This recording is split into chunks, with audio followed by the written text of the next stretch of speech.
Welcome in and happy Friday, my dears. Hello.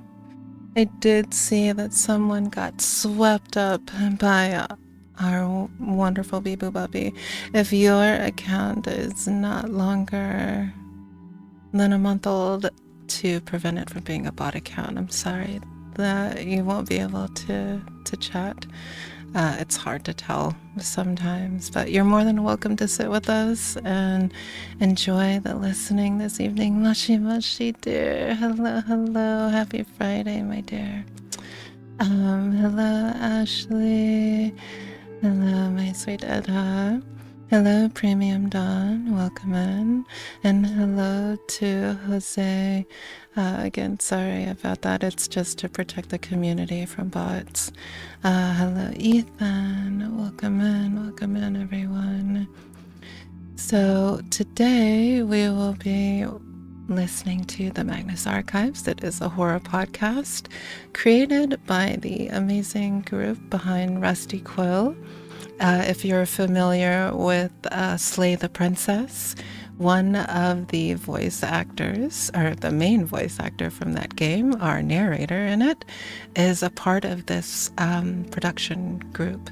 So if you enjoyed Jonathan Sims' voice acting in Slay the Princess, he narrates all of those main characters in the game, then you'll definitely love the Magnus Archives. So, yo hablo español. No, I don't. Un poquito only. Hablo en español. Te gusta Guatemala? Guatemala, very nice. Oh, you're a new account. Oh, you are the new account. I'm sorry, Jose. Let me change my translator really quick so that way it can get across the message to you so you can understand it. There we go. All right. If you have an account that is not older than a month, the bot will erase your account because it is hard to distinguish if newer accounts are a bot or if it's a real person.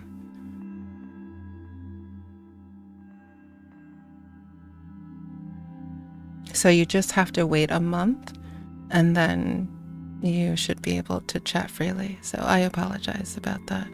Do you speak Tagalog? No, I don't, but I can translate for Tagalog as well if that is the language that you understand most. I think I have. Do I have Tagalog? Maybe I do not. I apologize about that. Hold on just a second. Let me check. I do not have Tagalog. I'm so very sorry. Oh, I see the thumbs up. I'm glad you understand. Yeah, I'm sorry. I don't have Tagalog.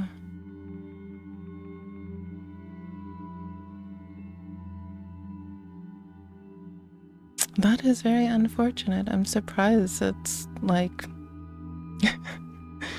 one of the more popular languages. But I'm very happy to have you here regardless. I'm so sorry about that. So, but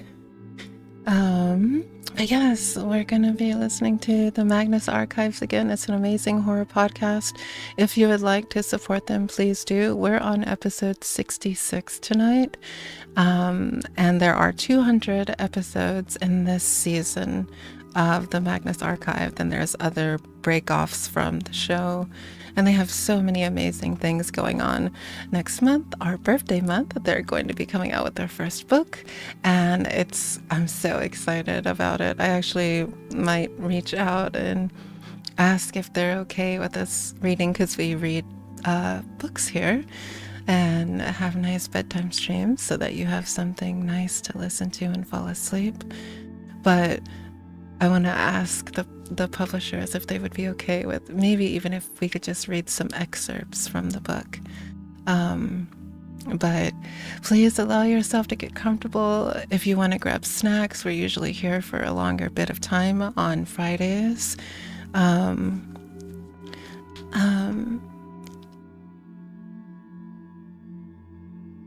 no.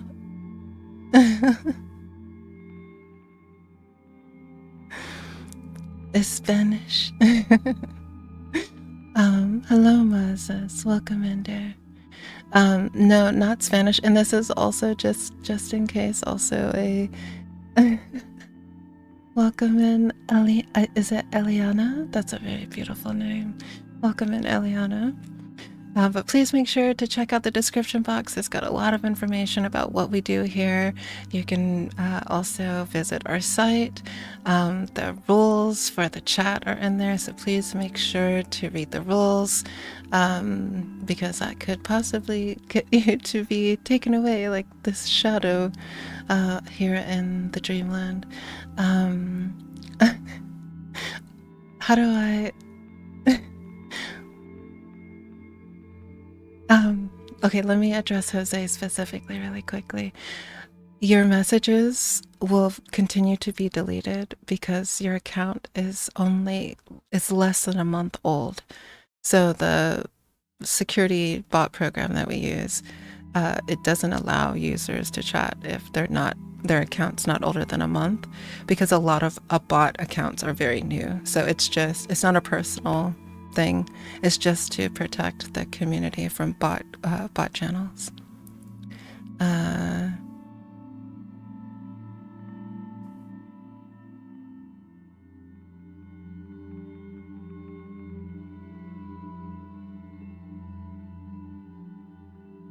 But please give it a month. Once your account's older than a month, you're more than welcome to come back.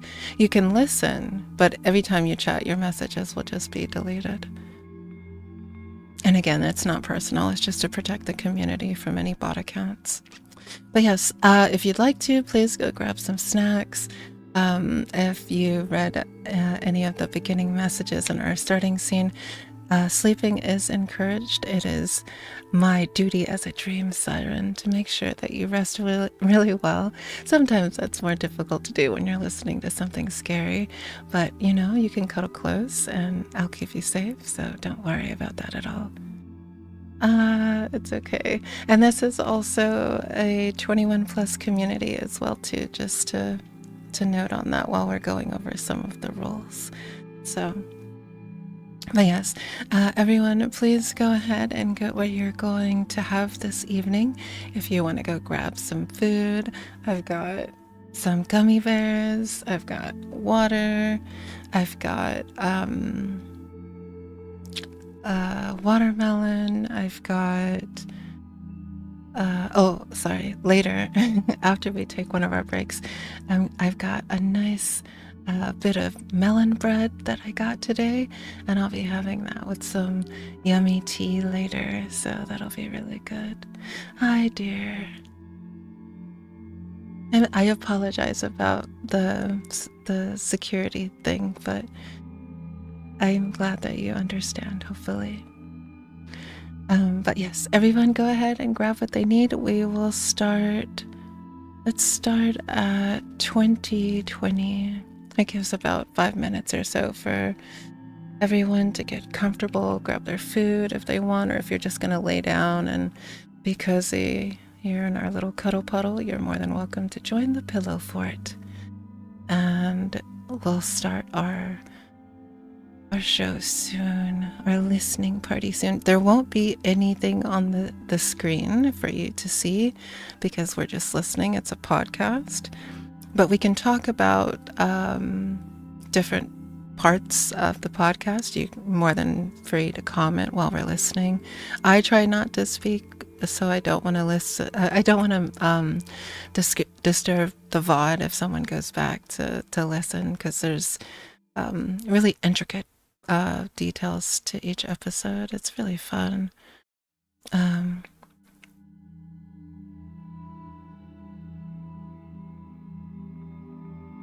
And if you have any questions about any of the episodes, I will really quickly go over. I think I should probably do this in the beginning of each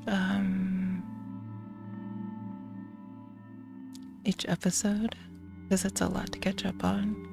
So I will go over a bit of the lore from the wiki.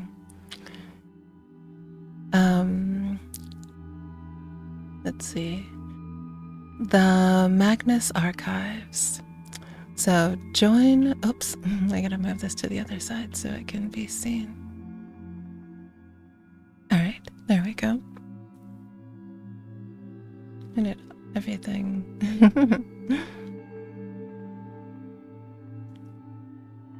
Get it all in order.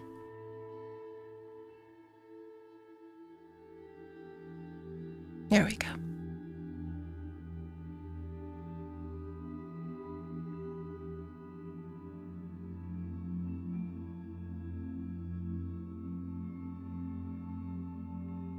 All right, the Magnus Archives.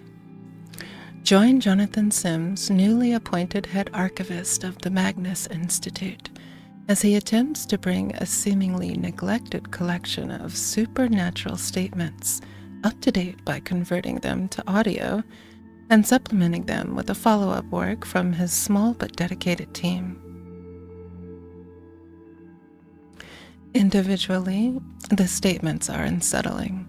Together, they begin to form a picture that is truly horrifying, because as they look into the depths of the archives, something starts to look back. The Magnus Archives can be found on Acast, Spotify, Apple Podcasts, YouTube, and all major podcast apps. The show ran for 200 episodes, which we are on 66, from the 24th of March 2016 to the 25th of March 2021. So quite a long-running show. Before you listen, this wiki, this is just what I'm reading from. I will pop that into the chat for anyone who might want to check it out.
Give me just a moment, dears.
Too many tabs, I lost my page.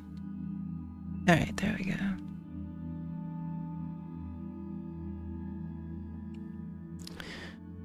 The wiki offers several resources for new listeners, a comprehensive list of content warnings.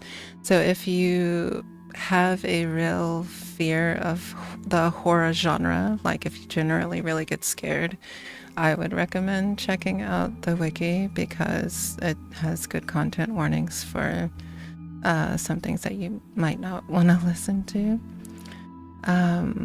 And it has like the characters and all kinds of fun things for you to listen to. And it is translated across various languages too. So they've got Brazilian, French, Italian, Russian, Spanish, and German.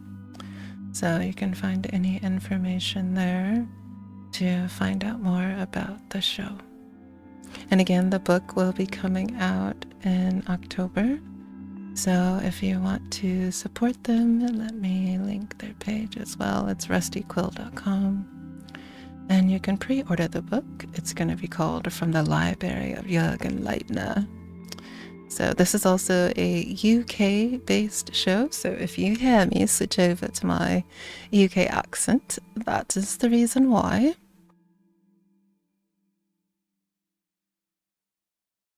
We like to allow ourselves to get into character quite a bit.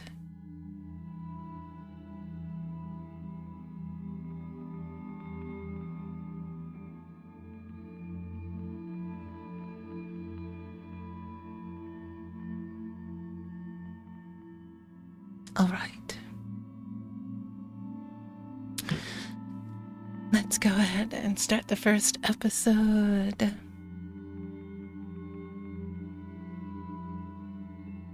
And we'll have our background music off once we start. There will be a 5-second countdown, and then you'll see a timer on the screen. So you'll always know where we are, even if you're coming back to listen to the VOD, so that you can know which piece we're on. So the Magnus Archive number 66 is held in customs.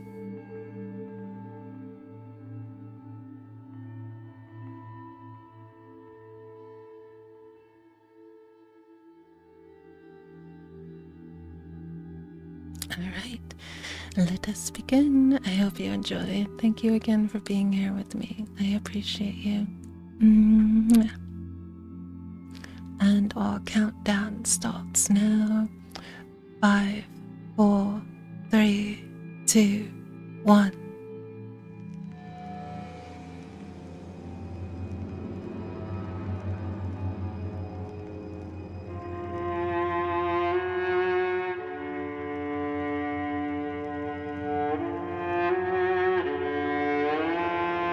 Rusty Quill presents the Magnus Archives.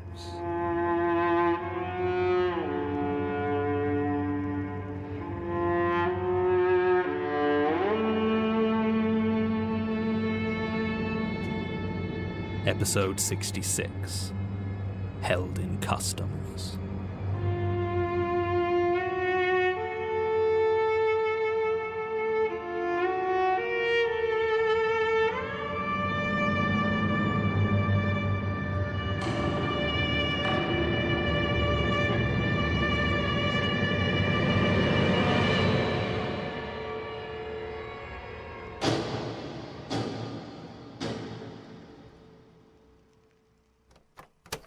Statement of Vincent Yang regarding his claimed imprisonment by Mikhail Salesa.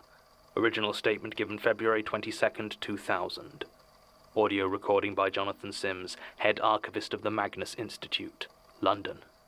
Statement begins. He drugged me.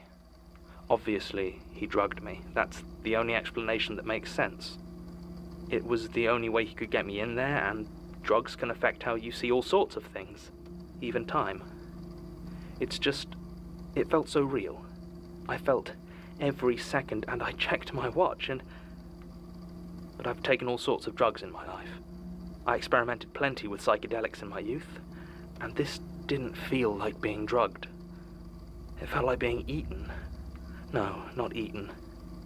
Entombed. It was his own damn fault. I've been working customs long enough, and we all know the drill. He should too. You bust the sloppy ones. You bust the ones you think might involve whatever the higher-ups are coming down on hard that month. But most smugglers are small fry. You keep your paperwork in order and we'll keep out of your way, as long as you give us the same courtesy. I know that Mikhail Salesa shipped through Portsmouth all the time. I never dealt with the man directly, but he should have made sure to keep his documents clean. As it was, I had to hold his shipment. Not enough grams for an immediate full search. I made that clear to him. But if he didn't get his papers in order quickly, we'd have no choice. I still remember how he stared at me, stood in that shipping container, surrounded by flight cases and sealed metal boxes. That level, even stare.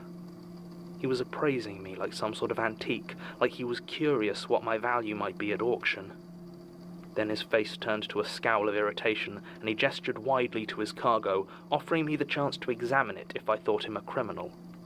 His voice was deep, calm and measured, but his eyes had an anger in them that scared me. I looked around the container, not so much to look at the contents, but just to avoid his gaze. Truth be told, I hated my job. It wears you down to be someone who nobody wants to see. Smugglers and traffickers hate me because I threaten to disrupt their business. I understand that. But legitimate operators look at me in the exact same way because they know that an error on the manifest can be far more important than whether they've got 2 kilos of heroin hidden in the boot of an imported car. I began to walk around, giving a cursory examination to the assortment of mismatched boxes surrounding Salesa. I didn't open anything. I didn't want to. I just wanted to make a small show of the fact that I could. It was the 18th of January, about a month ago, and the container was ice cold. Fiddling around with locks and fastenings would have needed me to take my gloves off, and that wasn't happening. Salesa stood there in a tank top and unbuttoned shirt, seemingly oblivious to the chill.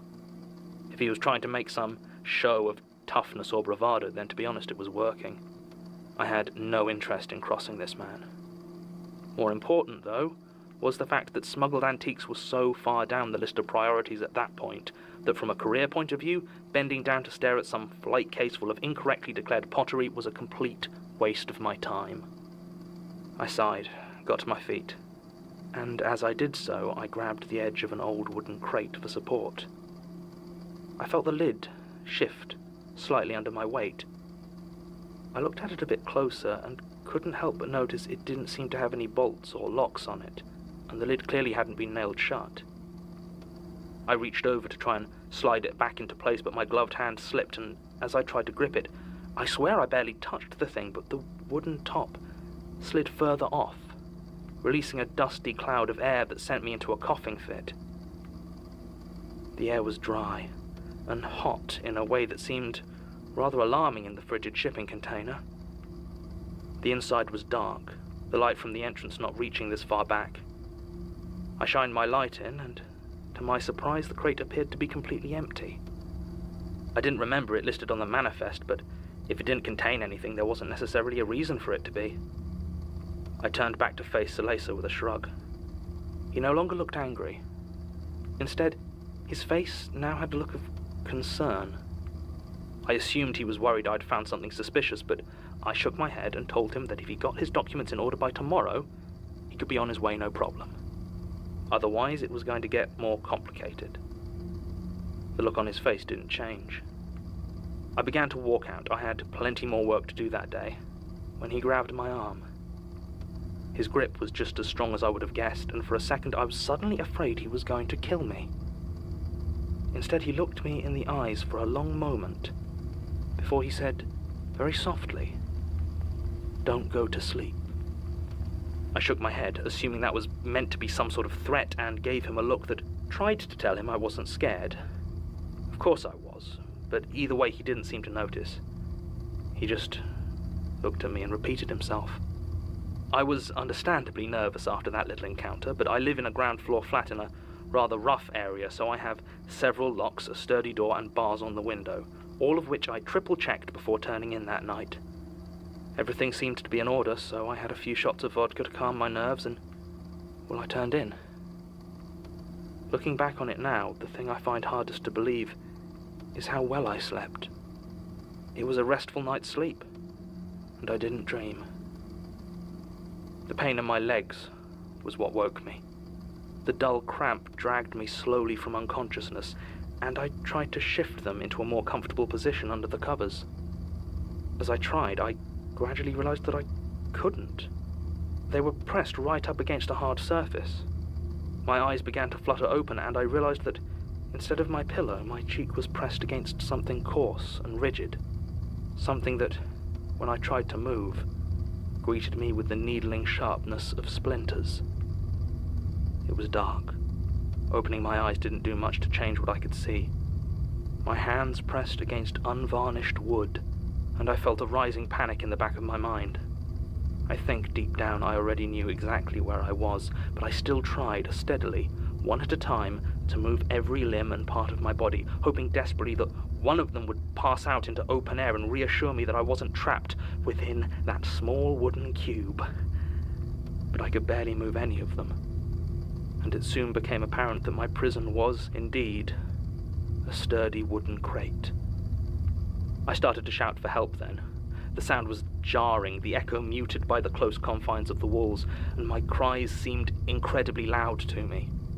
I called out again and again, but nobody came. After a few minutes, I suddenly had the horrid thought that maybe I had been buried alive, and I might have limited air. That shut me up very quickly, and instead I started to listen closely for any sound of movement. Nothing. You know, it's strange. It took me a long time to make the connection with the crate I had stumbled across in Solace's shipping container. I was so disorientated by my awakening that the idea that this was his doing took a surprisingly long time to come. Once it did, though, I began to feel rage building. I had the memory of the lid that hadn't been secured, and taking a moment to orientate myself, I began to push up on the wood directly above me. It didn't budge a millimeter. Either it had been nailed down, or someone had placed a heavy weight on top of it, or both. I started to thrash around at that point, desperate to escape, but this only earned me more splinters. I suppose I was lucky that it was winter, and the thick pajamas I slept in, that I was apparently still wearing, protected me from a lot of it. At the thought of winter, I began to notice the heat. It was hot in that tiny cell. A close, humid heat that caused sweat to trickle gently down my neck and my throat to gradually turn ragged and raw. And I could do nothing but sit there, cramped and desperate, and feel that stifling, oppressive heat thrum around me. Everything about it was stifling and oppressive. I have never suffered from claustrophobia before, but it didn't take long for it to set in. And for a while I gave in to blind panic, muttering to myself and hyperventilating in shallow, gasping breaths of hot, sticky air. The thing that finally brought me out of it was the realization that if I'd been breathing so hard and for so long but was still conscious, that must mean there was airflow, and that I wasn't completely buried alive. That sudden moment of relief ended abruptly, though, when I swear I felt the box get smaller. It was a slight movement, barely a centimetre, but I felt it in a jolt of pain along my leg, like the crate had decided to punish me for my moment of hope. After a while, the cramps that had been so agonizing to begin with began to fade in and out. It's not that it stopped hurting, far from it, but it became such a constant pain that I could ignore it for long periods of time before it washed back over me in a wave of screaming muscles. It was in such a window of normality that I realized I was able to see my arms. There was light. It seemed to be seeping through the small gaps in the wood, barely enough to see by normally, but my eyes had grown very accustomed to the dark. It looked like sunlight. I must have been outside, but I had no idea where I might be. Near my head, a slightly larger space between the wooden slats let in a thin beam of sunlight near my head. I shifted, my neck protesting the movement, but for a single moment I felt it on my face. That sunlight, a dream of freedom. Then the box closed the gap with a shudder and squeezed me a bit tighter for daring to do so. Still, I knew I was outside, and I knew I had air, so I tried once again to scream for help. I pleaded, I shouted, I felt my dry lips crack from the force of my screams. I kept going until my voice was nothing but a hoarse whisper. and then I collapsed back into despair and terror. At 11:56, I realized I could see my watch. I wasn't in the habit of taking it off for bed, and the position I had been forced into left it just about visible in the dim light.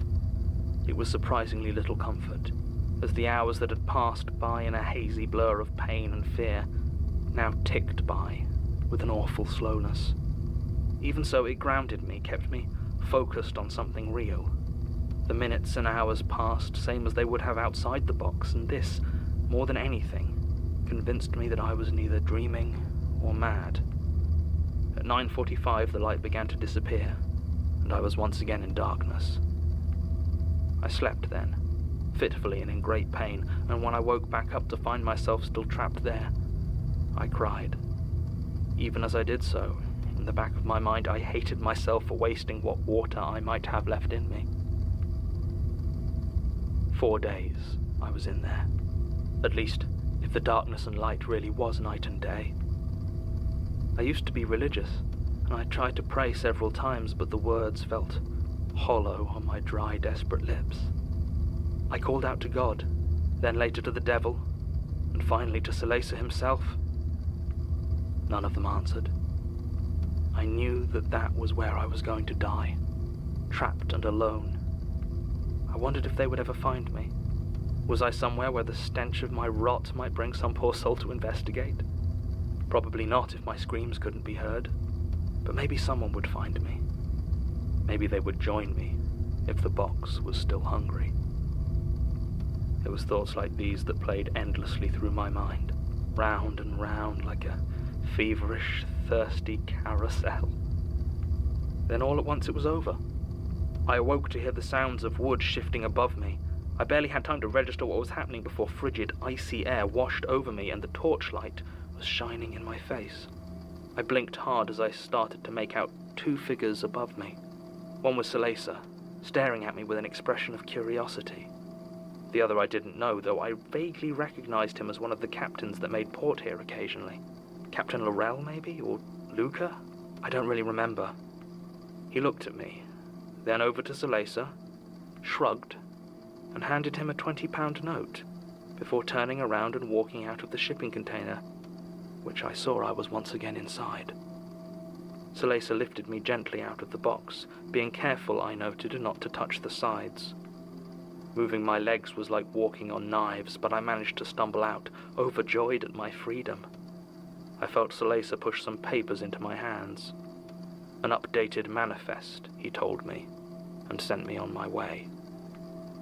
I spent that day trying to get some life back into my tortured, atrophied muscles and slowly drinking water. I ignored my work completely and ended the day by handing in my notice. Do you know what date was on my letter of resignation?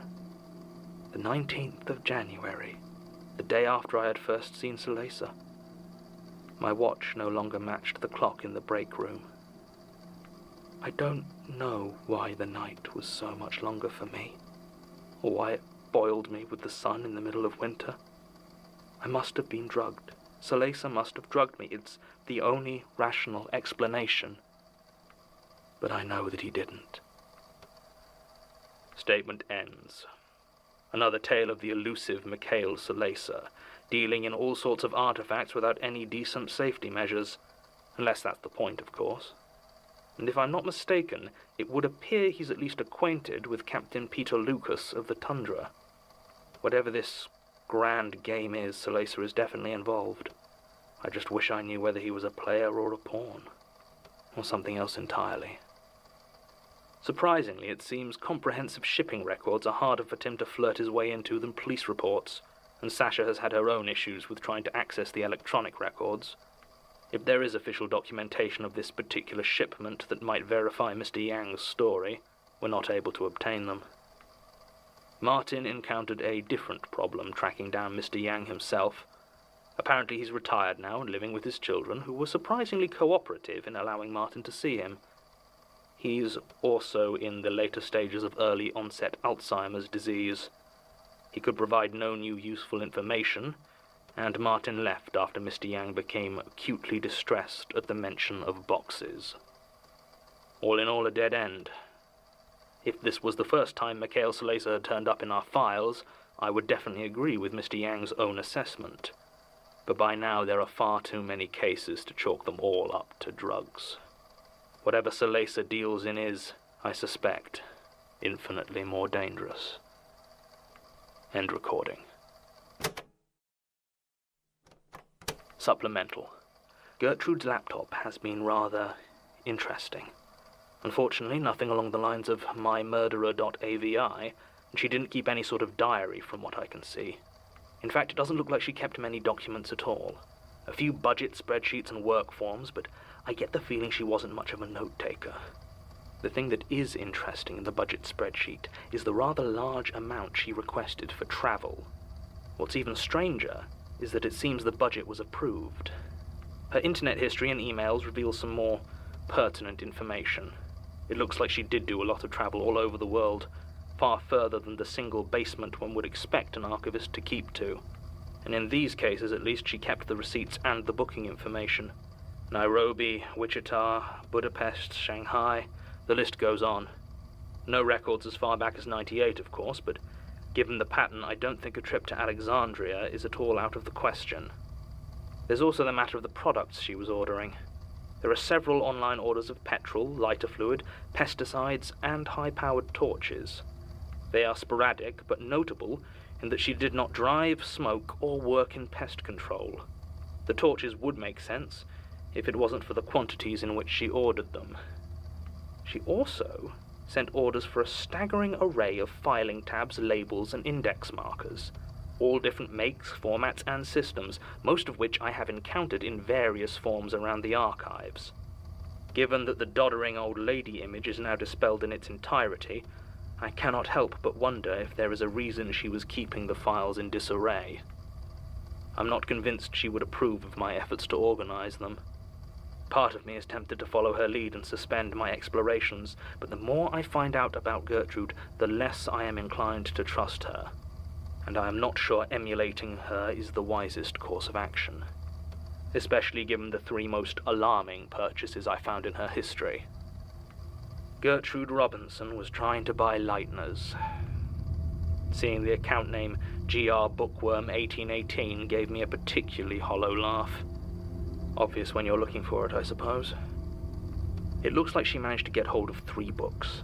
A special printing of The 7 Lamps of Architecture by John Ruskin, that rather dubious copy of The Key of Solomon, and a 1910 pamphlet simply entitled A Disappearance.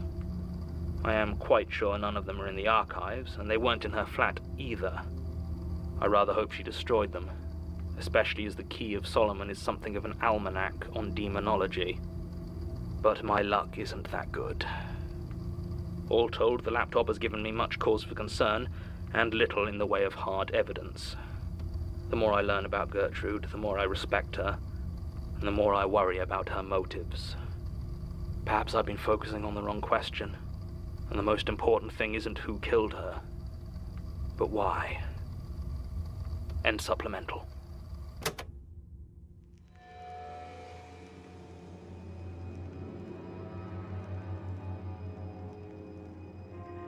The Magnus Archives is a podcast distributed by rustyquill.com and licensed under a Creative Commons Attribution Non-Commercial Share-alike 4.0 international license. Today's episode was written and performed by Jonathan Sims, produced by Alexander J. Newell and Mike LeBeau, and directed by Alexander J. Newell. To subscribe, view associated material, and make donations, visit rustyquill.com. Rate and review us on iTunes, tweet us at TheRustyQuill, visit us on Facebook or email us at mail@rustyquill.com. Join our community on the forums via the website or on Reddit at r/the Magnus Archives.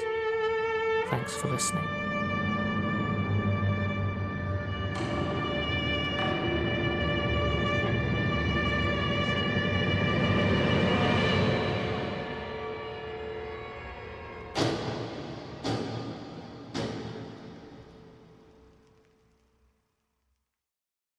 All right. Not yet. So that is the first episode tonight of the Magnus Archives. So as you can hear, Let me pull up the site. Each episode deals with different types of fears. And where did my page go?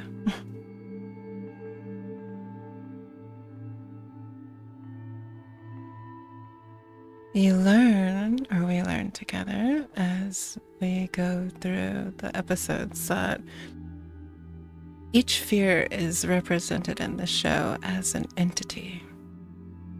So if you think about that episode, we could kind of say that maybe that was the fear of the dark. We could say maybe that it was a fear of being buried or being alone. So these are the sort of themes that you start to see through each episode. There's an entity, which is a fear, and then you have a representative of that fear in human form, which you learn as we go through the series. So you heard him mention there was a captain of a cargo ship, and he said, I think his name is like Luca or something like that. Well, Lucas, or the family of Lucas, they are an avatar or a representative of this fear entity called the Lonely. So whenever you hear the Lucas name going through the show, you know that that entity or that fear that's going to pop up is going to be something to do with being alone. All right, episode 67 is next, and it is called Burning Desire.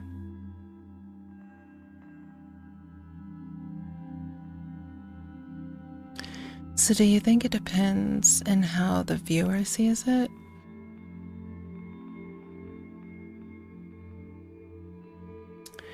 Yes and no.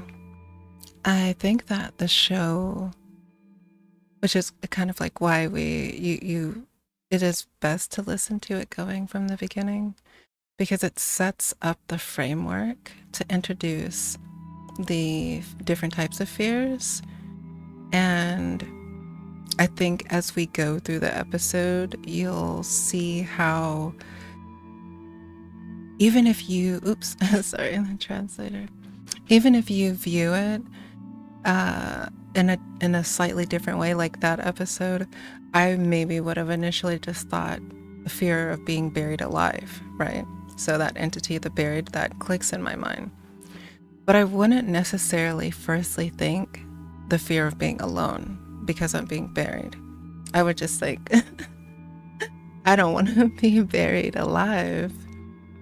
So I think from that viewpoint, yeah, it really can depend on the viewer, because maybe you don't see it as being alone. Maybe you see it as a fear of being buried. And let me actually pull up the different list of fears, because we go over it from each episode, which I think, or from each live stream that we have. But I do think we should probably touch back on the different entities at the beginning. So these are the different types of fears, and the fears equal the entity, or like the god that rules that fear, okay? So you've got the buried, the corruption, the dark, the desolation, the end, the eye, the flesh, the hunt, the lonely, the slaughter, the spiral, the stranger, the vast, and the web. So those are the different fears or entities that we'll see throughout the show. And it's interesting how they show up, right? Like, I feel like the dark is pretty obvious. Like, I would have thought the dark might have been a part of an entity in that last episode, because if you're buried, it's completely dark. but it featured the buried and the lonely. And I do wonder what their criteria is per each entity. Let me go back to the site. Or maybe like I feel like the flesh and the slaughter, to me, that they're so similar, like just based off of the word definition. So again, like we have to sort of pick up these clues as to how each entity separates itself from another, right?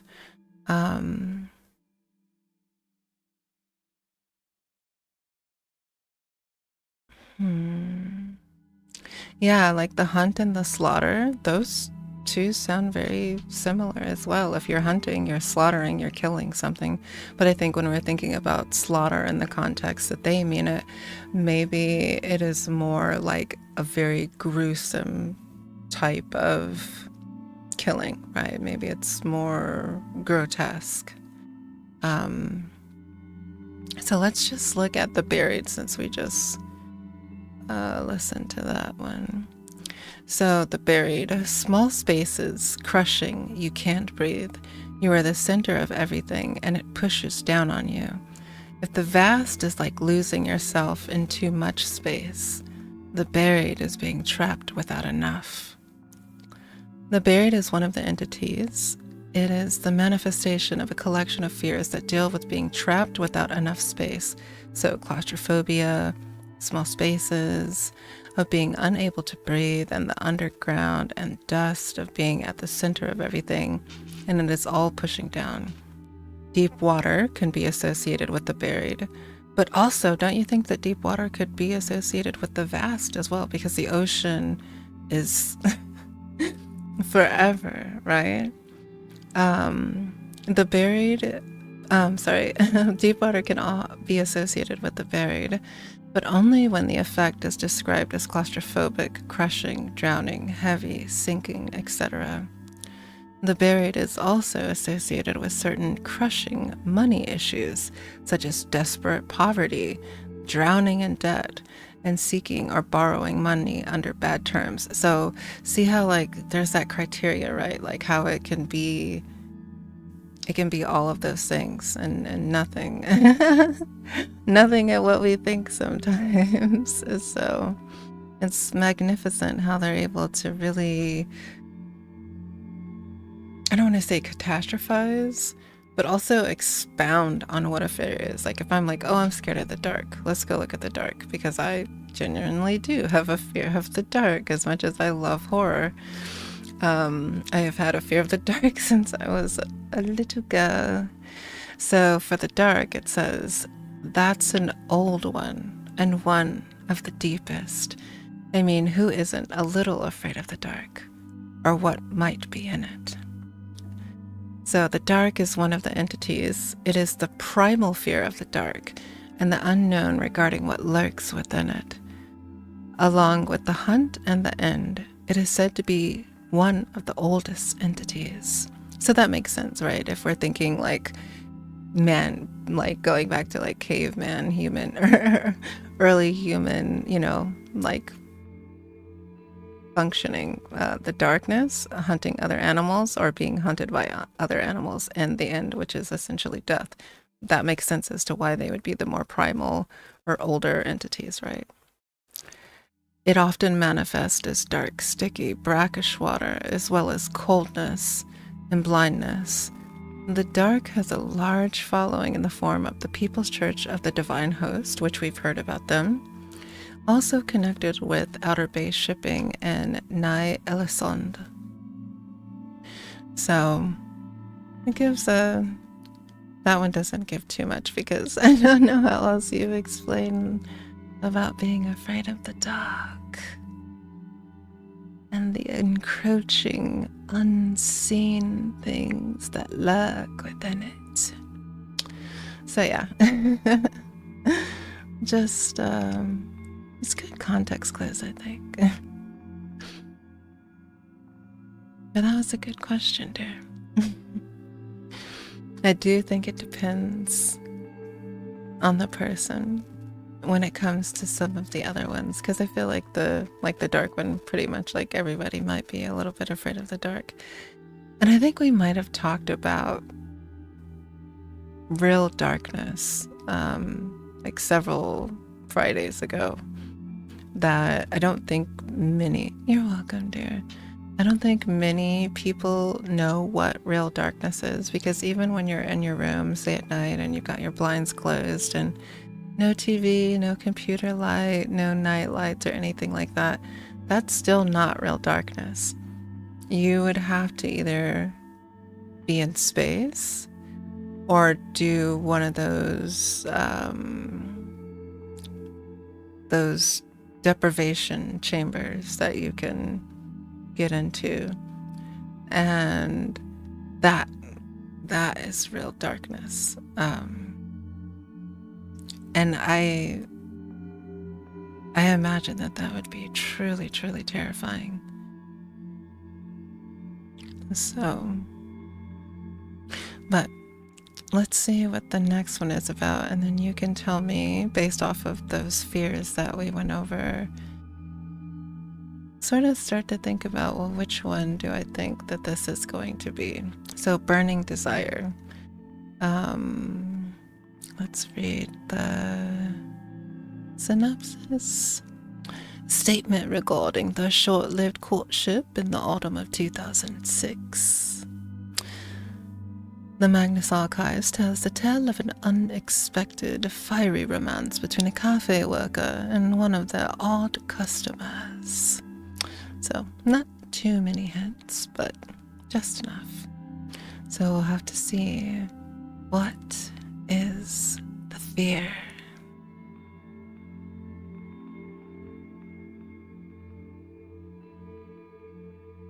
Okay, let's get our timer.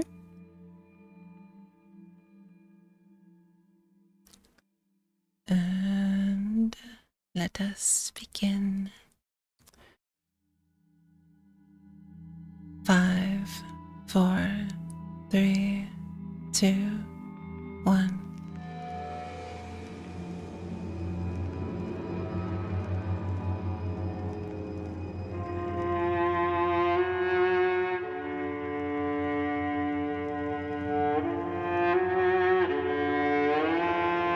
Rusty Quill presents The Magnus Archives.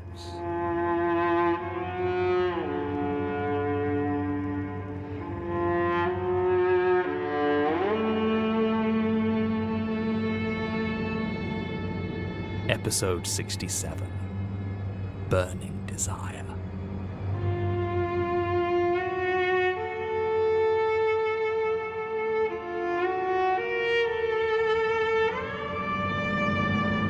I don't know why the title of this one just reminded me of, like,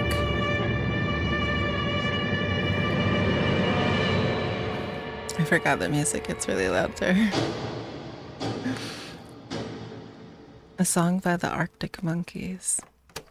Statement of Jack Barnabas regarding a short-lived courtship with Agnes Montague in the autumn of 2006.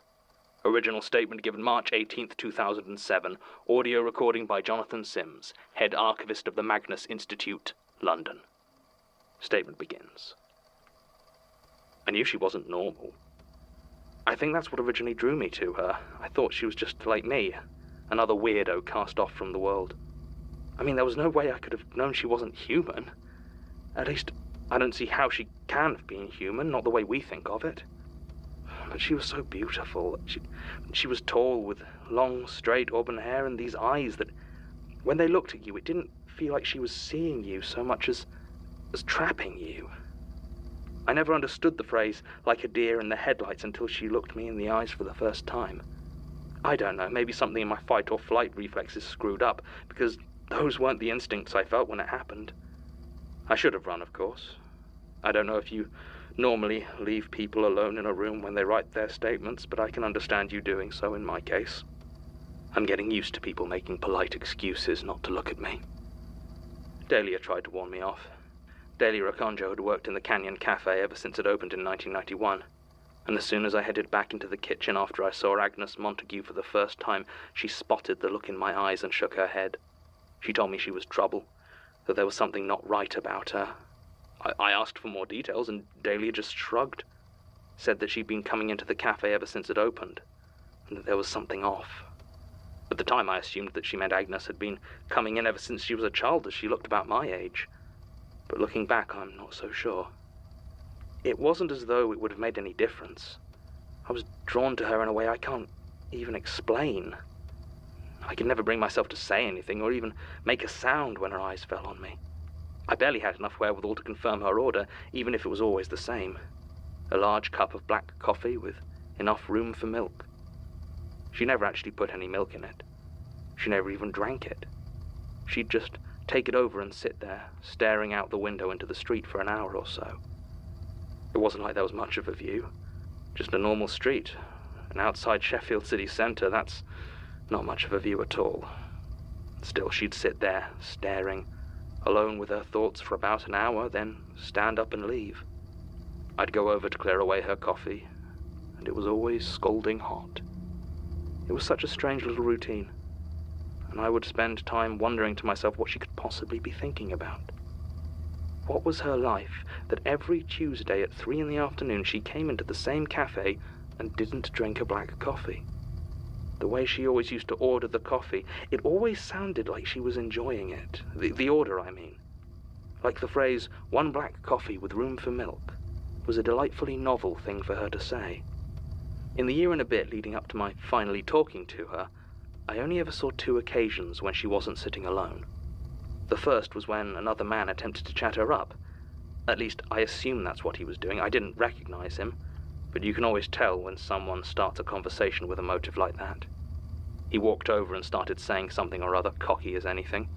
Agnes, though I didn't know her name back then, just looked up and met his eyes, and I could see him start to falter. Sweat began to roll down his forehead, but he kept talking. Then Agnes went to stand up. It was only a very small movement, but the man started as though a gun had gone off, knocking into the table and spilling coffee all over his hand. It had been sat there almost 40 minutes, but I could see his flesh start to redden with burns where the liquid had touched it. He screamed, and suddenly all eyes were on him. His face went almost the same color as his burned hand, and he shouted something vague at us about suing us over the temperature, and ran out the door in pain and embarrassment. Suffice it to say, we did not hear from his lawyers. That was the day I noticed the slight scorch marks on the chair Agnes had been sat on, though at the time I didn't connect the two. The other time was about near the end of October last year. I remember because Daly had been ranting at me about how impossible it was to get a decent woman's Halloween costume that didn't, as she put it, show a mile of skin. I was making some weak joke about going as a bedsheet ghost and telling everyone it was sexy because the ghost was technically naked, when I looked over and saw someone else sat at the table with Agnes. She was a short Asian woman with close-cropped hair and a thick, muscular frame. I remember being a bit surprised that she seemed to be just wearing a tank top, given how cold it was starting to get. But it did show off a rather intimidating back tattoo of what looked to be a man wreathed in the fires of hell. I still remember how disconcerting I found that screaming face, contorting in the agony of inked-on fire. Weirder than all that, though, was the fact that Agnes appeared to be talking to her, actually saying words that weren't in order for coffee or a thank you. Her voice was soft, and I couldn't make out any of the words. I mean, I know I shouldn't have been trying to listen. I know it's a creepy thing to do, but you don't understand how momentous an occasion this was. To see this beautiful woman whose name I didn't know finally talking to another human being, it was incredible. The shorter woman's voice was loud, though, and she made no attempt at subtlety in her conversation. She was talking about some sort of job, and whether Agnes was going to be able to do it. At first I thought it was a job interview, and then she started talking about Agnes being released from something.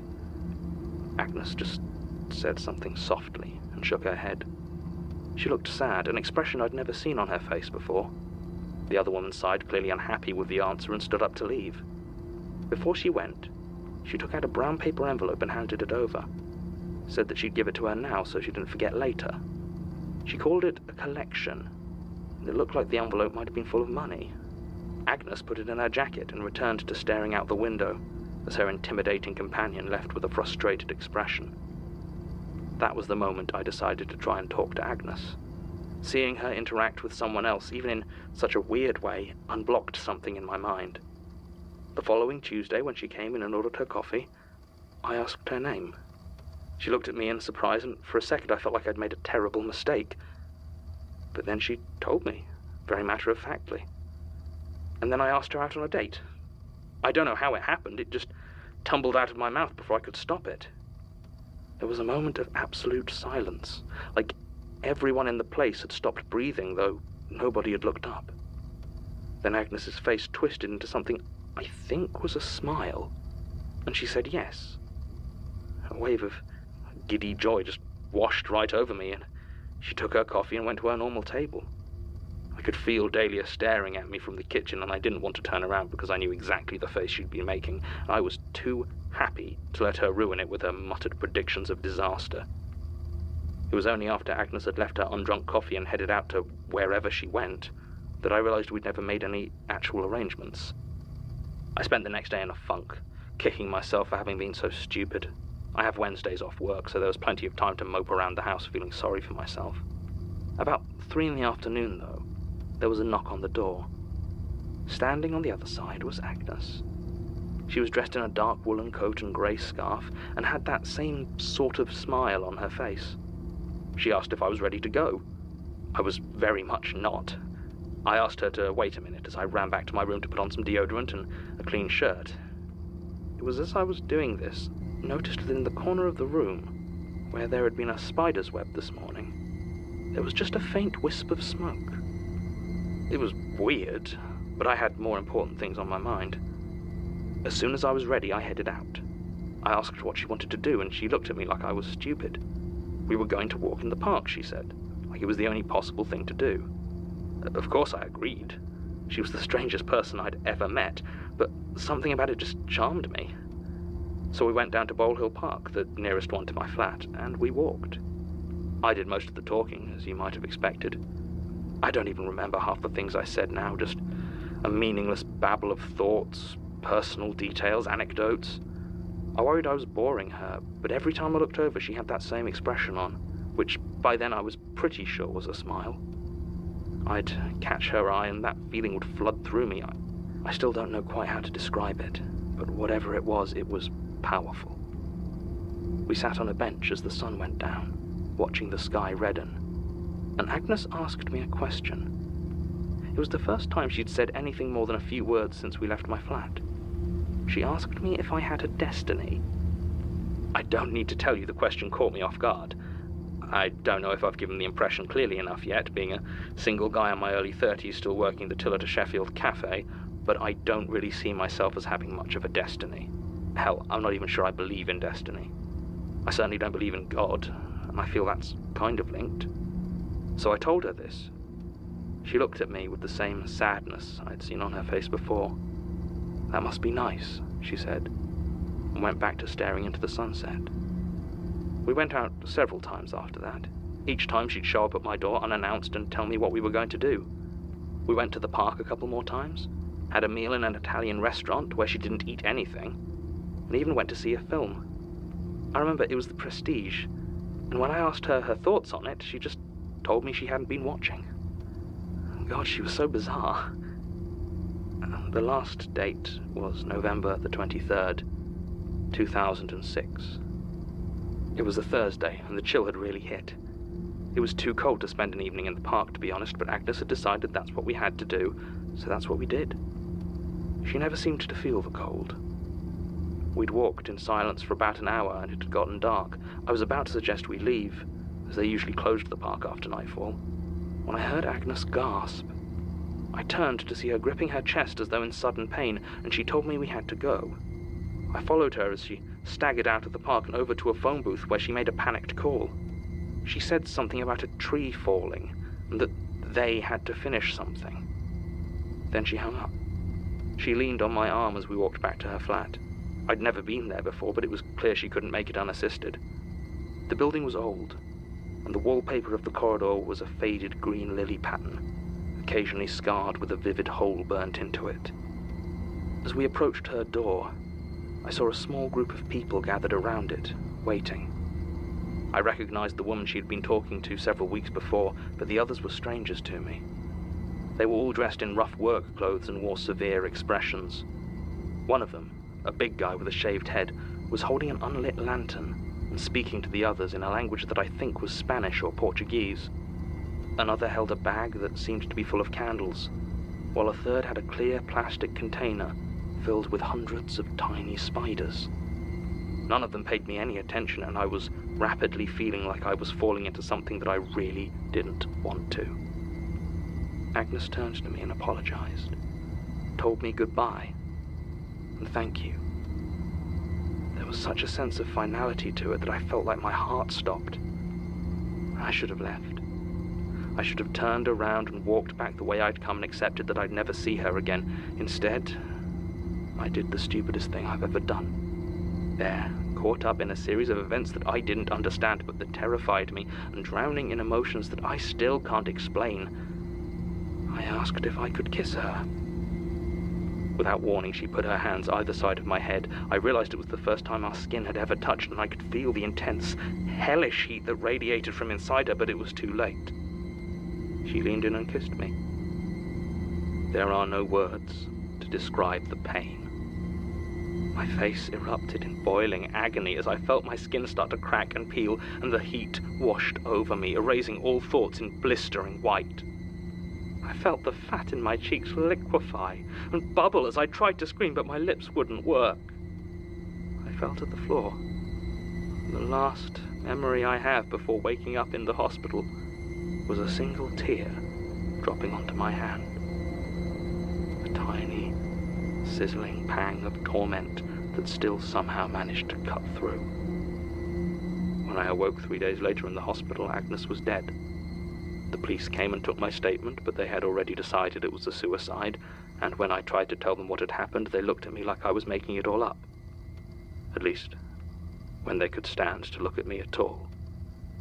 The doctors did their best and repeatedly told me that actually I was very lucky, as whatever fire I had put my face in should by rights have blinded me as well. It wasn't exactly a comfort. I lost almost everything after that. I never had much to begin with, and after I was let go at the cafe, I couldn't afford to keep my home. They didn't even try to pretend it wasn't because my burned face would scare away customers. I've ended up living with my father again, who has been understanding about the situation, though even he can't bring himself to meet my eye most days. The worst part is, looking back, I'm still not sure what I would have done differently were I to do it all again. Even after everything the police told me about her death and the hand, I don't know if I would have had it in me to resist. I just couldn't avoid being drawn in, like a moth to the flame. Statement ends. A rather different perspective on the woman known as Agnes Montague, or Agnes Fielding, depending on who you ask, although hardly a reliable account, steeped as it is in messy obsessions and confusion. Still, if the bald man with the lantern is, as I suspect, Diego Molina, it would indicate a link between his notable obsession with burning and Agnes, who apparently had not inconsiderable abilities in that area.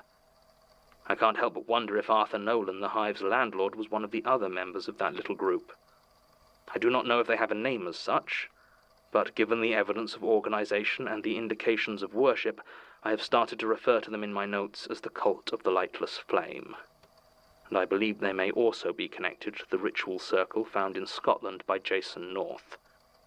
I've been as yet unable to find any other details on them with the information I have. Most of the information here has already been covered following the account of Agnes's time in Hilltop Road, but Martin has been able to make contact with Mr. Barnabas by email. He's apparently been doing much better in the years since his statement, having received some reasonably successful plastic surgery. He was unable to provide much more information than the above, but upon Martin's asking if Agnes had mentioned her childhood at all, he did recall her briefly alluding to being adopted.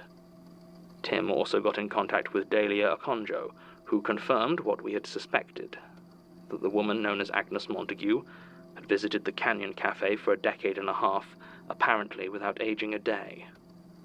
I am now convinced that this is the same Agnes who grew up in Hilltop Road, though exactly what she is, or why she seemed to retain her youth, remains a mystery, like everything else around here. Still, she is dead, as is Diego Molina. I can only hope that prevents them from causing further problems. End recording.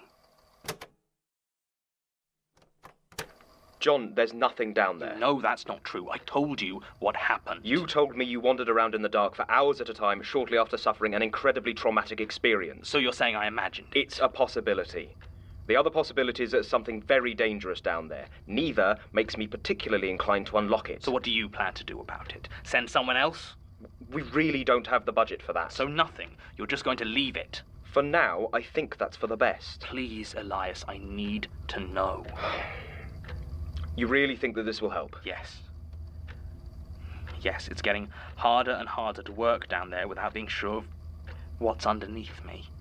So either give me the key or find a new archivist. Oh, good Lord, don't be so dramatic, John. You know how hard it would be to replace you. I don't, actually. But thank you, I suppose. I'll have a copy made for you on one condition.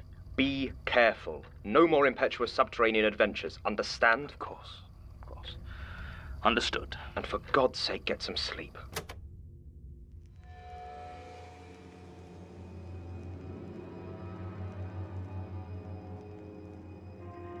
The Magnus Archives is a podcast distributed by rustyquill.com and licensed under a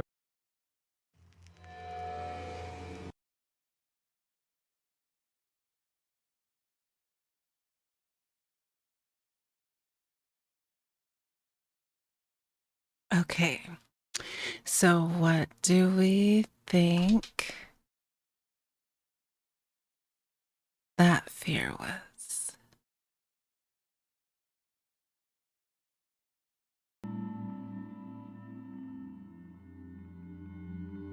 That is so absolutely terrifying.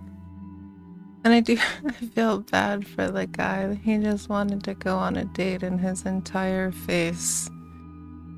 I guess that's where the Burning Desire title comes from.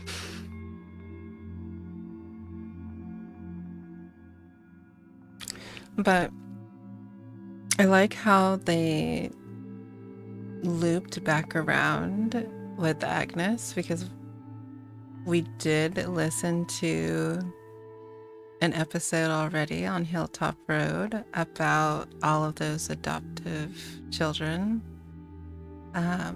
So the story is intertwining more with itself, which is really nice. And I also like some of the subtle hints that they put in the story as well, like the scorch marks left in her seat from where she was sitting, or her coffee being extremely hot even after she had been sitting for so long.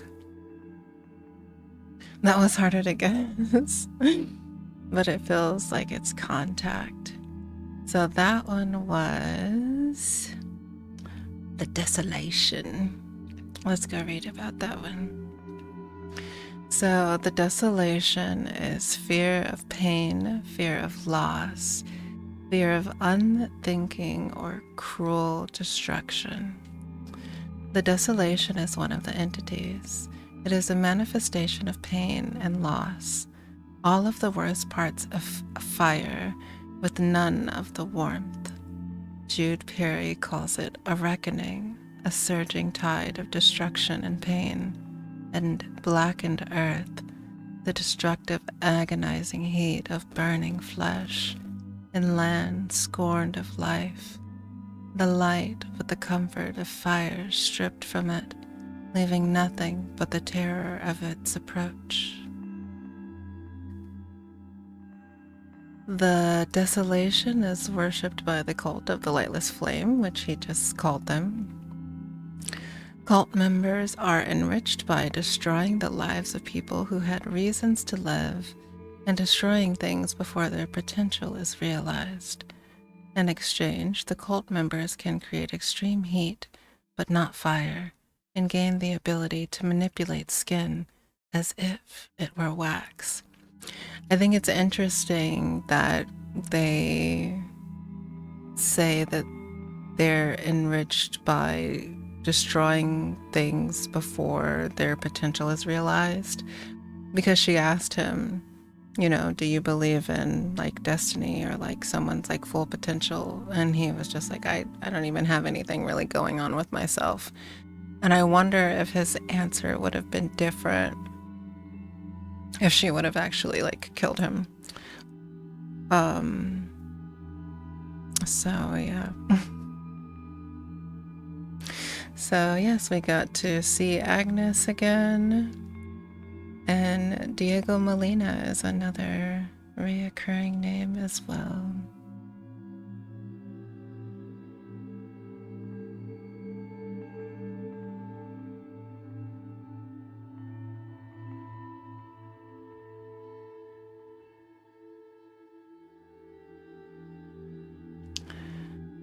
Episode 68, The Tale of a Field Hospital. Statement regarding a book supposedly written by Sir Frederick Thrives. The Magnus Archives tells the tale of an eccentric artist who comes across a rather dirty book, whose text mysteriously differs from all other known copies of that book. I wonder what this one will be about then. The Tale of a Field Hospital. And a book that has different text. Let us find out. Alright. After this episode, because this one's about 18 minutes, we'll take a short break and I'll go warm up a cup of tea. And then we will keep going. We're going to try to get through 10 tonight. So we started with 66. So we're going to try to make it to 76, but we'll see. We'll see how we feel. But I'll count down. Let us begin.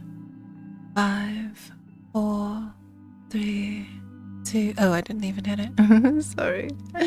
Stop, I hit the wrong one. Alright. 5, 4, 3, 2, 1. There we go.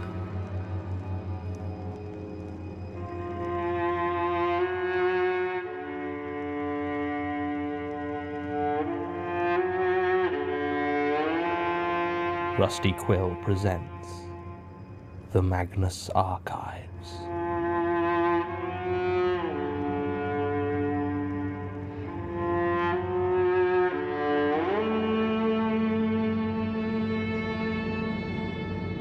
Episode 68, The Tale of a Field Hospital.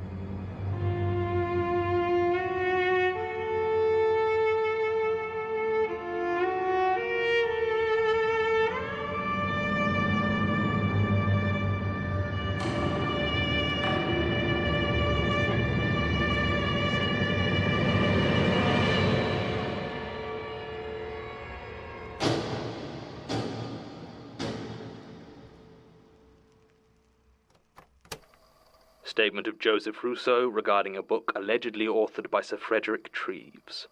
Original statement given June 3rd, 2003. Audio recording by Jonathan Sims, Head Archivist of the Magnus Institute, London. Statement begins. Thanks for letting me do this. I mean, I know you let anyone record a statement. That's why you're the Magnus Institute. So I could have just made something up, I guess, but I don't want to waste your time or irritate you guys. I mean, I'm a big fan of your work.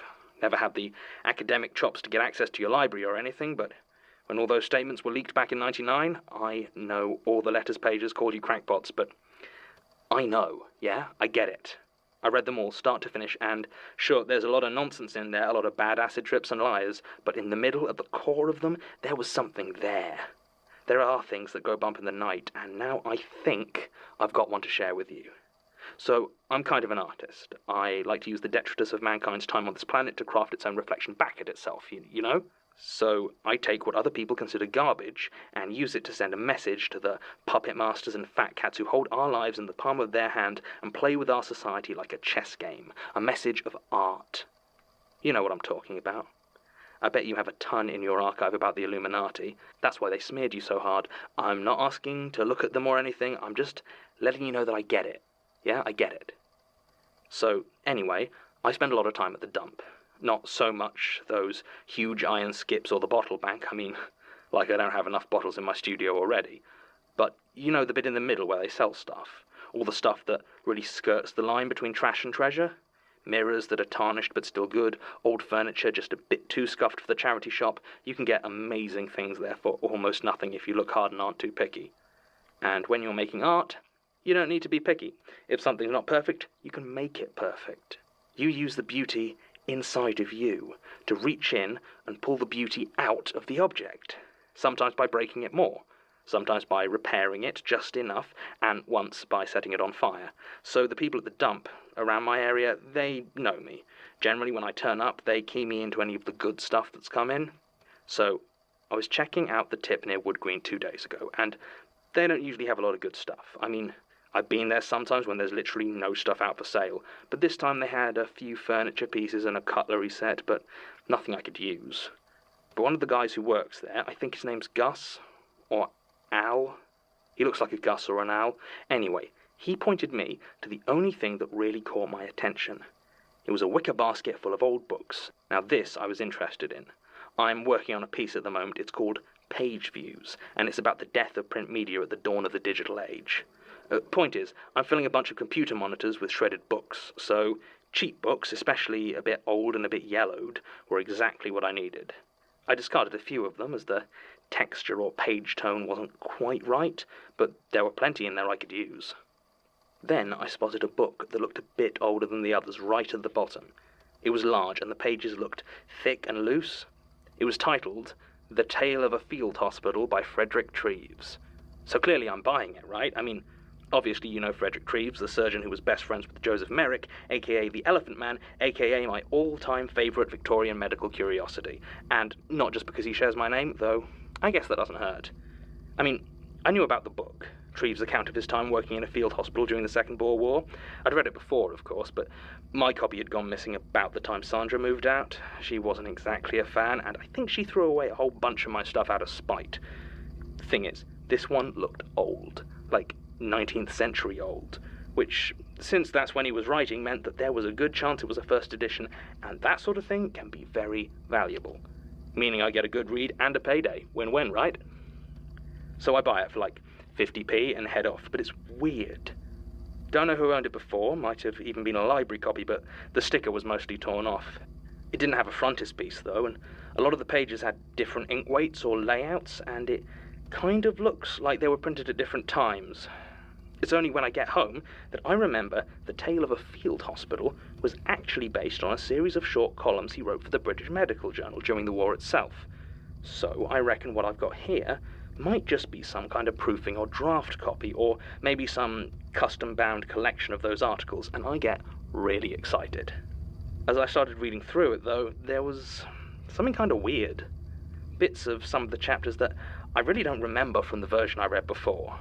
The book's old and dirty and kind of tricky to just read, so I copied down a few passages for you. So, almost halfway through, chapter 13, he talks about the men with the spades, the soldiers who came up every day to dig the graves for those who had died in the hospital. He describes them as unkempt and uncaring, their devil-may-care attitude hiding the deep sadness within them at their solemn duty. Except, in the version I have, it goes like this. Archivist's note, attached to this statement at various points, are handwritten versions of passages allegedly from the book in question. The graves at Freer were dug by our own men, or rather by a small fatigue party from a regiment nearby. Nearly every morning they came, the men with the spades. There were 7 of them, with a corporal, and they came up jauntily, with their spades on their shoulders and their pipes in their mouths. They were in their shirt sleeves, and there was much display of belt and of unbuttoned neck. Their helmets were apt to be stuck on their heads in informal attitudes. They were inexpressibly untidy, and they made in their march a loose, shambling suggestion of a procession. There was only one man who kept in his conduct a sense of decorum, yet I cannot recall it with any fondness. He wore his uniform precisely about him, and though perspiration assailed his face as he worked on his maudlin task, not a drop of it ever touched his jacket. He would gaze at me levelly when I watched him work. I fancied the flies flew thicker over whatever grave he worked upon. I asked the corporal for his name, and was told that that was Private Amherst. Fitting enough, I remarked, that he should be named for a dealer in smallpox, when he himself seemed almost taken by fever. I regretted my remark the following day, as he stood in his open grave, saluted me, and died on the spot of typhoid. Weird, right? That's not in the original. Well, the first bit is, I think, but the bit about the guy dying of fever while digging a grave, definitely not. So I reckon it must be a version with all the bits they cut out for publishing in the book or the BMJ. Still, not specifically supernatural, right? Well, later in the book, there's Chapter 19, The Story of the Restless Man. In the version I read before, it's a nice little story about a soldier with a wounded leg who's given a bed but keeps giving up his bed for other soldiers he reckons need it more. But it keeps damaging his leg more and more, and in the end they have to fully order him to stay in the bed. It's meant to illustrate the unselfishness of a soldier to his comrades. Well, in this weird edition, it goes a bit differently. Among the wounded who came down from Spy on Cop was a private whom I recognized, though I scarce can bring myself to believe it. Private Amherst, who was 2 months buried in the grave he himself had dug, was carried in on a stretcher. The thigh bone was broken, and the fracture had been much disturbed by the journey to the hospital. He did not respond to my questions about his supposed death, save a sly smile, and he was given a bedstead in one of the marquees. The limb was adjusted temporarily, and he was told to keep very quiet and not to move off his back. Next morning, however, he was found lying upon his face, with his limb out of position and his splints, as he said, staring me again in the eye, all anyhow. I asked him why he had moved. He told me, with flies buzzing around his fevered head, "You see, Doctor, I am such a restless man." The limb was more elaborately adjusted, and everything was left in excellent position. Next morning, however, the restless man was found lying upon the floor of the marquee, and in his bed was a man who had been shot through the chest. The marquee was crowded, and the number of beds were few. Those who could not be accommodated on beds had to lie on stretchers on the ground. The man who was shot in the chest had come in during the night, and had been placed on the only available stretcher. Amherst proceeded to tell me that he was happy to share what little he had with those in need. I will grant I was uncertain of how to proceed, when the man who was shot in the chest died unexpectedly, his wound turning septic with great rapidity, and in due course, the restless man was back in his own bed once more. It was not, however, for long. For on another morning visit, Amherst was found on the floor again, and again beamed forth an explanation that one of the wounded on the ground, who had come in late, seemed to be very bad, and so he had changed over.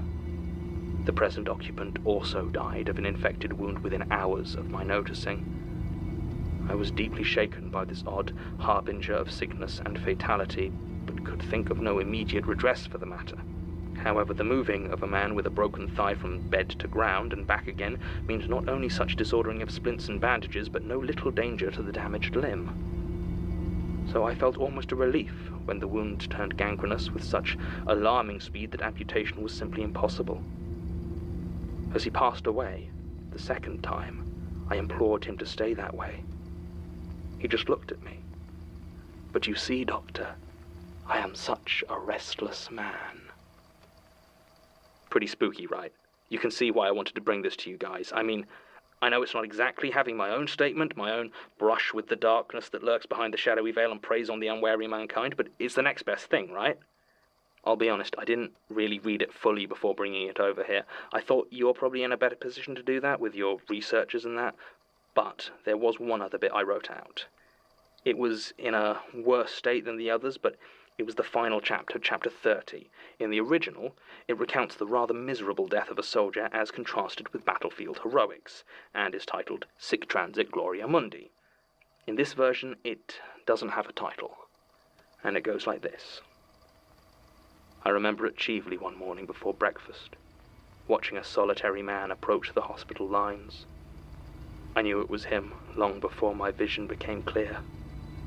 He was now staggering towards the hospital, a ragged, broken down, khaki-coloured spectre of a man. He dragged his rifle along with him. His belt was gone. His helmet was poised at the back of his head. His tunic was thrown over his shoulders. He was literally black with flies. He told me he had come from the concentration camps, that there were many among the Boers that shared his state, and that he longed to touch me with all that we had visited upon them. He talked of disease, putrefaction, and the writhing creatures of filth.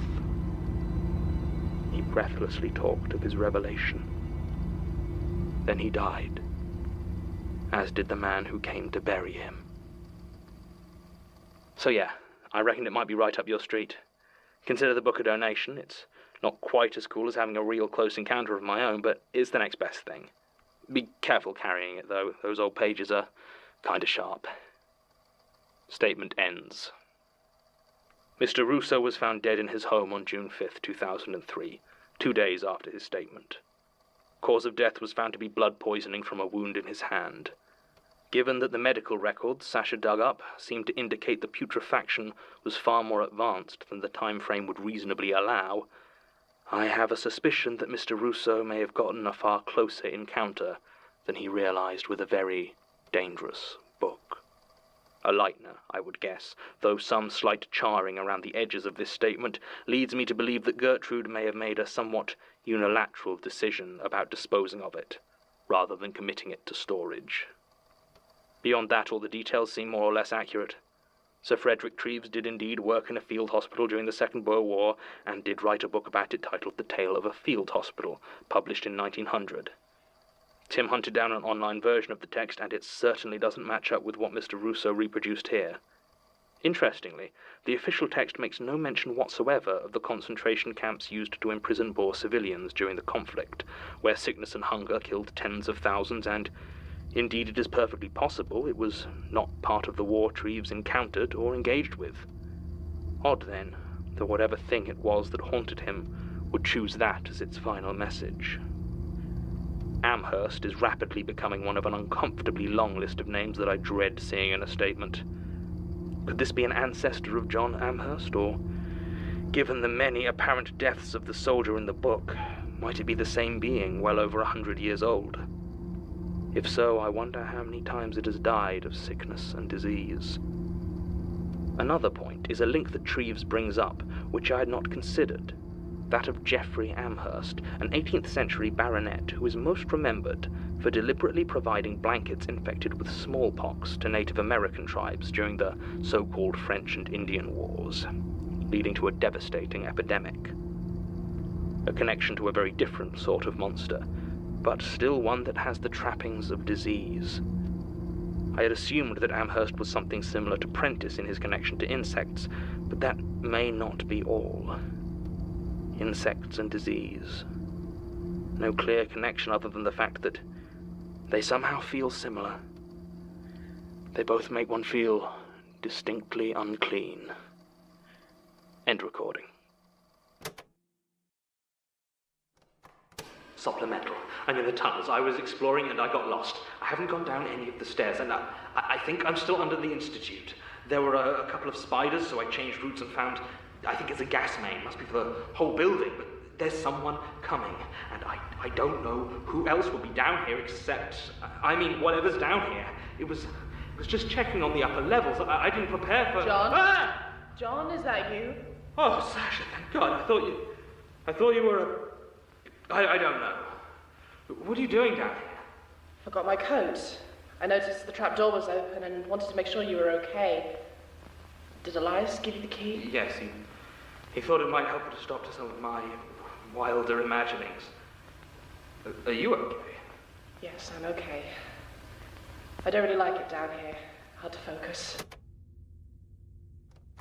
Sasha managed to successfully navigate us out of the tunnels.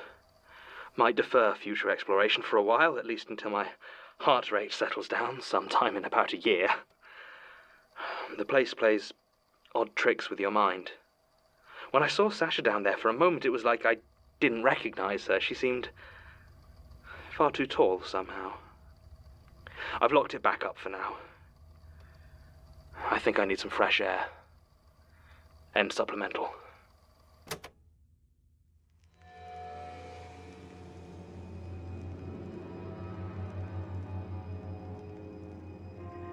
The Magnus Archives is a podcast distributed.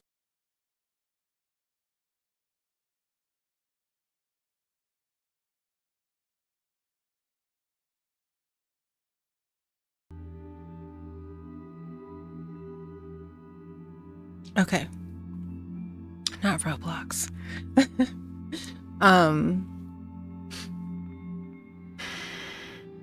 Another Lightner causing havoc. Let's see. I genuinely could not distinguish which entity that one was. I was thinking it was the desolation because of the sickness, but maybe not.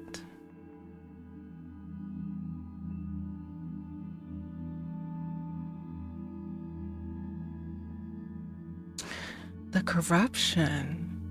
So what is the difference between the corruption and desolation then? Let's see. Oh, it's a nasty one, that one. Just disgust, rot, decay, infection, that feeling of your skin crawling or itching, being touched by something that might burrow inside of you, swarming and hollowing you out, leaving you full of holes. So the corruption is the one that I think of with Junji Ito, because a lot of his works has the fear of holes, right? And if you look at our Be Right Back scene, there is a corner in the bottom right of the scene that is literally like holes in the ground with things moving behind them. And that was sort of like a nod of my love for Ito's work. So that's really interesting. The corruption is one of the entities. It is linked to feelings of disgust and revulsion, as well as the fear of corruption, disease, and filth. It manifests as mold, bugs, rot, decay, and infection.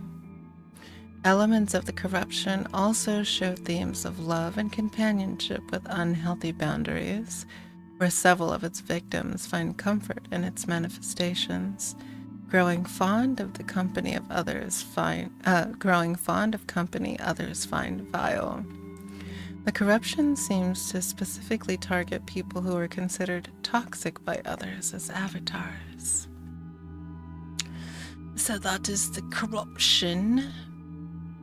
Loss of individuality, loss of self, collective consciousness, companionship, unhealthy love, infection, decay, rot, bugs, mold, mesophobia, verminophobia, bacteriophobia, or triphobia. Interesting. And it's they have aliases. Is filth or salate, the crawling rot. Wow. Which other episodes have had that so far?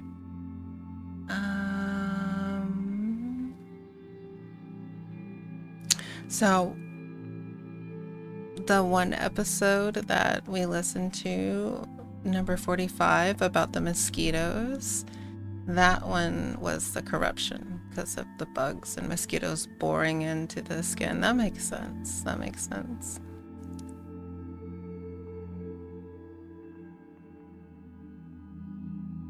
All right. Episode 69. Thought of the day. I thought that episode would take us to the top of the hour.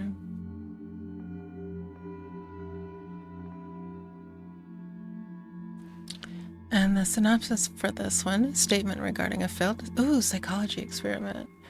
The Magnus Archives tells the tale of a worker at the University of Surrey who observes the web of madness that comes from an experiment into ESP. ESP is extrasensory. Oh wait, what was it again?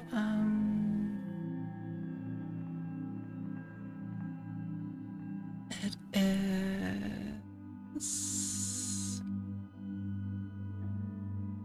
extrasensory perception. There we go.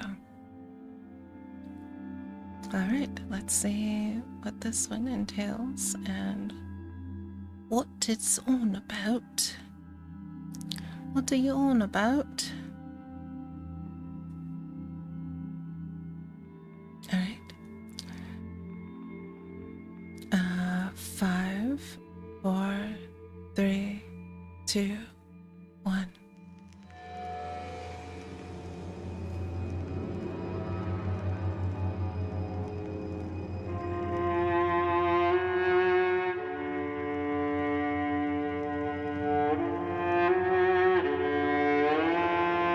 Rusty Quill presents The Magnus Archives.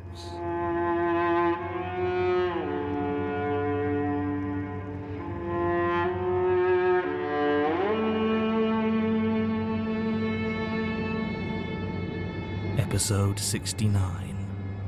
Thought for the Day.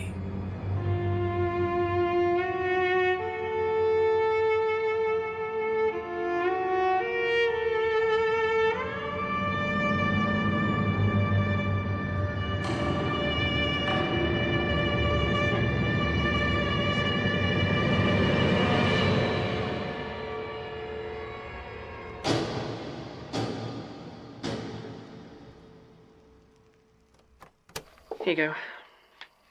Sasha in today? Oh, she's got the day off.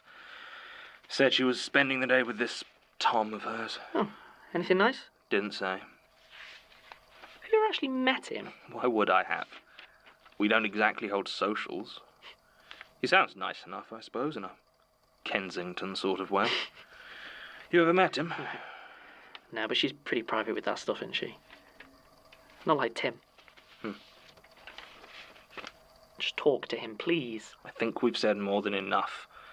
I doubt there's much more words can do for us. You can't work together like this. Ironically, I think working is all Tim and I can do together. Look, John, when was the last time we all just talked? Just talked without all of this... Thank you for the tea, Martin. Okay, fine. He's not wrong, you know. I know. Statement of Darren Harlow. Statement of Darren Harlow regarding a failed psychology experiment at the University of Surrey. Original statement given 18th November 2010. Audio recording by Jonathan Sims, head archivist of the Magnus Institute, London. Statement begins. Things always seem so obvious in retrospect. That experiment was always a terrible idea. Even at the time, I remember thinking it sounded like something out of a horror movie.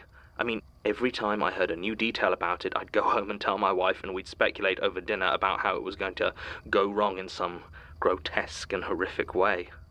We'd laugh and suggest the ways it could turn those poor grad students into crazed killers or mutated monsters. And when I started to see more and more spiders around the lab, I turned the very real sense of unease into the fun sort of fear. Like I was just playing at being scared. It's so strange. Even when you're really looking for horror, it's impossible to actually believe it. It always feels like something you made up, just having a bit of fun, scaring yourself. Because those things don't happen. Not in the real world. But you think sometimes about what the real world is. Just what your brain mixes together from what your senses tell you. We create the world in a lot of ways. I suppose it shouldn't be surprising that when we're not being careful, we can change it. Before you ask any in-depth questions about the methodologies or structure of the experiment, I should make it clear I'm just one of the cleaners. I have no idea how or why they started it, or God knows where the funding came from. I find it hard to believe the psych department okayed it, but I'm not an academic and those decisions are way over my head. I mainly take care of the science labs. Most of the cleaning crews at the university get shifted around a lot, working in different buildings or departments one month to the next. But there's a lot of stuff in the labs that requires additional training to clean safely, so we're a bit more specialised than the rest. I mean, they still don't let us within spitting distance of the really expensive equipment. That was all taken care of by the lab techs. But the point is I'm a much more familiar face around the science departments than a cleaner would otherwise be. There's also the fact that the science lot actually talked to me on occasion. I don't want to say it's because I'm white and the rest of the cleaning crew isn't, but they always talked to me in a way they didn't talk to the others. So I became the de facto point of contact between the cleaners and the rest of the staff. Long story short, I generally knew roughly what the deal was with most of the experiments being run at any point. So when Dr. Elizabeth Bates told me about the latest study by her psychology postgrads, I thought she was pulling my leg. The psych department is generally one of the least demanding from my perspective, as it's almost entirely people sitting at computers or in interview rooms. Once or twice I think they were given use of an MRI machine at some hospital or other, but that's more a neuroscience thing, and more importantly, didn't happen in the buildings I cleaned. Since I've been there, which is a good 7 years now, they've never crossed over into parapsychology, nothing even remotely less than respectable research. So when Liz explained the experiment and I realised they were basically doing ESP research, I got a bit excited. I mean, she dressed it up with all sorts of science jargon and sent my head spinning plenty, but it still basically boiled down to seeing if the thoughts and feelings of a group of people in one room had any effect on the experience of a subject in a separate, sealed room. I mean, she could talk about group dynamics and call it proximity intuition or whatever it was she said, but I know ESP research when I'm mopping its floors. Not that I mind it, of course, I love that crap. I'm a horror nut, but I generally tend towards the more sci-fi end. Demons and ghosts have never really got me, but give me aliens or the sinister powers of the human mind and I am there. I didn't tell any of this to Liz, of course. I got the impression that it was a bit of a sore spot, and I've no reason to piss off the people I work with. But you can be damn sure I was keeping a much closer eye on this experiment than I was the others, especially when she told me a bit more about how they were doing it. The basic premise was pretty similar to most of these studies. There was a room with a one-way mirror where the subject would sit, and they'd be strapped up to measure physical responses. The other side of the glass was anywhere between 1 and 20 participants who would be receiving stimulus for a certain response or feeling. Those feelings would be incited while their attention was on the subject through the mirror. Then they simply measured what, if any, response the subject had to something they couldn't see, hear, or otherwise be aware of. Sometimes the subject was told there were people on the other side of the glass when there weren't, in order to get a control group and weed out any placebo responses. The subject's name was Annabelle Kane. What really got me, though, was what Liz told me about the specific nature of the feelings they were trying to project. They were planning to work with fear.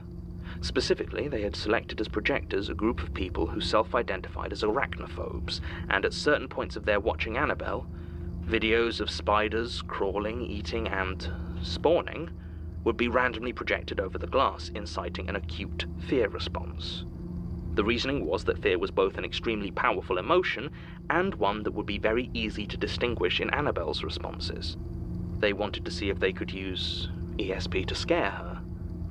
I told you it sounded like a setup to a horror movie, right? I don't know how they didn't see that. I mean, maybe they did. Maybe they went ahead with it for the same reason I joked with Laura about it instead of requesting a transfer. You come to relish the ghoulishness of it, because deep down, you know it's safe. The worst that might happen would be a few upset students. It should have just been an idle flight of fancy. Now, I can't really speak to what happened for the majority of the study. For obvious reasons, I wasn't cleaning the rooms in question while they were doing the tests, but I heard a few bits and pieces about it from Liz and some of the other researchers. It seemed to be going well to begin with. Annabelle was displaying some subtle but statistically significant signs of distress and unease while the spiders were being shown, signs that were noticeably absent during the control periods. I know that the fear reactions were certainly serious enough for the poor souls that had unwittingly signed up as projectors. I had to clean up when one of them was sick during the first round of testing. He had to leave the experiment, if I remember. Lucky sod. I'm sure you can guess what I ended up cleaning more and more of over the course of the study. Cobwebs. I mean, you can't avoid them in buildings with high ceilings and inviting corners, but even so, there were more and more of them each day. I'd brush or hoover them away in an evening, only to find them returned the next morning, thicker than ever. I never got a good look at the spiders behind them, unlike most of the ones I've seen sitting fat and proud in the centre of their webs. The most I ever saw of these would be a quick scuttle of dark legs disappearing into a hole in the plaster or behind a wall installation. It creeped me out plenty, but in a good way, I thought. I knew that logically they were just escaping the winter. I mean, you know how cold it's been these last few weeks. I tried to spook Liz, telling her how her dark experiments were summoning up an army of spiders. I had no idea. The tests were progressing, and they had started introducing multiple projectors at once to see how it affected the intensity of the feelings Annabelle was receiving. Liz was very excited by the results. I can still remember her face as she told me that Annabelle had apparently reported having several unsettling dreams about spiders. Notably, at no point in the experiment had she been informed that it was spiders being used. Liz was excited, telling me how the dreams seemed to map very well to the physiological responses they had been recording. How Annabelle had dreamed of tiny legs running along her veins like a web. It was then they started to have problems, though. While adding additional projectors had at first increased the severity of the responses, it seemed this had very quickly tapered off, and soon the measurements had changed significantly. They were still getting noticeable responses, but they weren't like the ones they'd gotten before. They didn't appear to be fear. Liz was irritated by this, as even though the results still looked good for a general ESP study, the variation in response tone would apparently muddy the research in ways she wasn't keen on. I only saw Annabelle Kane once during this period. She wasn't hard to pick out. She dressed like a vintage clothing store exploded on her, and her short bleach blonde hair stood out sharply against dark skin. The first time I saw her, I liked her. She looked like the kind of student who occasionally talked to cleaners like they were people. Not that we ever actually spoke, but she had that air about her. This time, though, it was just as she was leaving the mirror room. She was walking strangely, like her trousers didn't fit her right. She kept bending her knees at kind of odd angles, holding herself with this stiffness. Her arm was extended, and she ran her hand along the wall as she went, moving her fingers rapidly so it scuttled like a spider with its legs missing. Even then, I didn't really start to consider what might be happening. No, I didn't take it seriously until what happened last Thursday. I'd pulled a late shift, and just finished my first sweep of the labs. I'd made a start on mopping the corridors leading up to the rooms Liz had been using, when I noticed the lights were still on. Now, she'd mentioned that afternoon they were trying the first sessions with all 19 of the remaining projectors. They'd had a predictably high dropout rate. Now, I know that the more people you have involved in a test, the longer it tends to take and the more potential there is for delays, so it might well have overrun, but it was 9:30 in the evening by that point, so it seemed very unlikely it would have gone on that long. I thought maybe they'd just left the lights on by accident. These things happen. I did my best to forget that the lights in those rooms were normally motion activated. I hope someday I'll forget what I saw when I opened that door, but I won't. All the arachnophobes, Liz's projectors, were stood in 2 circles, the one inside of the other. Their hands and arms were locked together in a complex, interlocking pattern, and they walked around, rotating the whole thing slowly but surely. Liz wasn't there, but in the corner I could see one of her postgrad students. I think his name was Mark, standing there, staring like he was in some sort of trance. I mean, they all looked like they were in a trance. The other side of the glass, I could see Annabelle Kane stood there, staring at them. Her body was hunched over and contorted in a way that was definitely not natural, and I really wanted to have been a trick of the light. but for a second, it looked like she had more than 2 eyes. Almost as soon as I entered the room, the movement of the circle stopped abruptly and their heads snapped to face me all at once. I froze in panic. They dropped their arms to the side, and for a moment I was sure they were going to attack me. But instead they turned back towards the window, towards Annabelle, and walked up to it, lining close in front of the glass. With a sudden, jerky motion, they drew their heads back, then slammed them into the mirrored window, shattering it all at once. I wanted to run, but I couldn't will my body to move. I just stood there, watching the blood run down from the cuts in their foreheads as Annabelle began to climb through the broken window, her limbs moving and reaching slowly and deliberately. The others didn't move a muscle as she crawled over them, then over the floor towards me. When she was about a foot away from me, she drew herself up to her full height. I don't know exactly how tall she had been before, but now she loomed over me by almost a full foot. Her eyes locked on mine, and I began to feel something. It was like 100 tiny, scurrying legs inside my skull, moving and scampering through my mind.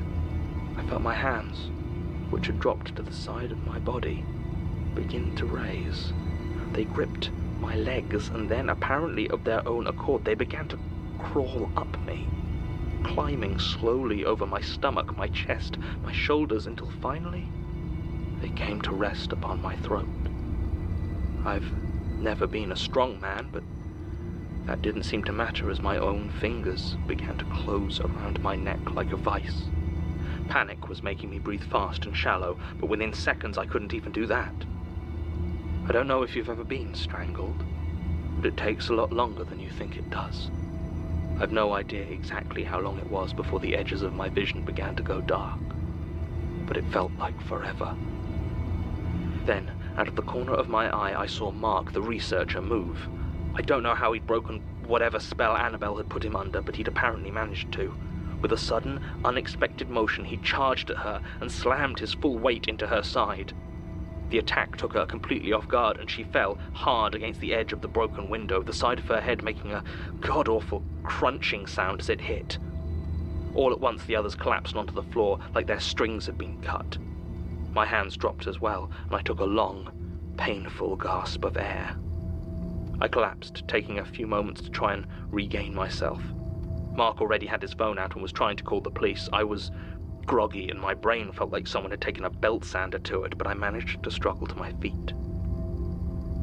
I looked at the crumpled form of Annabelle Kane just as it started to get back up. I could see the side of her skull had been caved in, and beneath the wet mess of blood and bone, I saw a mass of dull, white cobweb. I ran. I'm not proud of it. I ran out of that building, back to my car, and I just drove away. I drove for almost an hour before I finally pulled into a side road and started crying. I never saw any of them again. The university administration contacted me before the police did. They told me in no uncertain terms that if I valued my job, I had officially not been in the building that night. I didn't really know what I'd have told the cops anyway, and I needed that job. So when I was questioned, I told them I'd been homesick with a stomach bug. I think the fact that I looked like death helped convince them, and I wore a high-necked shirt to the interview. Official line was that Annabelle had suffered a psychotic break and broken the window, injuring a lot of people with broken glass before beating Mark half to death and fleeing the building. The others in that room didn't seem to remember anything, and I don't know if Mark ever mentioned me in his testimony. He and Liz still haven't returned to the university, and I've not made any efforts to contact them. As far as I know, Annabelle Kane is still out there. I'm keeping my distance from anything even remotely spider-related, though. I somehow managed to live through one horror movie. I have no intention of going looking for another. Statement ends. More spiders. Mr. Harlow's testimony does at least have the decency to be widely corroborated. The story of the psychology student who went mad during an ESP study is still widely discussed in certain quarters of Surrey University, and there are multiple newspaper articles covering the events in depth, though none of them mention the arachnid angle, or indeed Mr. Harlowe's involvement. Both Mark Voigt and Dr. Elizabeth Bates left the university almost immediately following the incident under something of a cloud. Dr. Bates has refused our request for an interview point blank, while Martin informs me that Mr. Voigt's testimony was disjointed and borderline incomprehensible. Apparently, biologically, his account of the spiders doesn't make any sense, according to Martin. Also, apparently he cried a lot. He did, however, at least confirm the presence of Mr. Harlowe at the event, and the rest of the conversation was a mess of rambling about legs and scuttling. Despite his recent issues, Tim came through on this one. Police reports do support the official story of a student who suffered a violent episode and attacked other people involved in a research study. It was ascribed to a psychotic attack, though Annabel Kane's parents have repeatedly stated she had no history of mental illness or violence. Indeed, I've rarely seen so blatant a use of the image of a frothing lunatic outside the pages of lurid fiction. I do not think she went mad. Annabel Kane has never been apprehended and appears, to all intents and purposes, to have disappeared. What is equally, if not more concerning, is that in the years since that statement, every one of the other participants in that study, Dr. Bates' so-called projectors, have also disappeared. I cannot help but wonder how many cobwebs might be found in their old homes. End recording. Supplemental. I've not been back in the tunnels.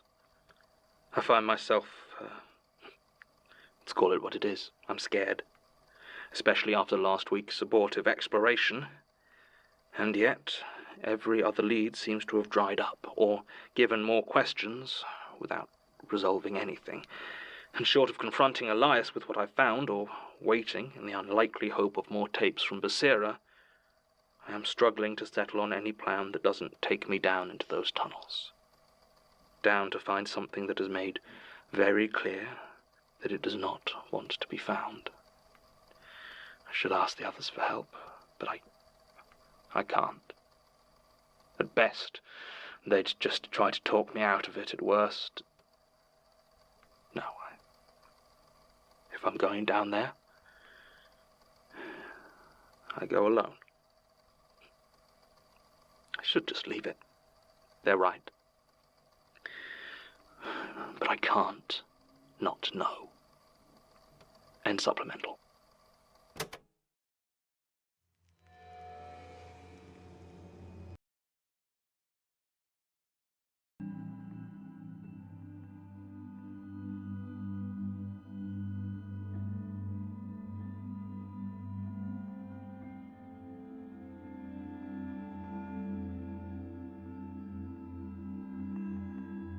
So, I don't like spiders.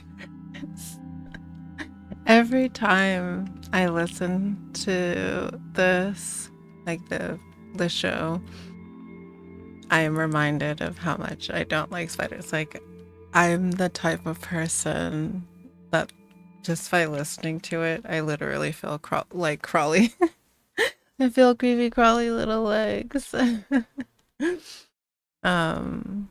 So that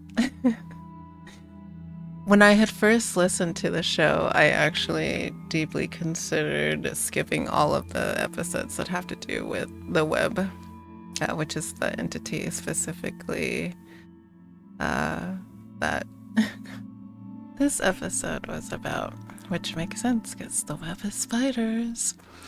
But it just makes me feel so itchy after listening to it. Like, my arm hurts from me scratching. It's not... And even when I find spiders, like, inside, I won't kill them. I'll try to scoop them up and take them outside. But if I can't manage to scoop them up, then, you know... then they have to die. And I feel bad about it, but like, what? I remember I've seen called a hunter spider? And they're so they're so big, and it was carrying its babies on its back, and I literally just did a about face. I saw it on the ground. I had my broom in my hand, and I was like, nope, I'm not gonna do that. And I just turned around and walked away. And I'm glad it was outside. Like, I just wanted to sweep it away from the house. But no, I didn't. I just left it. I was like, nope, there's a chance that it'll get on the broom or the babies will fly off. Like, oh man, it's making me itchy just thinking about it. No. That was crazy. Is Annabelle a spider? She is an avatar of the web. I guess that's a good way to say it. She's an avatar of the entity, the web. So in a way, yes, she is a spider. Because she picks up their special... I'm so itchy. Oh, man. Okay, let's see. Let's read about Annabelle really quick. Have we seen her in any other episodes before I look too far into this? Oh, I'm so itchy. I guess it's good that we're gonna take a little break.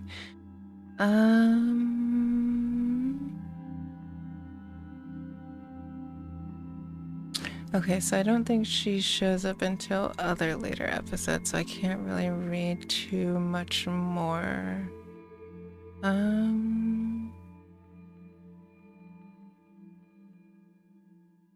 But we can read about that episode. So this incident is supposedly what caused Annabelle to have such a terrible fear of spiders that she would eventually end up volunteering for the arachnophobia study at Surrey University sometime before November 2010. These events are more verifiable as they were procured by the archivist from a witness. She was the psychic receiver for other people's fear, stimulated by watching videos of spiders. She began to have dreams about spiders crawling on her. The experiment appears to have invoked the web to cause Annabelle's hypothesis as an avatar. So this episode is like what actually caused her to become an avatar for the web. While this was presumably inadvertent on the part of all the participants, it was likely directly caused by Mother of Puppets. During the study, she appeared very tall and displayed the ability to control other people. She displays this ability by controlling all the participants of the study and by forcing Darren Harlow's hand to strangle him.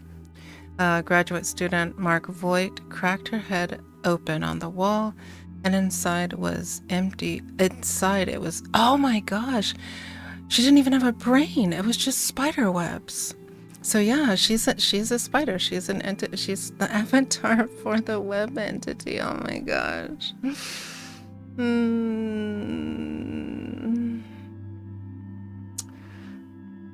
No.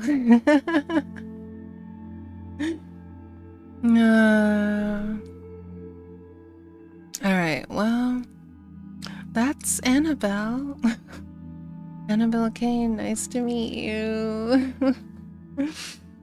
I think I'm gonna go splash my face with water because I do still feel itchy. Alright, let's do our break. And I'll actually put up our BRB scene so that you can sort of see the Junji Ito inspiration. There's other artists like why can't I think of his name right now? And I've been to his museum and everything. Gosh.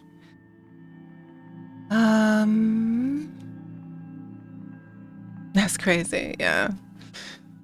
I agree, dear. I agree. Oh, I definitely want to go wash my face, though. I'm just like, oof. Gross. I always like whenever I feel like that feeling of like a random like hair or something like that, it makes me think that it's like a cobweb or something. Like I just ugh. And I've seen and have had to treat like brown recluse bites on people, and like, oh my gosh, if you ever get bitten by a brown recluse spider, please immediately go to the hospital.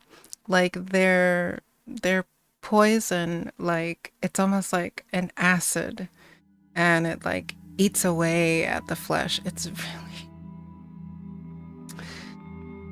that might also be why I have such a fear of spiders as well too, because I've seen like how their bites. I'm like looking over my body.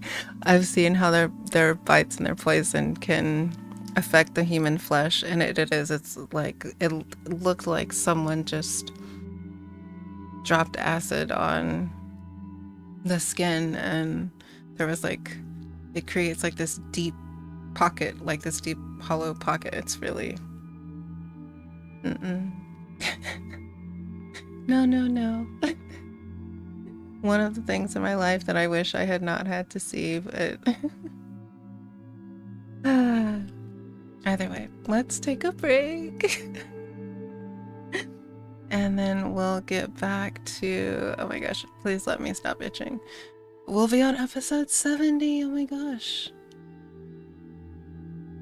I find it interesting that that episode is called Thought for the Day. Alright. I will be back. Please take a break. It's also 2200, so if it's time for you to wind down for the evening, please make sure that you have turned off everything in your home, that you've locked all your doors, and that you've got a nice cup of water by your bedside if you are winding down your evening with us. Yes, and a blanket, of course. Anything warm and soft.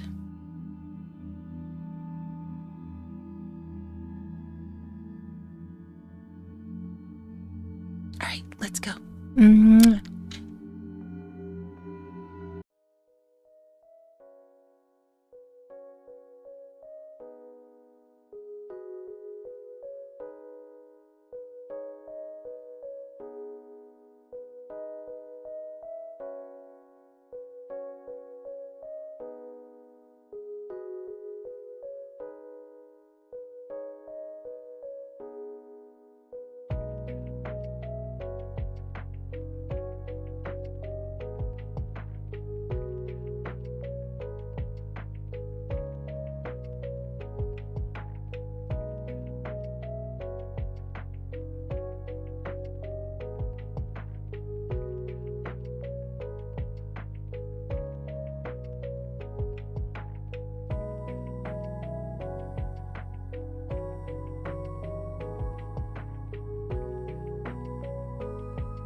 it would be the intermission, dear. How are you? Alright, my face is splashed. I feel a little better. I still feel a little itchy. But I made a cup of tea. I'm still trying to get like the routine of my tea kettle. The routine. I'm trying to figure out when I can turn my tea kettle off so that the water is not like piping hot.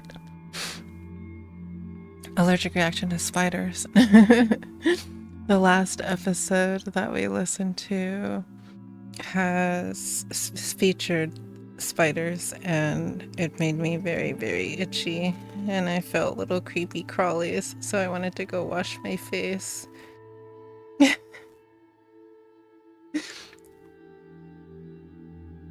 Oh.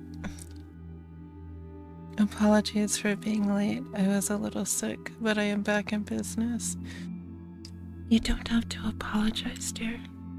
I'm just happy to see you when you can be here, you know? And I'm glad that you're feeling, hopefully, better. You can join the sick boat with me. You know, feeling sick is like the norm. I'm trying to make light of not a light situation, but I'm glad that you're feeling better. And I definitely don't want you to be sick. So, is your day going well otherwise? Well, I guess your evening now.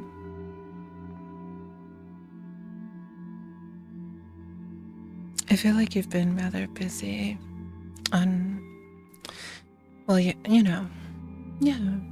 So, when I don't see you here, I just assume that you work late. The apology is just a courtesy. I know you weren't expecting me to kneel and ask for get on your knees now. No. Worship your goddess.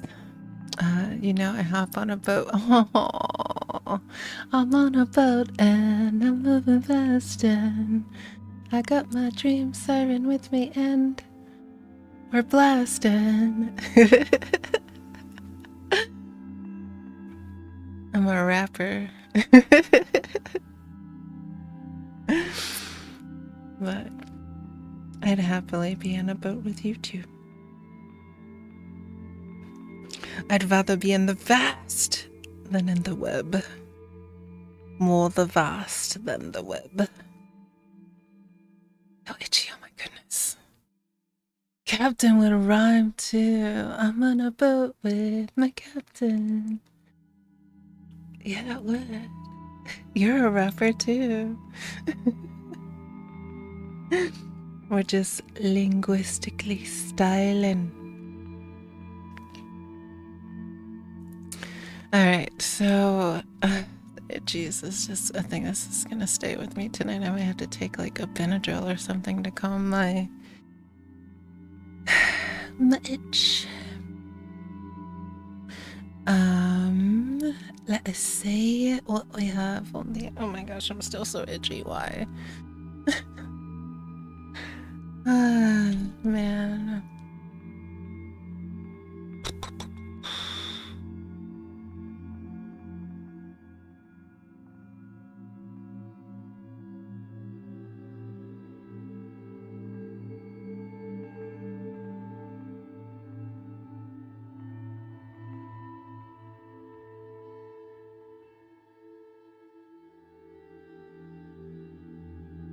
Oh, I missed someone's question. Goodness gracious. Which car do you like? The Bugatti Chiron and the Supra. I think I missed that message between all of Jose's messages earlier, so I'm sorry that I missed your question, Ethan. But yes, it is the Chiron or the Supra. Those are my two favorite vehicles for no reason at all.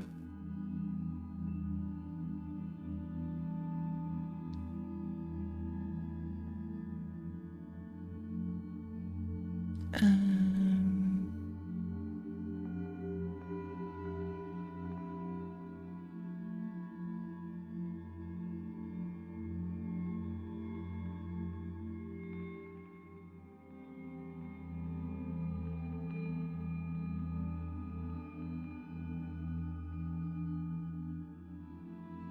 I missed anything else? Okay. Let's get on with the show, shall we? We're going back in our episode 70, Book of the Dead.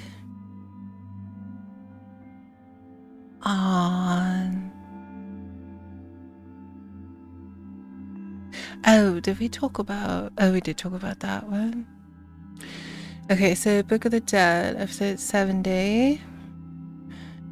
A statement of Masato Mori regarding an unusual inheritance and the case thereof and causes thereof.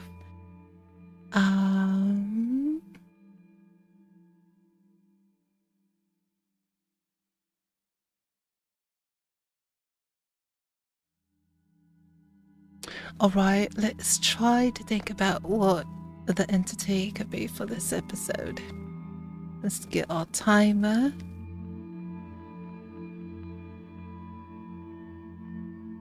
And let us begin. And thank you for being here with me. And 5, 4, 3, 2, 1.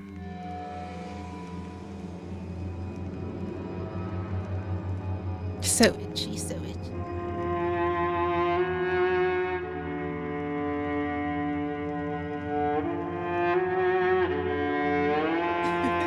Rusty Quill presents the Magnus Archives.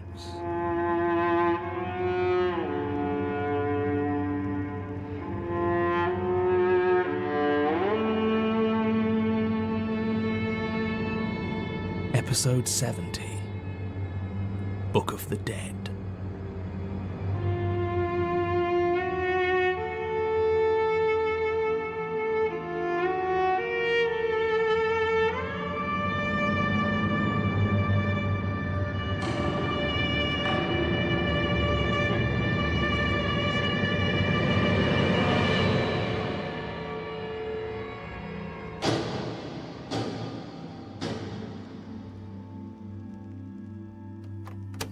Statement of Masato Mori regarding an unusual inheritance and the causes thereof. Original statement given 9th December 2003. Audio recording by Jonathan Sims, Head Archivist of the Magnus Institute, London. Statement begins. I did wonder why he left me anything in the first place. Philip Doer and I always kind of hated each other. You know those friends you have who aren't really your friends, but you go to the same parties and it's not enough of a thing that you'd actually avoid each other, so everyone just assumes you're friends and you kind of absorb that and even start picturing them when you think about your friends as a group. But deep down you both know you don't actually like each other, it's just that it's actually more effort to not be friends. Well, Phil was one of those. He was fine if you were discussing a movie and he was picking apart the dialogue or the casting choices, but whenever he started drinking, he got political. And let's just say he was the sort of guy who thought that minimum wage was a bad idea. I don't have particularly strong opinions myself, but it really wasn't a rant you want to hear when you're 4 beers in, especially when you've heard it plenty already. It was like, yeah, Phil, we know you got where you are through sheer hard work and determination, and the fact your parents gave you their second house as a 21st birthday present didn't help at all. Asshole. Not that I want to speak ill of the dead. Anyway, as far as I knew, my distaste for him was always mutual, so it came as a real surprise to learn he'd left me something in his will. I'd love to make some flippant remark and say the only gift I needed was him falling under that train. But, truth be told, his death actually hit me pretty hard. All of us felt it. I mean, 37 years old. It's an odd time to go. It's not really in the realms of tragic loss of a young life so full of potential, but it's still a long way from, I guess it was his time. It just hit all of us that we were entering the period of our lives where sometimes people die. Life was no longer a given, and it wouldn't actually be as long as all that before funerals were starting to outnumber the weddings. This was back in February, and I'd just turned 34, but it played on my mind. mortality. I just kept thinking to myself, the moment I die will feel just the same as this one. It's not a thing forever in the future. I will be in that present, just as surely as I am in this one. And I will end. I've never been a religious man, and I always say I take comfort in the idea of a peaceful oblivion, but that's a lie. I'm terrified. The inheritance I received from Phil didn't exactly do anything to calm my mind. It was listed in the inventory as his journal, but looking at it, that didn't seem right at all. It was clearly older than 37 years, with the black bookcloth faded and worn away at the corners. For a second, I wondered if maybe it was some sort of family journal passed down between generations, but then leaving it to me made even less sense. I still took it. I mean, what else are you going to do in a situation like that? It was larger than it had looked lying on the table and heavier, like one of those old family Bibles you sometimes see in museums. I did have the decency to wait until the end of proceedings before I carried it home and started to look on the internet to try and see how much it might be worth. This was actually the first time I took a proper look at it.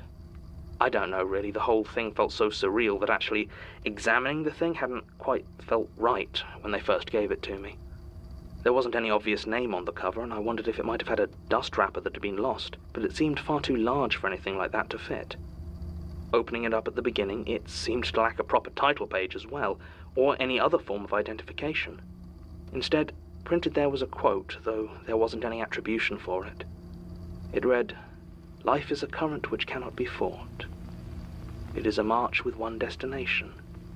You cannot cease your step, nor move your course to one that skirts the journey's termination." And below it, in a faded blue ink, was a handwritten message. "You have already read too much." I laughed at this. I was starting to think that maybe Phil was finding one final way to be an asshole from beyond the grave. I'd never thought he'd actually had much imagination, but a gruesome practical joke did seem the most likely explanation at that point.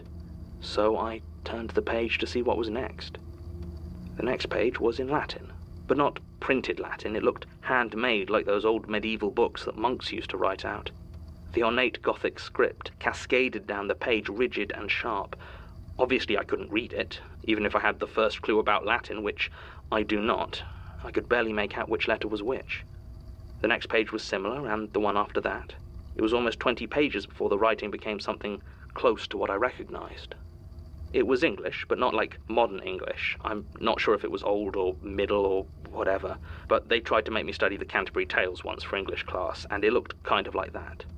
Close enough to real words that you knew it was the same language, but it was spelt all wrong and didn't actually make much sense when you tried to read it. There were a couple of words that stuck out, though. It seemed to be about someone called Julian, and death cropped up a few times, which I assumed was a death, and even one instance of the word homicide, which I didn't even know was a word back then. The next pages were more of the same, though I did gradually get more and more so I could understand it. Each was in a very different hand until it reached the entry on Christopher. This was one of the first with printed type, and like the others had no real heading or formatting, just a solid block of text that covered the page. It was an account of the death of someone named Christopher, which apparently took place in the year of our Lord 1592. He was dragged through the streets of Norwich by a horse, scraping off a good deal of skin on the jagged, frozen ground. After about 10 minutes of leaving this bloody trail, the horse proceeds to stop, turn around, and slam its hooves into his head until it caves in. Christopher does not lose consciousness until the third impact. This whole scenario was described in vivid, graphic detail. I felt a bit unwell reading the account of how it felt for him to hear his own skull breaking. It soon became clear that all the accounts were similar. Each detailed a death, often violent, always unpleasant. They were in chronological order, with what looked like 5 to 10 years between each one, though sometimes they came much quicker, one after the other. I also started to notice on some of the pages a faint scorching around the edges, though it would be some time before my own attempts to burn it proved how resilient it really was. As it went through the ages, the style and the manners of the death updated with it, though no one found in those pages seemed to die naturally. I wasn't reading them very closely at that point, one gruesome death being very much like another. When I reached the last 2 pages before the book's contents became blank, the penultimate was for Philip Doerr, and the last one, as I'm sure you might have guessed, was for me. It was hard reading the book's description of Phil's death. It lingered on his terror as he felt himself falling off the platform, the screech of the train's wheels as they rumbled unstoppably towards him. It said that though his legs were severed and his body crushed, it had taken him almost 2 minutes to die, as he watched his blood flowing out along the rails. I couldn't believe what I was reading. It was sick. Could someone have put this in the book after his death? Why would they do something like that? Or could it be that Phil's accident had been more deliberate than everyone thought?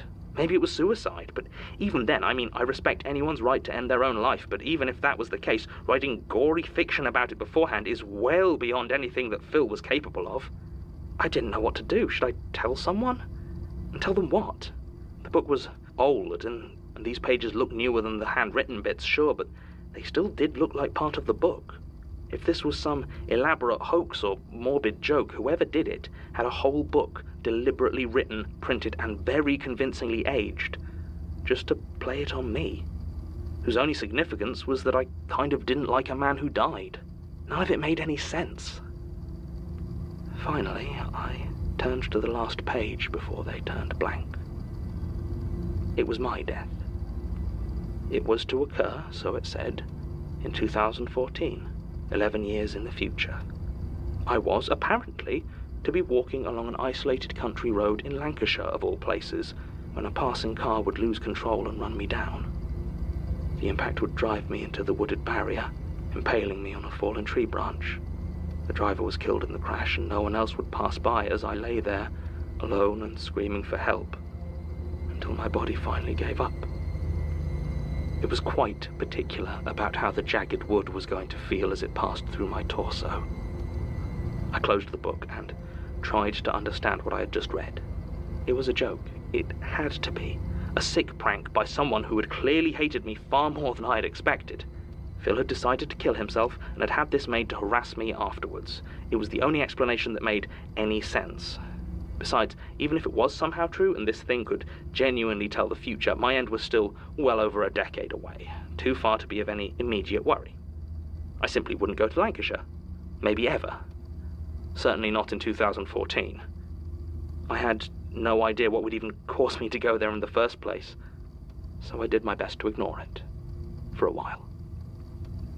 It played on my mind, though. How could it not?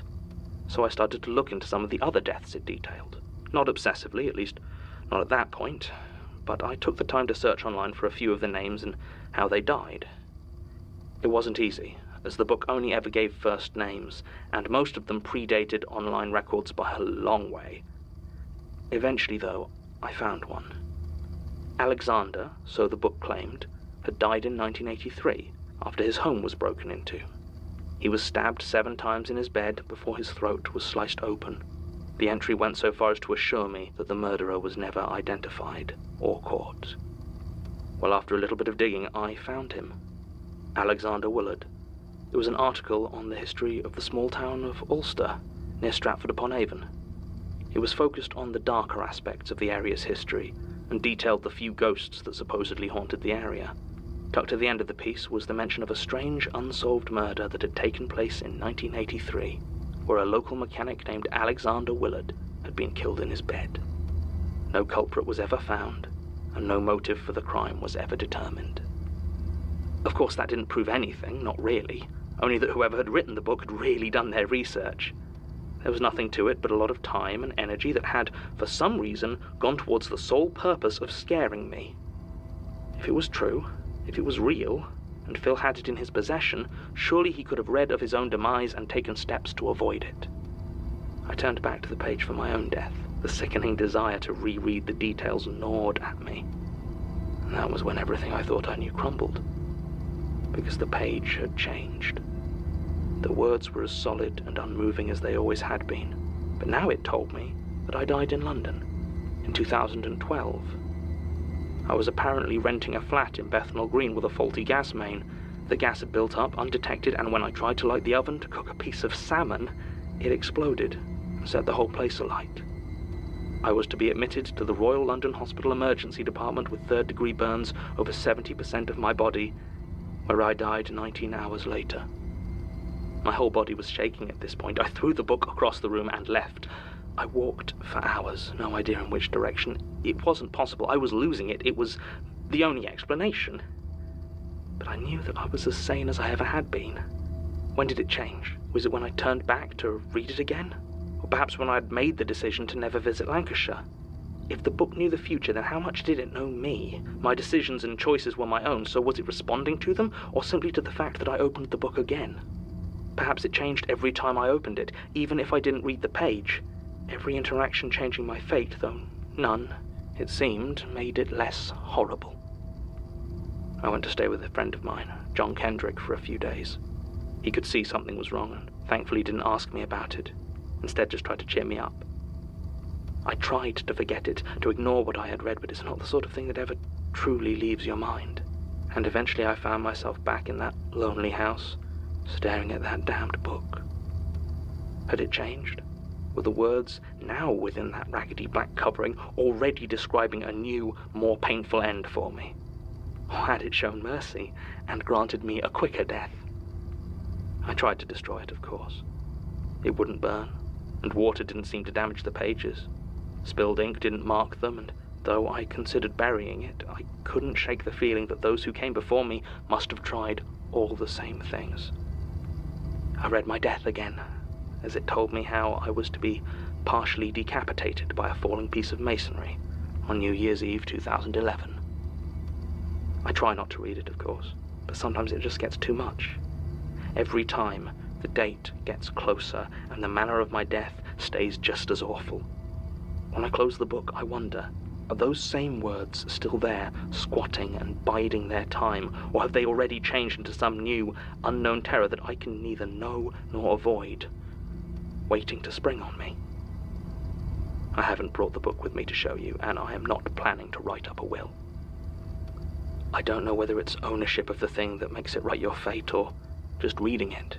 Either way, I will keep it as long as it will let me. Until I reach an end that may be more gruesome, but is fundamentally no different than that which awaits us all. Statement ends. Mr. Murray disappeared shortly after making this statement. As far as we can determine, it was a voluntary disappearance, as the lease on his flat was cancelled shortly beforehand, and he resigned from his post as an administrator with Birmingham City Council.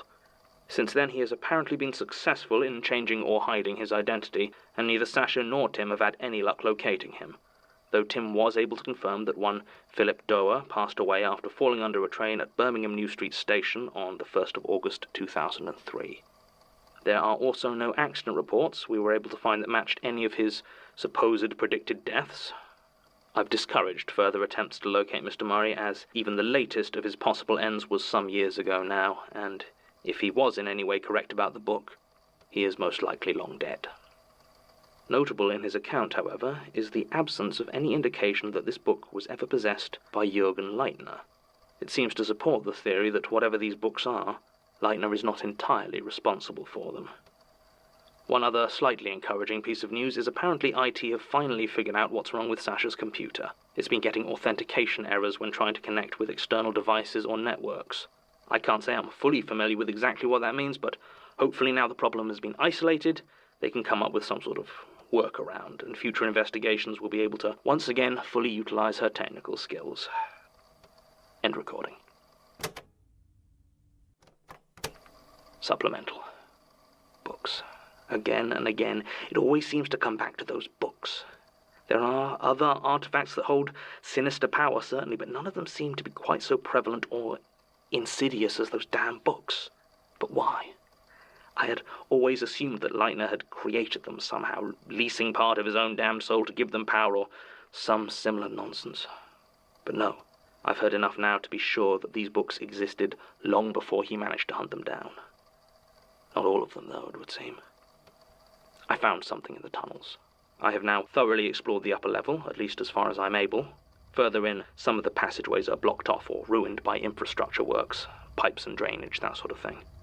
It may be that the lower levels would have a route underneath and back up the other side, though I've yet to make much headway down there. But shortly after I started exploring the second level, I found something. It was a room, empty except for 3 wooden chairs. It looked like there had previously been more, but they had been smashed. Based on the scorch marks in the corner, I think I know what they were used for. The ashes were old. Impossible to tell what they might have been before they were burned, except for the small scraps of old paper dotted about the floor. I think someone tore up a book and then burned it. There was only one scrap large enough to decipher anything legible. They have for adversaries the Zatariel, or concealers, the demons of absurdity, of intellectual inertia, and of mystery.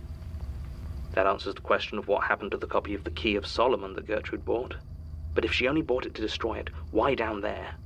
There seemed to be no especial significance to the room except that it contained some old wooden furniture. No sign of the other lighteners, though. I'll need to keep looking.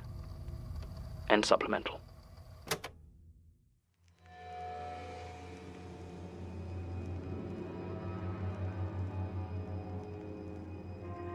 The Magnus Archives is a podcast distributed by rustyquill.com and licensed under a Creative Commons Attribution Non-Commercial Share-alike 4.0 international license.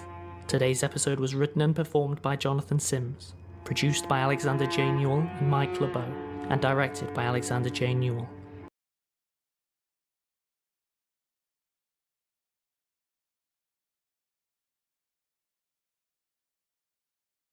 It's literally Death Note. It's it has to be. That was the first that was the first thing that came to my mind. It's like it's a Death Note with its own Shinigami. There's no it doesn't sound like there's like a human writing in it. It sounds like it's just rewriting itself. Can you imagine that? Like, what would a UK Shinigami even look like? Just have been terrorizing people since the beginning of time, or whenever the book was created. That would be tragic. I do want to find out though if you have to be you have to be given the book. Yeah. Or if, like, it didn't sound like everyone had it.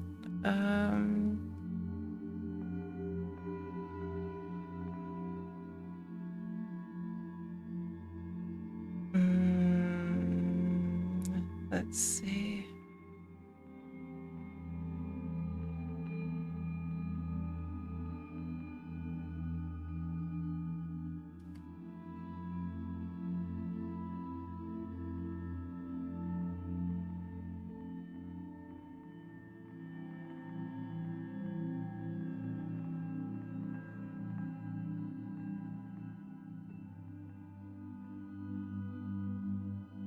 So life is a current which cannot be fought. It is a march with the one destination. You cannot cease your step nor move your course to one that skirts the journey's termination. So that's basically saying, like, you cannot evade death or your destination of your course in life. And if it was handwritten in Latin, so it says the first page Masato was able to read was about the death of a man called Christopher in 1592.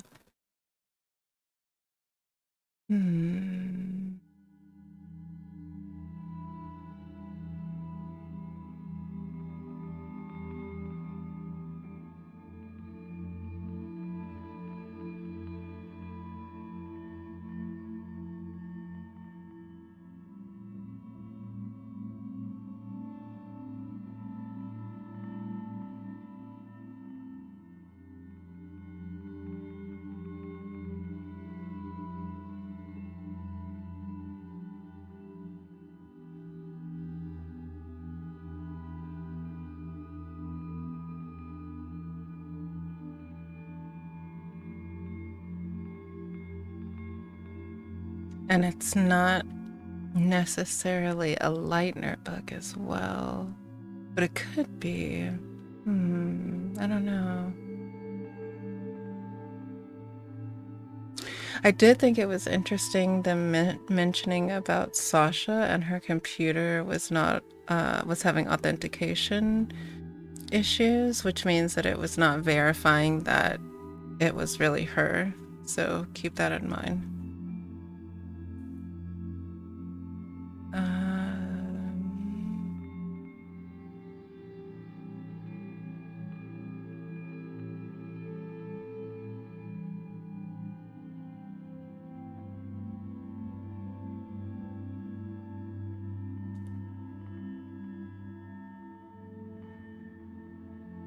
Sasha was having trouble with her computer in episode 49 as well.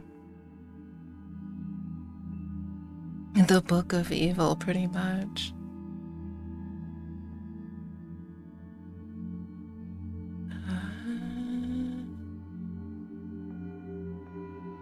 Okay, so back to episode 49. Sasha is unable to use her usual technical skills to gain access to the police report, supposedly because her computer has broken down.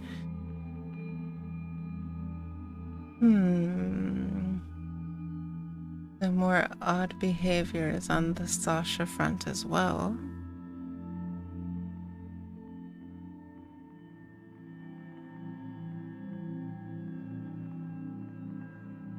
So I don't think we read about the end. So that was the deity for this episode. So let's read about the end. And the end is the fear of death. Simple, but always there. The end is one of the oldest and by far the most passive of the entities. Its fear of influence includes death and the fear of death, as well as the cruel and unstoppable end of things. The end frequently manifests through the dead and common imagery surrounding death, and has particularly close ties to dreams. It is noted by Oliver Banks that the end will be the last entity to remain when all the other entities are gone, and will itself eventually die. Makes sense, being as that it is the end.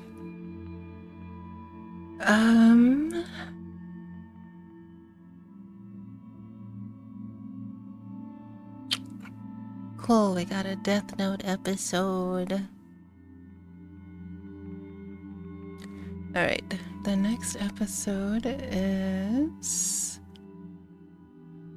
Underground. First entity that comes to mind, the Buried.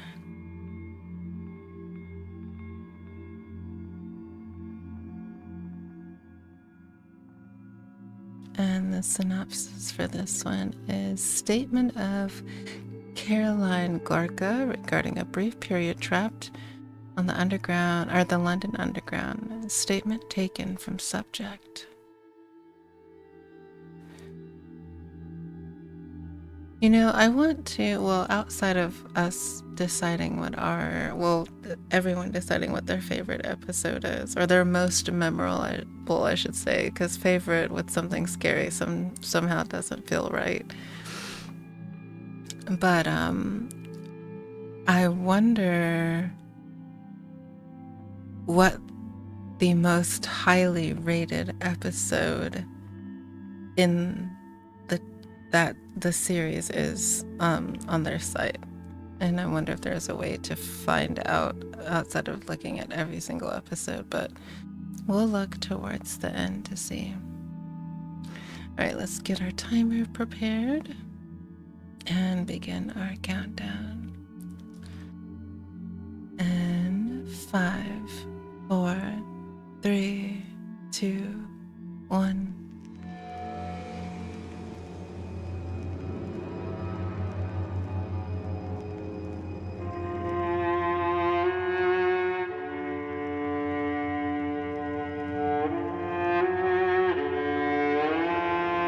Rusty Quill presents the Magnus Archives.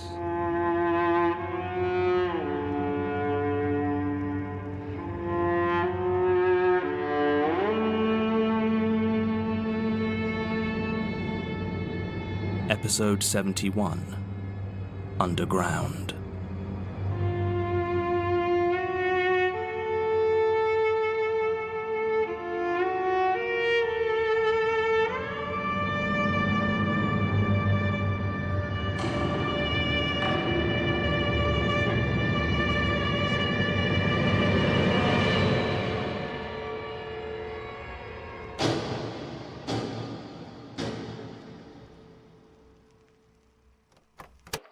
Okay. 1 second. Statement of Karolina Gurka regarding a brief period trapped on the London Underground. Statement taken direct from subject, 25th January, 2017. Thank you. On the night of the 6th of January 2017, I left the Star of Kings and walked down to the tube station at King's Cross St Pancras. For reasons I'm not interested in discussing here, I have for some years now maintained a tradition of celebrating a personal New Year's Eve with a handful of close friends a week or so after the actual event. The last two of these celebrations have taken place at the Star, a pub which I have grown fond of for its choice of beer and the open fireplaces that it keeps lit during the winter. I find it a very comforting place. It was exactly 1 a.m. when I left, as that was when the pub closed on a Friday, and the only guests still remaining were a colleague of mine named Andrew Barnett, my friend Leanne Hillard, and her husband Mark. All of them will confirm my presence and the time of my leaving. I had originally planned to go home shortly after midnight, and my housemate Tamara Simkin had gone back at that time, but I had been in a rather heated discussion with Andrew and had stayed until last orders. On my way to the station, I stopped into Crystal Kebab and bought a box of chips, which I ate there. I ate slowly, as the wind had picked up and I was not keen to go back out into the cold. By the time I arrived at the station, I had missed what would have previously been the last tube. It was with some relief that I realised the Victoria line, which would take me up to my home near Seven Sisters, had recently started running an all-night service on Fridays and Saturdays. I was somewhat reluctant to share my ride home with a carriage full of drunks, but that was always the danger of drinking on a Saturday. So I made my way down the escalators and through the tunnels to the northbound Victoria line platform. It was deserted. Not a single person was there beside myself. Looking down to the other end, I did see another figure. Just one. But they were walking away and out into the rest of the station. It was hard to tell from a distance, but I believe he was holding a shovel of some sort. There hadn't been a train for almost 10 minutes, but at the time I didn't think much of it. It was eerie, waiting there, and maybe I should have taken it as a warning sign, but there had been a lot of noise around me all night, and now I was relishing the quiet. I hoped that if the platform was this deserted, maybe the train would be quiet as well. Perhaps I could even get a carriage to myself. The train pulled up as normal. Maybe the brakes squealed a bit more than they should have, but there was nothing that stood out to me as odd. Looking back, maybe the train car was older than it should have been, or dustier, but I wasn't paying that much attention and I didn't get a good look at it afterwards. So when the doors opened, I stepped inside and took a seat. It turned out to be right. There wasn't anyone else in the carriage at all. It was just me. My phone had died 2 hours before, so I couldn't listen to my music, and I just sat there in silence as the doors closed and the train began to move forward.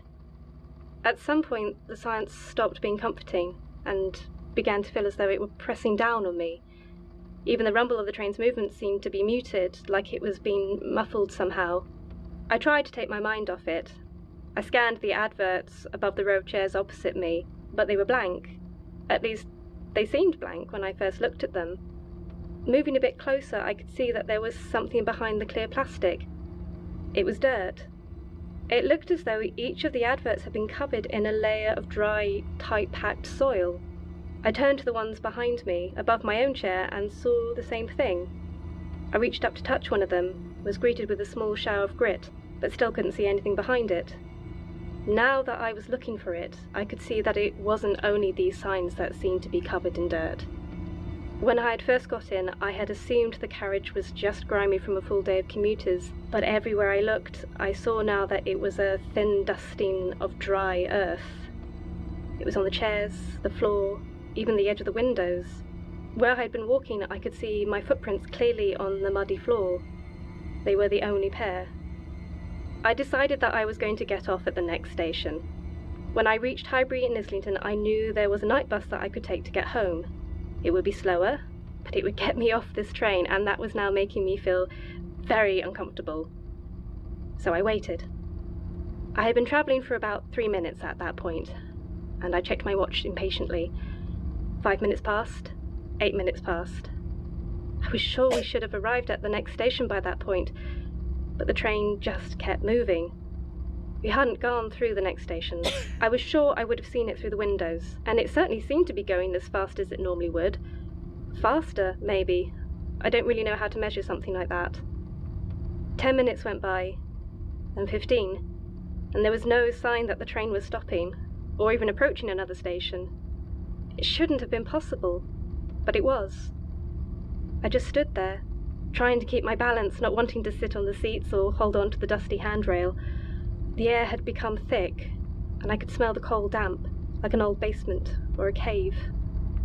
After almost 20 minutes, I walked over and pulled the emergency lever in the hopes that it might have some effect. I had to dig out several handfuls of sticky mud from around the handle before I could even reach it. I gripped it firmly and pulled. It snapped off in my hand, and I could see the point where it joined the wall had been eaten away by rust. That was when I finally decided to sit down and wait it out.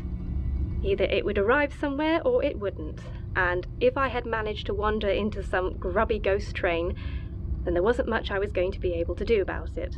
I stopped checking my watch and just sat there. At some point, I felt the train beginning to slow. There was no indication of where we were, and the automatic station announcements were silent. I stayed in my seat. It was one of the few times in my life I have regretted being an atheist, as I think I would have valued having a god to pray to. By the end, we were going so slowly that I didn't even notice when we finally stopped for almost 20 seconds. I looked at the doors, but they showed no sign of opening, and the other side was still just the bare wall of the underground tunnel. We were not at a station. I had already decided that, whatever might be out there, not being in the train was better than staying put, so I did my best to force the doors open. It was surprisingly easy, and once I had gotten them an inch or two apart, something must have tripped and they slid the rest of the way on their own. The other side was the wall of the tunnel, but rather than the normal cables and construction you would expect from the underground, this was bare earth. It was slick with damp, and instead of the 2-foot gap you would expect to be between the door and the wall, it came right up to the lip of it. There was no clearance at all. The doors seemed to be completely flush with this solid barrier of soil. As it became clear to me that there was no way I was going to be able to get out of any of the side exits, I was faced, to my mind, with 3 choices. I could sit there and wait, at the mercy of whatever situation I had found myself in. I could head through the other carriages leading towards the rear of the train and hope I could get off there and walk back along the tunnel. Or I could do the same thing heading towards the front of the train, hoping that there was someone in the driver's compartment that could explain what was going on. I picked the third option. It was, of course, a mistake. The doors between the carriages were tiny, and each bore several bright warning signs promising death or prosecution if they were used incorrectly. I ignored these and opened the one leading towards the front of the train. The gap between the cars was slick with mud, and a thin rain of dirt trickled down from the roof of the tunnel.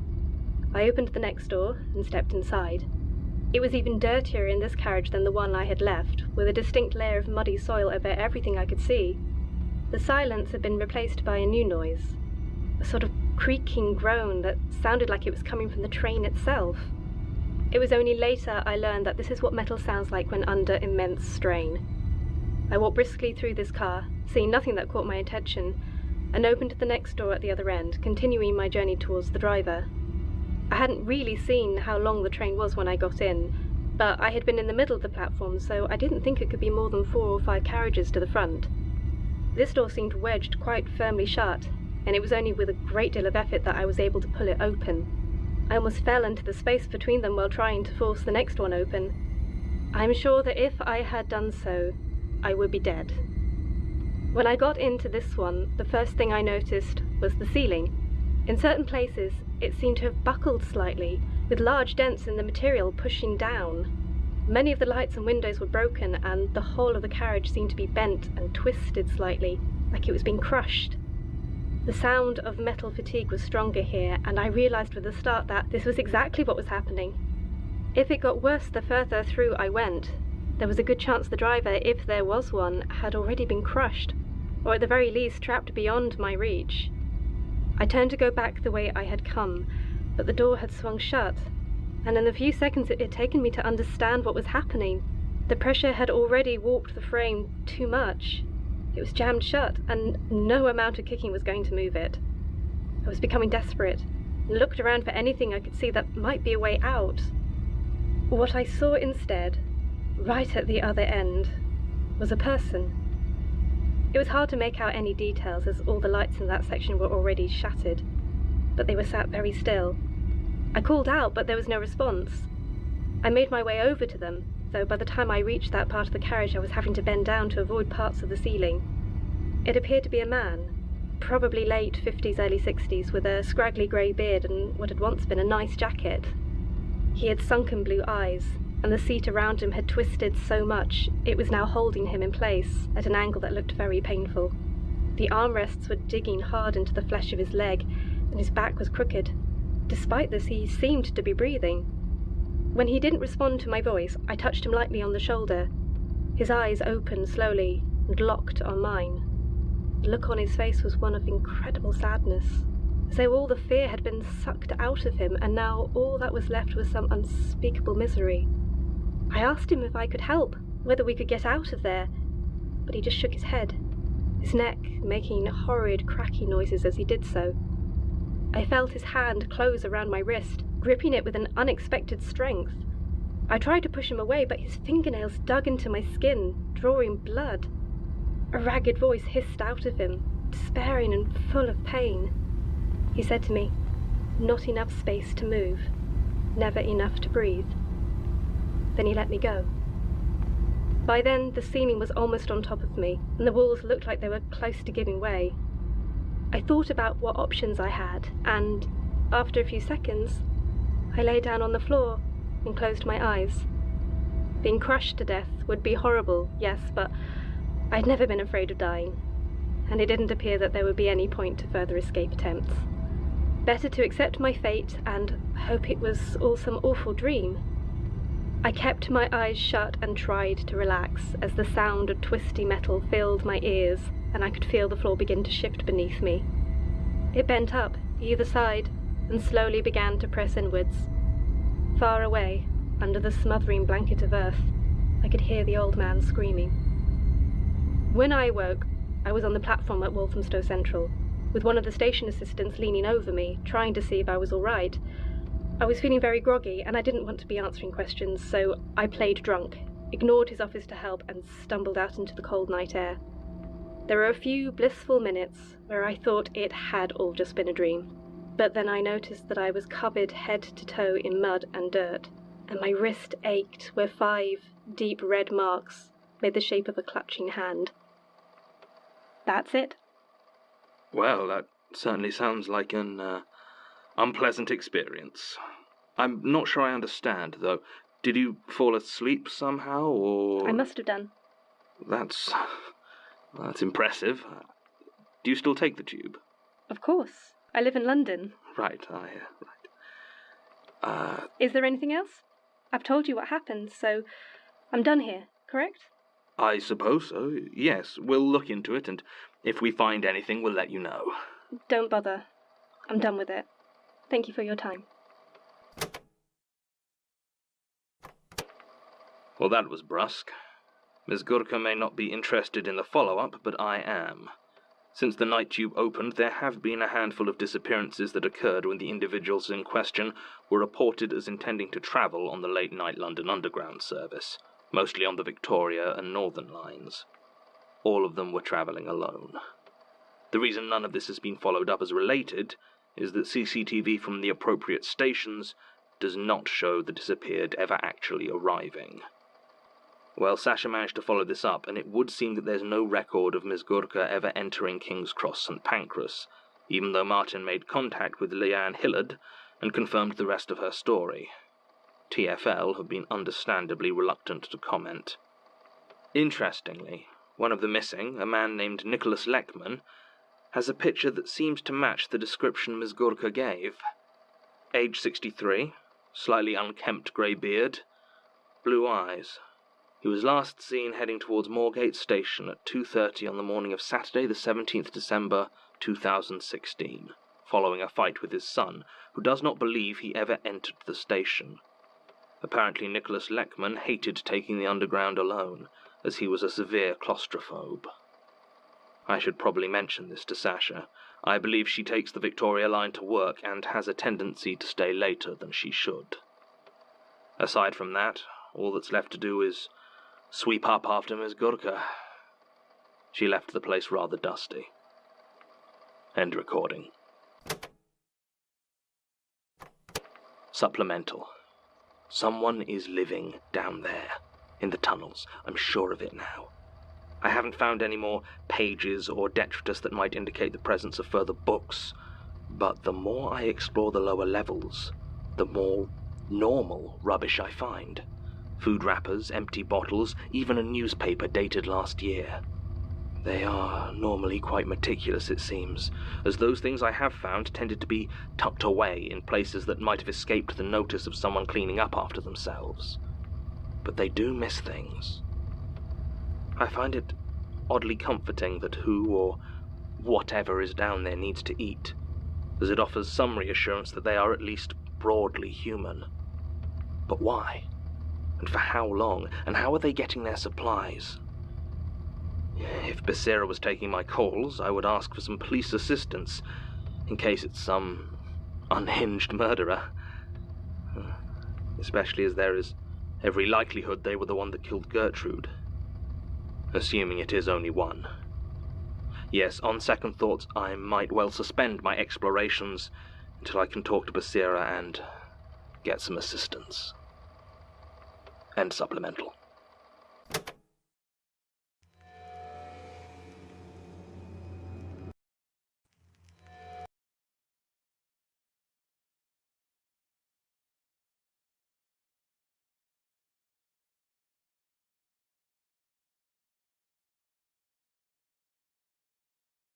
All right. So that was obviously the buried. I felt kind of sad listening to that one. I think maybe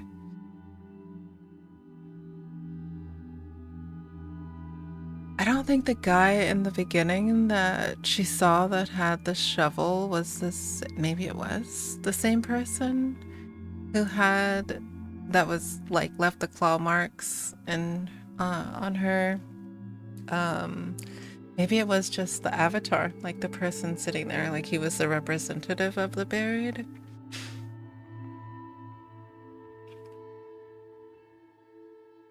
I'm trying to think who the main avatar is for them. Hold on.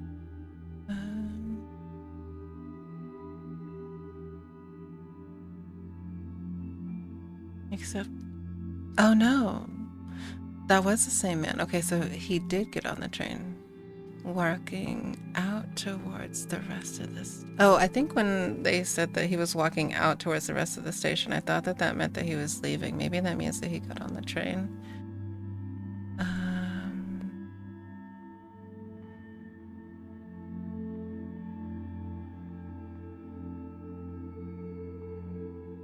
In his late 50s with a gray beard and sunken eyes.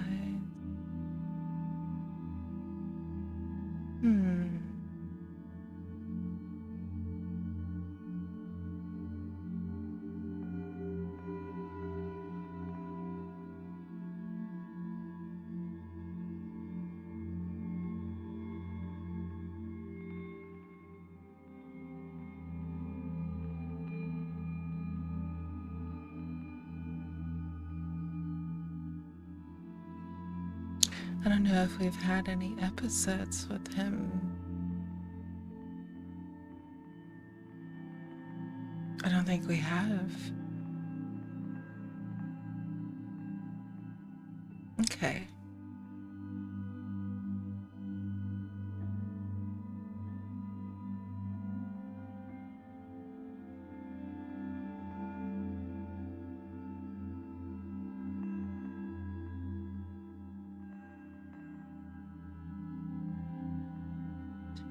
We have 3. Oh wait, do we have 3 more? 7 started at 66. Okay, 72, the takeaway, so 4 more. This one is statement of Craig Goodwill. Oh, sorry. Regarding his exploration of an abandoned chicken and kebab shop in Wadehamstow, sorry.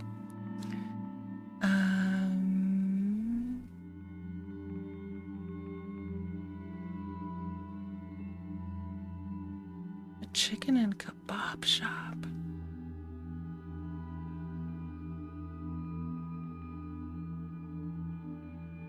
What would even... Maybe it's something more primal? What was...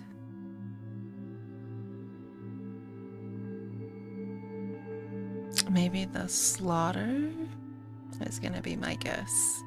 Because it has to deal with, like, kebabs, like how you have to cut up meat and stuff? Possibly. Possible.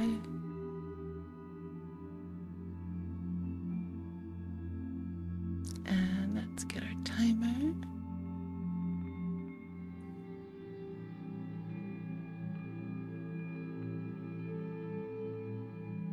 That makes sense, yeah. Oh, I forgot to tell you. I went out last night to see if I could see the stars again. When I had gone out the second time, I had a good view of the sky and it was very clear. And then by the time, I gotta cut my nails, they're very sharp, owie. By the time we had gone out after I did the countdown and the community post, it was completely overcast except for one singular bright light, which I think is, oh man, which planet right now? But I didn't get to see anything. I was sad. But we'll have to see what other cosmic events we have coming up for the rest of the year. But yeah, I was kind of bummed out. I'm glad I got to see the stars for a little bit earlier, but I really wanted to see the meteor shower. It's been, I don't understand, like this late summer rain, it usually is not like this. But the weather has just been kind of scary everywhere. Yeah, I went out for a second and I didn't see it either. I'm sorry.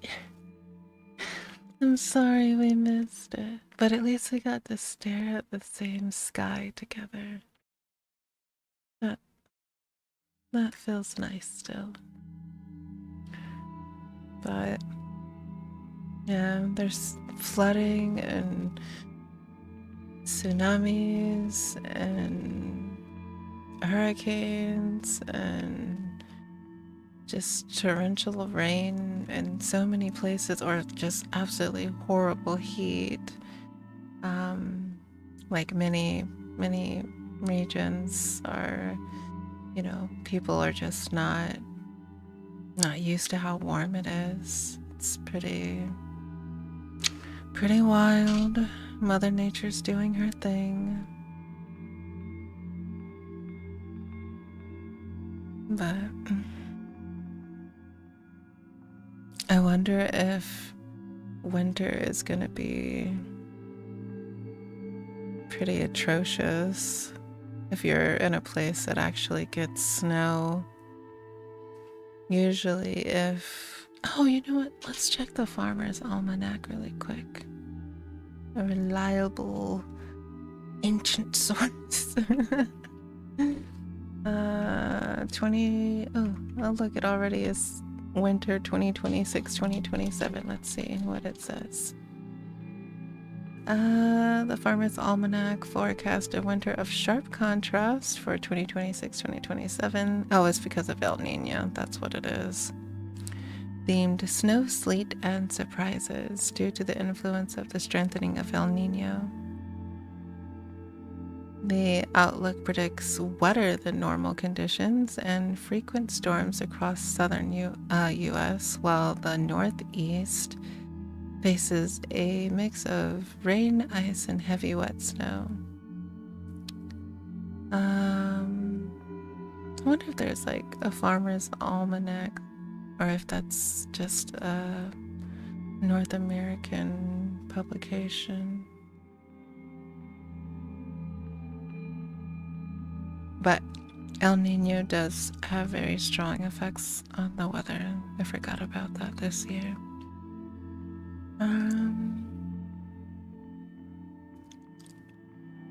It doesn't sound like it'll be a bad winter then.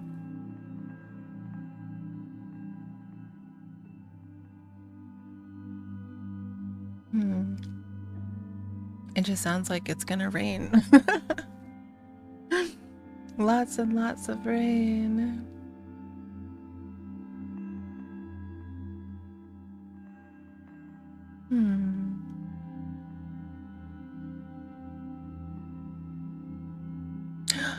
The fire, yes. Oh my gosh, the fires have been so bad as well too. That's so terrifying. I think they're still combating fires over here. Not ones that have been set by people, but natural fires. Hold on. Active fires.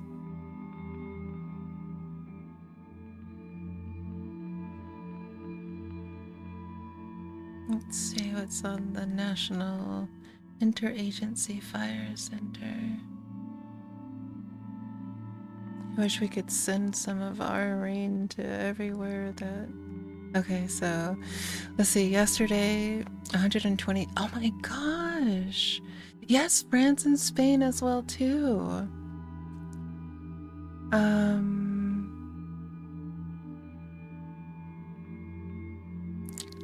So yesterday, 126 new fires were reported nationwide, including 9 new large fires. Firefighters are currently working to contain 93 uncontained large fires, with 29,000 personnel assigned to incidents nationwide. Man, let's look at the fires in Europe.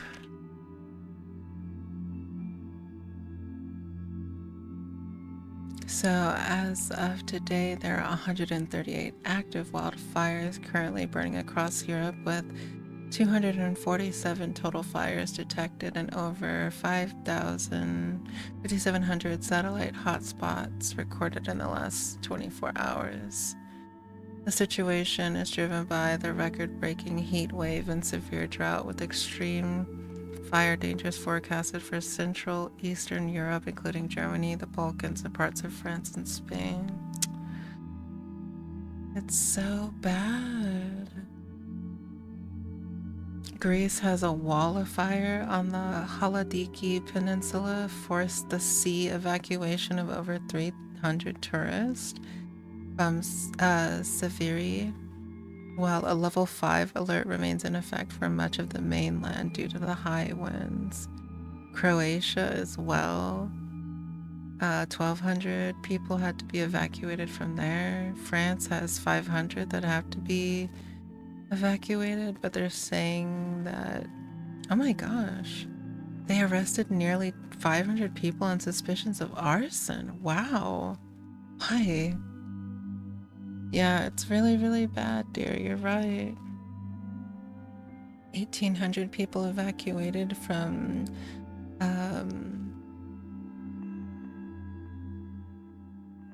Germany, near the Belgian border, and then Albania has active fires as well.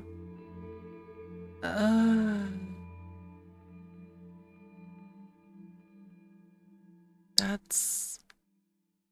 Are there any in various Asian areas?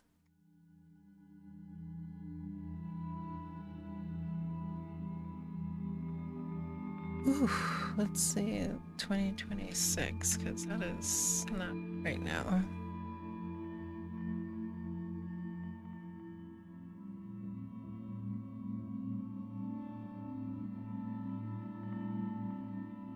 Oh my gosh, 44 million hectares burned. This was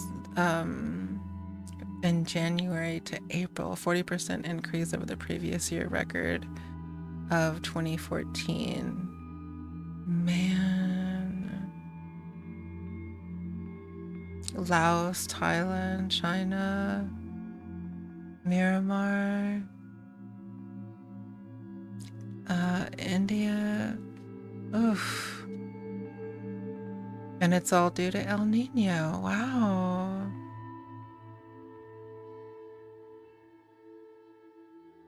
That's so scary.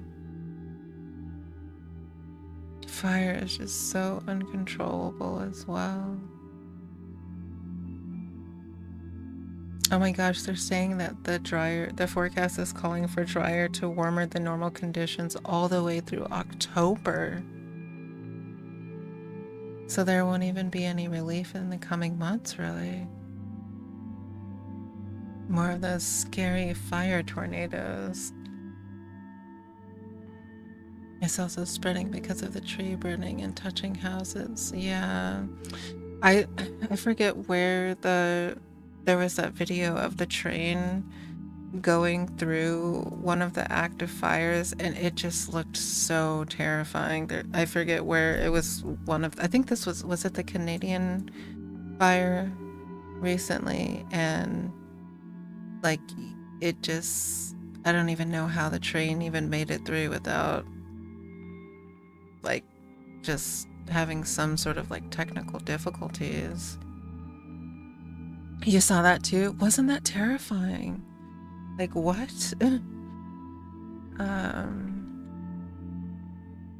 my gosh, the thought of the fire tornado is just...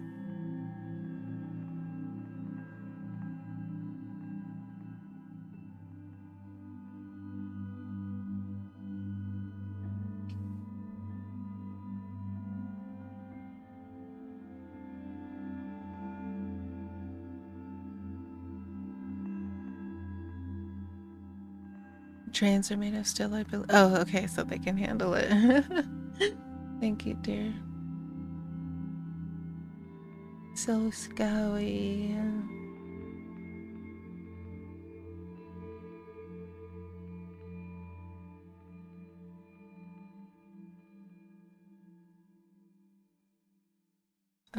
Very interesting article coming out of one of the universities here in the US saying that if a giant fire tornado could save our oceans, the first large-scale experiment shows fire whirls burn oil spills faster and cleaner than fire pools, proving their game-changing potential for ocean cleanup. That is not probably the best thing to be doing right now, but that is interesting that they can create a fire tornado and that they're looking to use it to clean up the oceans. That's very good.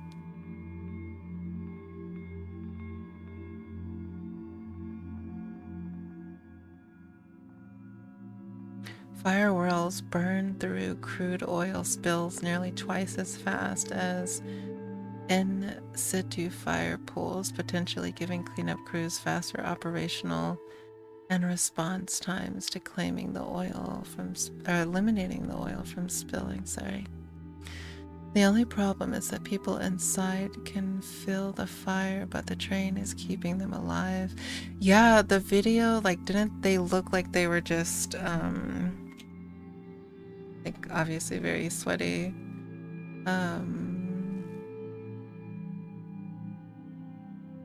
Where was that at? Oh yeah, there's the video right there. Oh. It was in Ontario and Armstrong.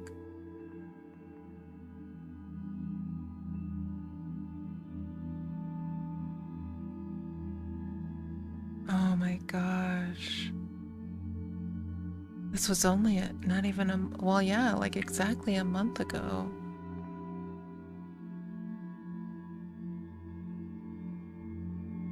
I wonder what the inside temp of the train was.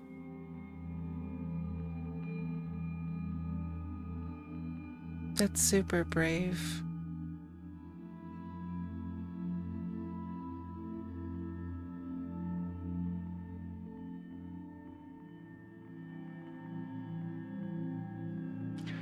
All right.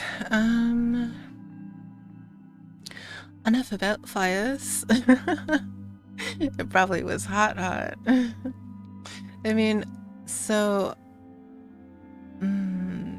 I guess it also depends on the humidity as well too, because dry heat, even though it's more dangerous, it doesn't feel as bad when it's extremely humid. So I'm not sure what the climate exactly would have been for that area, but I imagine that a fire that active would make the air extremely dry. Well, the fires are probably present because it's very dry too, so. But, that's scary.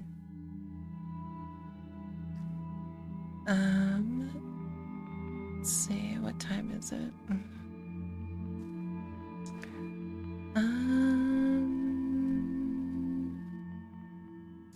Let's take a short break and then we'll see episode 72 is about 23 minutes long, and the rest of them are almost about 20 as well, so that would put us at like a little over another hour.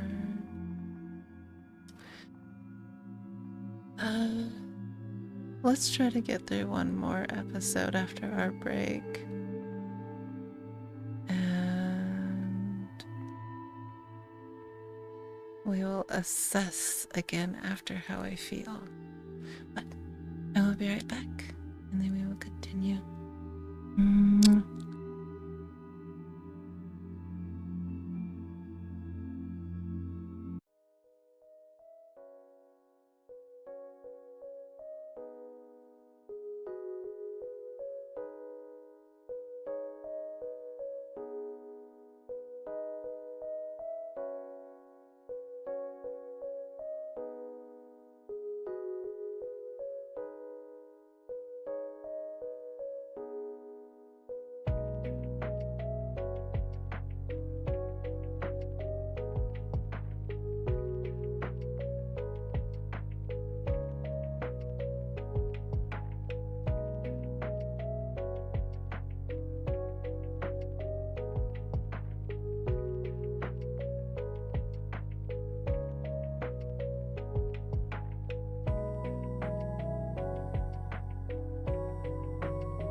and broke my nail.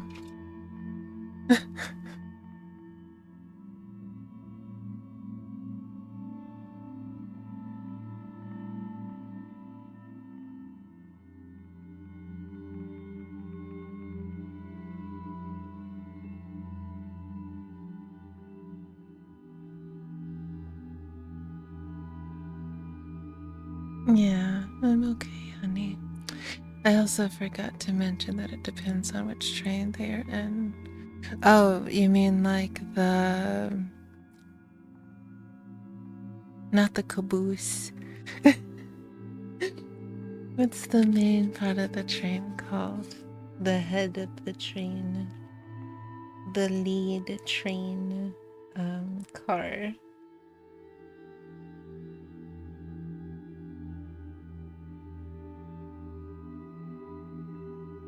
Okay, I filed it. It's better. It's Peter. It's Peter. Like, come on. It's better. Oh, the engine, I believe. I've never known any other part of the train except for the caboose. The caboose. There we go. I had to look at her.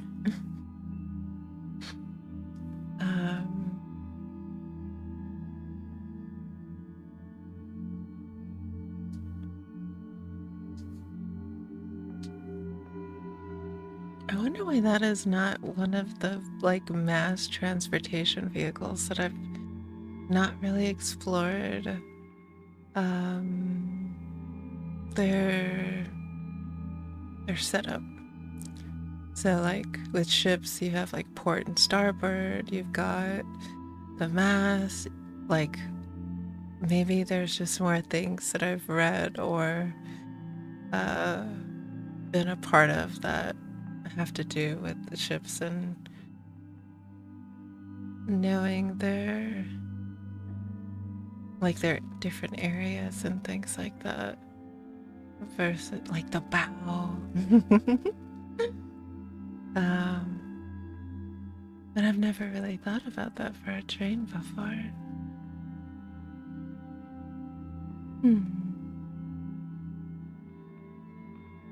Either way, let's get through this episode, and I think that might be it. I was walking around trying to see if I was gonna not start to feel nauseous again, but I think I need to take something that's gonna make me a bit sleepy, so I just took it, and I probably will not be able to hold on too much longer, so it's probably okay to lay down to rest the body. But before we listen to our last episode tonight, next week on the agenda, we might have I might pop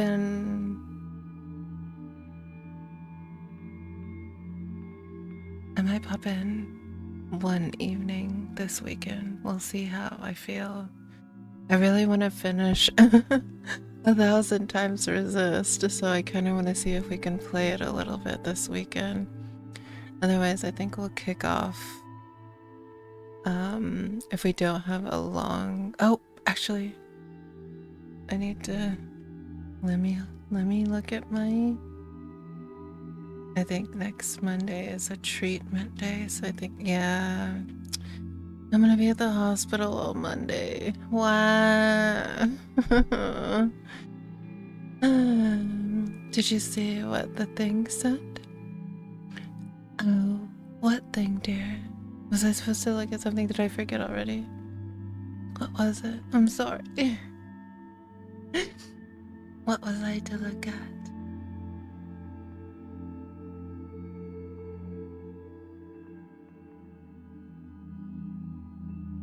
But, so Monday is a treatment day, so I'll be at the hospital for most of the day. Oh yeah, I'm feeling really nauseous. Gosh, why? Please. It's so frustrating sometimes.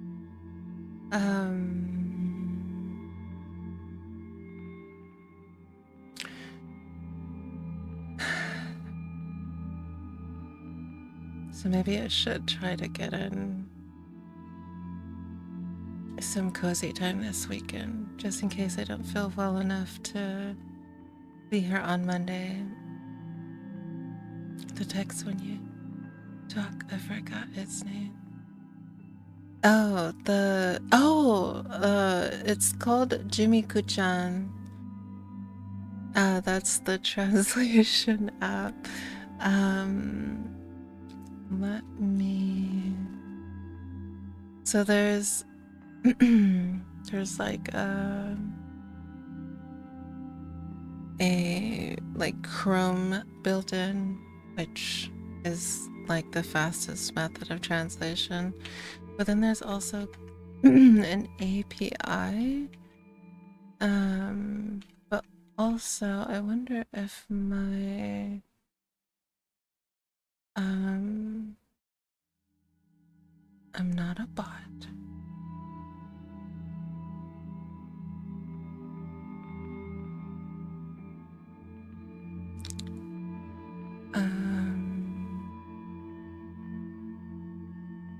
Let me see what this article says.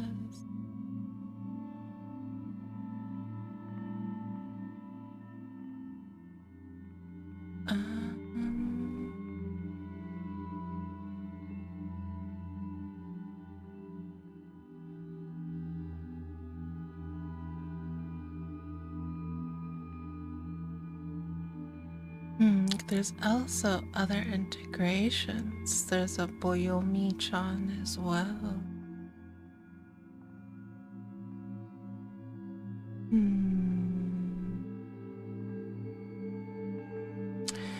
It's saying things you may have to give all the accents. Are you not doing your best tonight, dear? She's like, it's Friday. We're not in a pub. We don't have a drink. Or any other preferred fun thing. I'm just not going to do my best today. I wonder if I click. I'm scared to click this other button. Let's see, hold on. So there's another translation method that you can use. I never clicked it before because I thought I would have to set something else up for it. Oh, it didn't even catch the last bit of that. Oh no, now it's stopped. Oh, did we break it? Oh no!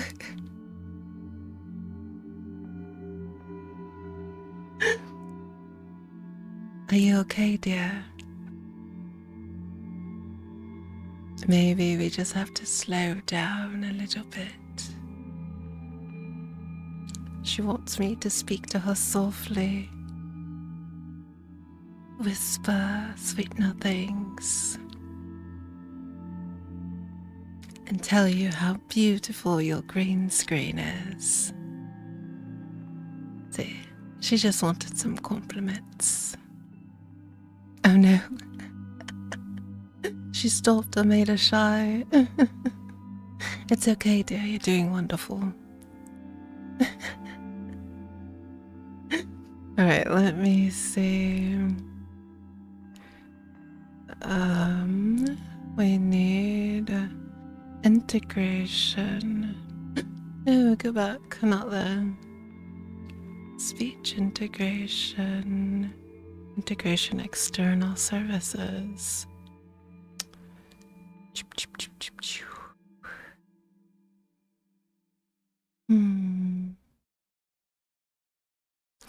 Okay, the system connects with 3 primary external services. Web Speech API for speech recognition, Google Translation API for text translation, and Boyomi-chan for text-to-speech output. So... oh, it seems like it's gotten worse, doesn't it? because.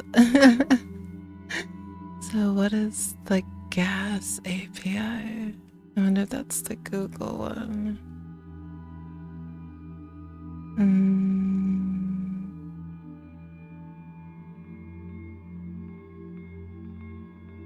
Yes, that is the Google API.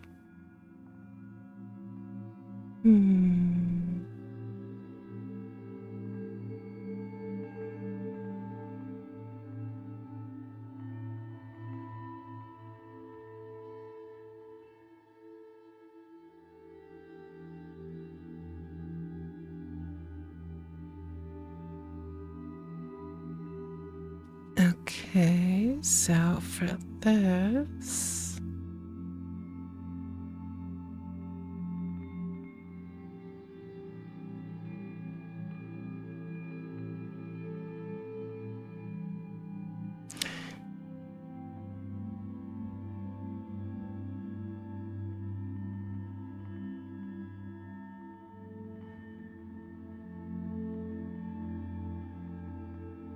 okay. So I have to go in and create a different sort of account for this one.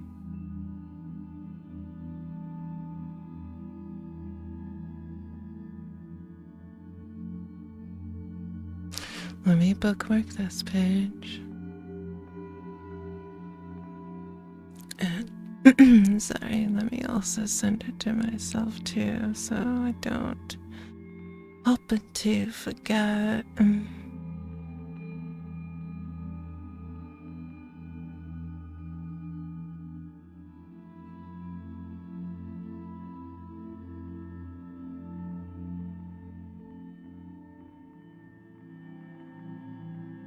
Okay.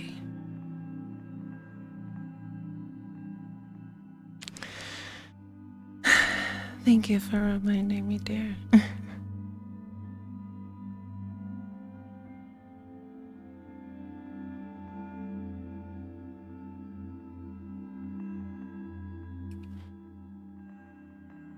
I find it really fascinating and very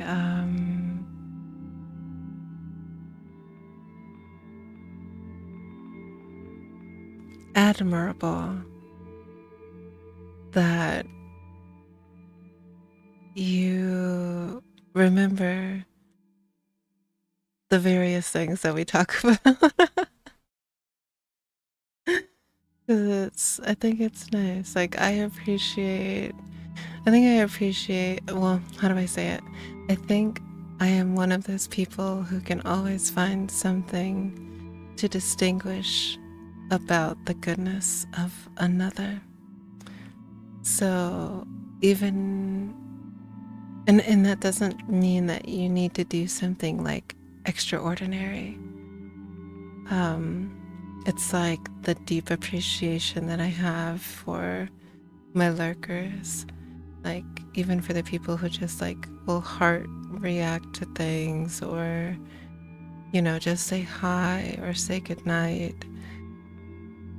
It means a lot.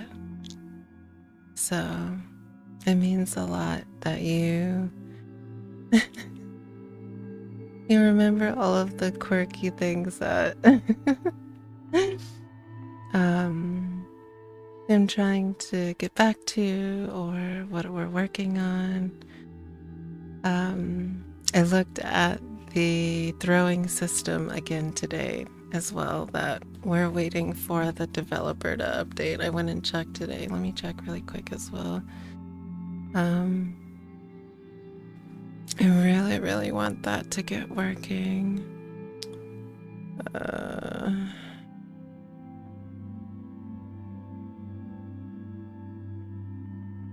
Yeah, they still don't have any updates. But I imagine working with so many different systems and understanding how each system works is probably a lot for one person. I think it's just a one developer application. Thank you. It's you're welcome, dear. I appreciate you. It just wants us to talk in our accent, though. That's really all that it is. It's like, I like that. But we'll switch it back to the Chrome-based one for now. And I will try to work on this particular API setup.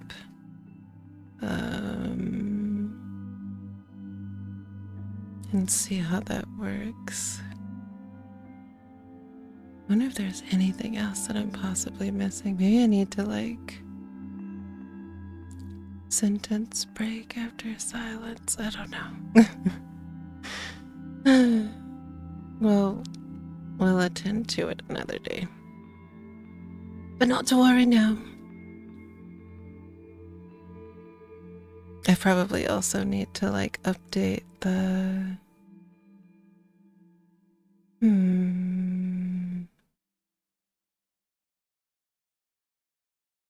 I wonder if I should do, like, a completely new reinstall, though.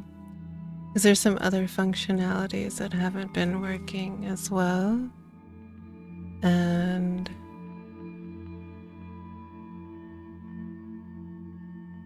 I just kind of put it to the side.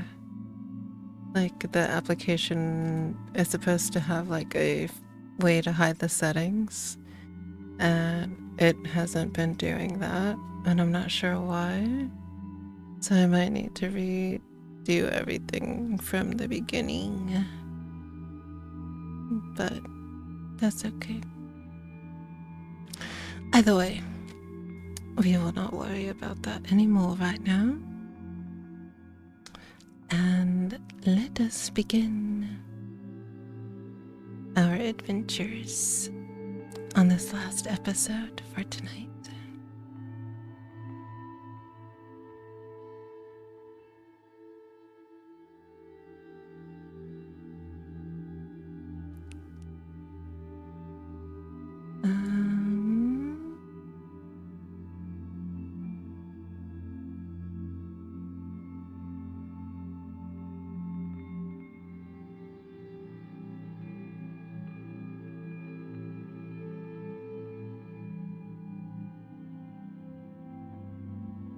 In my tummy.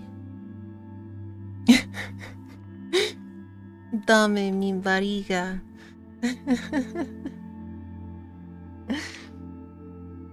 No translator. Alright, so we're on episode 72, Takeaway. A statement of Craig Goodall regarding his exploration of an abandoned chicken and kebab shop. Oh yeah. What is this gonna be about? Some of the episodes I can remember so very, very clearly, and some of them I was like, what? What happened?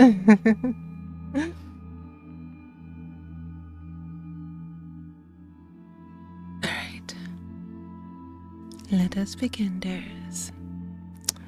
And 5, 4, 3, 2, 1.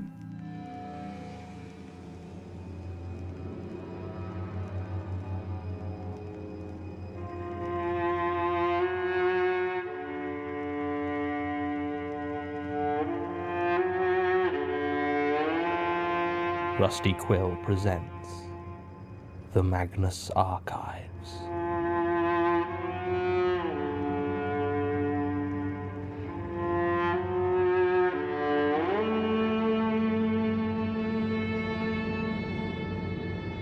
Episode 72, Takeaway.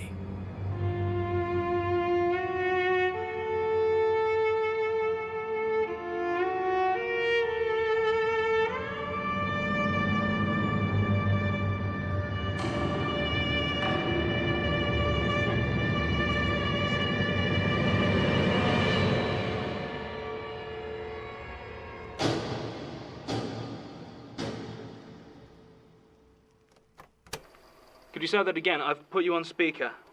Maxwell Rayner. Have you heard of him? Yes. Why? Who is he? He was a cult leader back in the 90s. I don't know about now. The Church of the People? The People's Church of the Divine Host. Right. Is he involved in a case or something?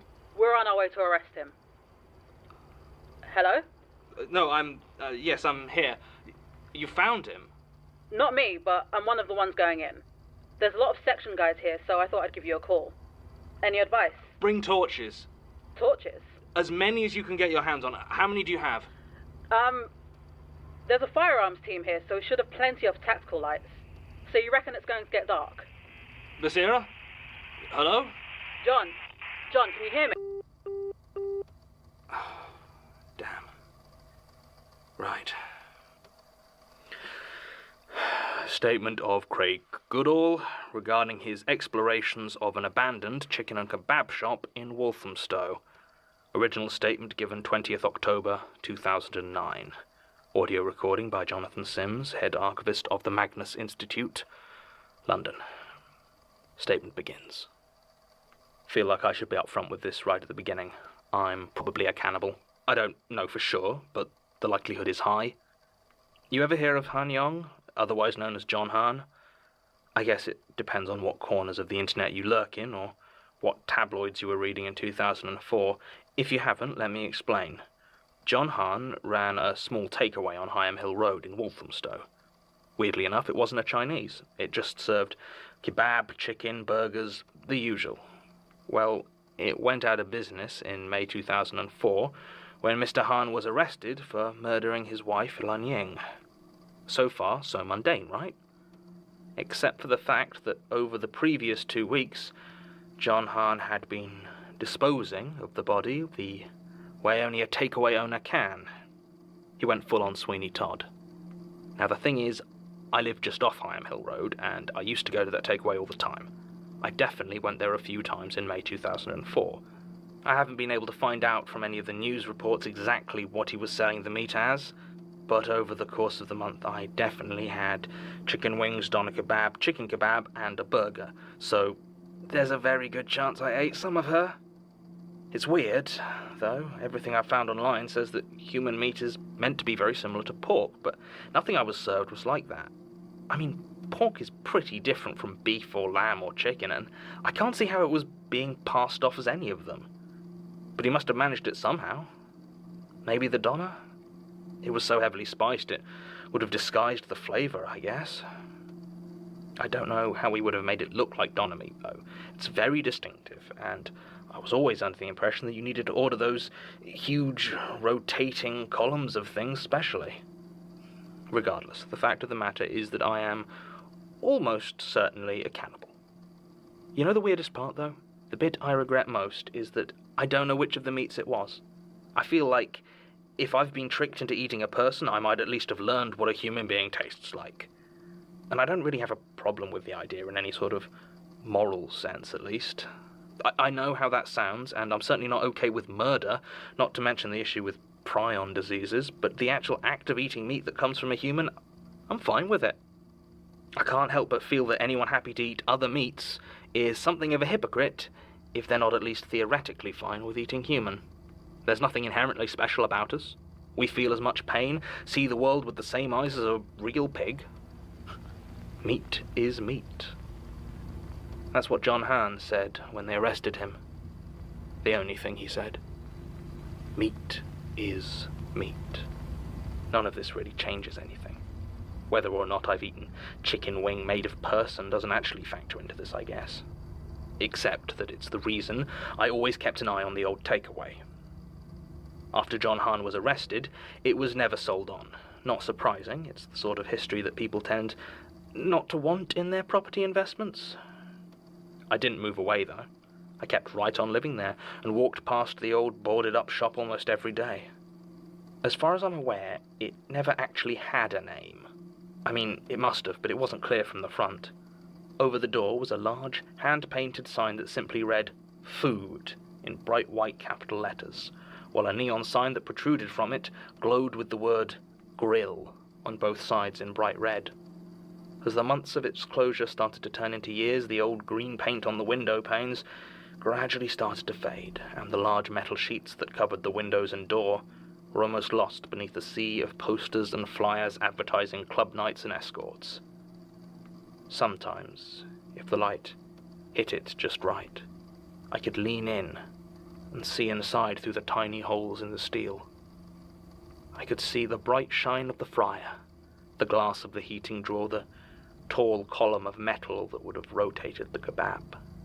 It all seemed somehow too clean for it to be so abandoned, and I was sure I could even see the vivid colours of soft drink cans in the clear-fronted fridge. It was a grey, dull afternoon when I heard it. There was a miserable rain. The sort that doesn't even fall, it just seems to hang in the air, speckling your face with a fine, soaking mist. There wasn't a single patch of sky that disrupted the uniform gloom as I walked past the old takeaway. I stopped for a second, staring at the broken old building as I so often did, when I heard a sound from inside. It wasn't a loud sound, like something small and light falling to the floor. I went closer, listening, but the sound didn't come again. Leaning in, I tried to see through to the inside of the building, but the overcast day didn't give enough light to see by. I stood up, tried to convince myself that I had imagined it, when a cold breeze blew down, cutting through my coat, and I heard laughter. It was so quiet, I could have imagined it. Or maybe it came from one of the houses nearby, but I looked around and the windows were as dark and empty as the sky. I turned back towards the shop and noticed for the first time the missing bolts along the edge of the panel that covered the side window. It was ever so slightly ajar. The sound of movement came again, soft and furtive from inside. Someone was in there, I knew that much at least. So I left and called the police. I walked to the pub across the road, bought a pint of pale ale, and sat outside on the wooden benches. The drizzling rain diluted my beer slightly, but I didn't mind. I waited. 20 minutes later, a police car pulled up, and I sipped my drink as I watched them open up the door and head into the old takeaway. Through the now opened entrance, I could still see the faded remnants of crime scene tape flapping gently in the wind. There was a sound of shouting, and I saw them pulling out a teenage white boy holding a can of red spray paint. Kid couldn't have been more than 14, with a ratty old hoodie and brand new sneakers the same colour as his paint can. The cops must have talked to the kid for a good 10 minutes before they finally took the paint and let him go with a warning, like I knew they would the second I saw him. Figures. The cops locked the old takeaway back up and went back to get in their car. The rain was coming down heavily now, and the one holding the spray can lost his grip on it. It wasn't a long drop from his hand to the pavement, but it must have hit a sharp stone or something, because when it clattered onto the ground, part of it split open. The red seeped out of it, mixing with the flowing rainwater in a river of colour that made me very uneasy. The cops didn't seem to care, they just got back in their car and drove away. I watched the place until I finished my drink. I wanted to see if they'd realised they'd still left the window panel partially open, where the kid had probably got in. If they did, they didn't come back to fix it.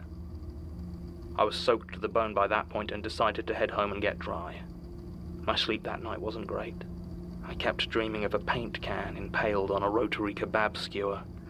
The liquid dripping from it bubbled and boiled in the heat. But it wasn't paint. I woke up the next day bleary-eyed and exhausted, and my mind was still on that open window. I just couldn't shake it, and I knew I wouldn't be able to relax until I'd got to see the inside of that place, so I called a friend of mine, Leroy Yates, and told him what was going on. His hobby was somewhere in between urban exploration and housebreaking, so I wanted to talk it through with him. He was over in Homerton and offered to come help me out. I told him I reckoned I could handle it, but that if I didn't check in with him in an hour or so, he should come down, in case I had trouble of any kind. I grabbed a quick bite of cold sausage for breakfast, got my big torch and a small pry bar, then headed out into the morning. The rain had stopped, but the sun still hadn't come out, and the wet shine seemed to weigh heavily on everything. There was nobody on the street. Most were probably at work already. The old takeaway sat there, the letters of food now grey and lifeless. For a second I thought I saw the red neon grill sign flicker, but I'm pretty sure that was just my imagination, as I know the tubes were busted. I slipped around the side and found the metal panel covering the window was still ajar. I'm a bit bigger than a scrawny teen vandal, but it didn't take much coaxing before there was a gap wide enough for me to squeeze my way inside. The air was cold and clean. I was in what must have been the storeroom and food prep area. There wasn't much light filtering through the tiny holes over the windows, so I turned my torch on and cast it about. It looked like anything perishable had been removed from the place, but other than that it seemed untouched. Sealed cans of pickled vegetables, vats of oil, rows and rows of clean, shining equipment. There wasn't a speck of dust on any of it, though it certainly didn't seem like it was in use. My torch moved over the rest of the room until it fell upon the huge freezer. There were letters sprayed onto it several inches high. It looked like this was what the kid had been doing. He'd been spraying the phrase, "Meat is meat," onto the door of the freezer, but the cops must have gotten him before he'd finished. So what was actually written upon the matte silver surface were the words, "Meat is me." I'm not going to pretend that a shiver didn't run right through me. It made me feel ever so faintly ill. In a fit of stubbornness, I decided that the only way to dispel this fear was to open the freezer, to know for sure that there was nothing inside, no meat of any sort. I walked over with a confidence I didn't really feel and gripped the handle. I took a breath and pulled. Inside the freezer was absolutely nothing. No meat, no ice, not even a chill. It hadn't been on in years. I let out a sigh of relief, which is when I heard a very quiet laughter from next to my feet. I shined my light down and saw a face looking up from underneath the counter behind me. It belonged to a gaunt, pale Chinese man who looked up at me with a terrifying glee. In his spindly hands he held a pair of bolt cutters with the blades positioned either side of my ankle. I barely had time to register this when he pulled them closed, cutting through my Achilles tendon. There was an intense spike of agony and I fell forward hard, smacking my head on the side of the counter. And everything went dark. When my eyes snapped open, I was laid out on a wooden floor. I couldn't move, and by the plastic I could feel digging into my flesh, I assumed I had been bound with cable ties. My ankle throbbed with pain, though not as sharply as I would have expected. The room was small and mostly bare, and looking at the windows I guessed I was on the upper floor of the old takeaway. A few shreds of fading sunlight were filtering in through the covered windows, but most of the light in the room came from a trio of oddly textured candles a few feet from my head. I strained my neck to look around the room. It seemed devoid of furniture, but dotted around seemed to be small piles of bric-a-brac. I saw chipped teacups, a stack of what looked like old Bibles, and then something that made my breath catch in my throat.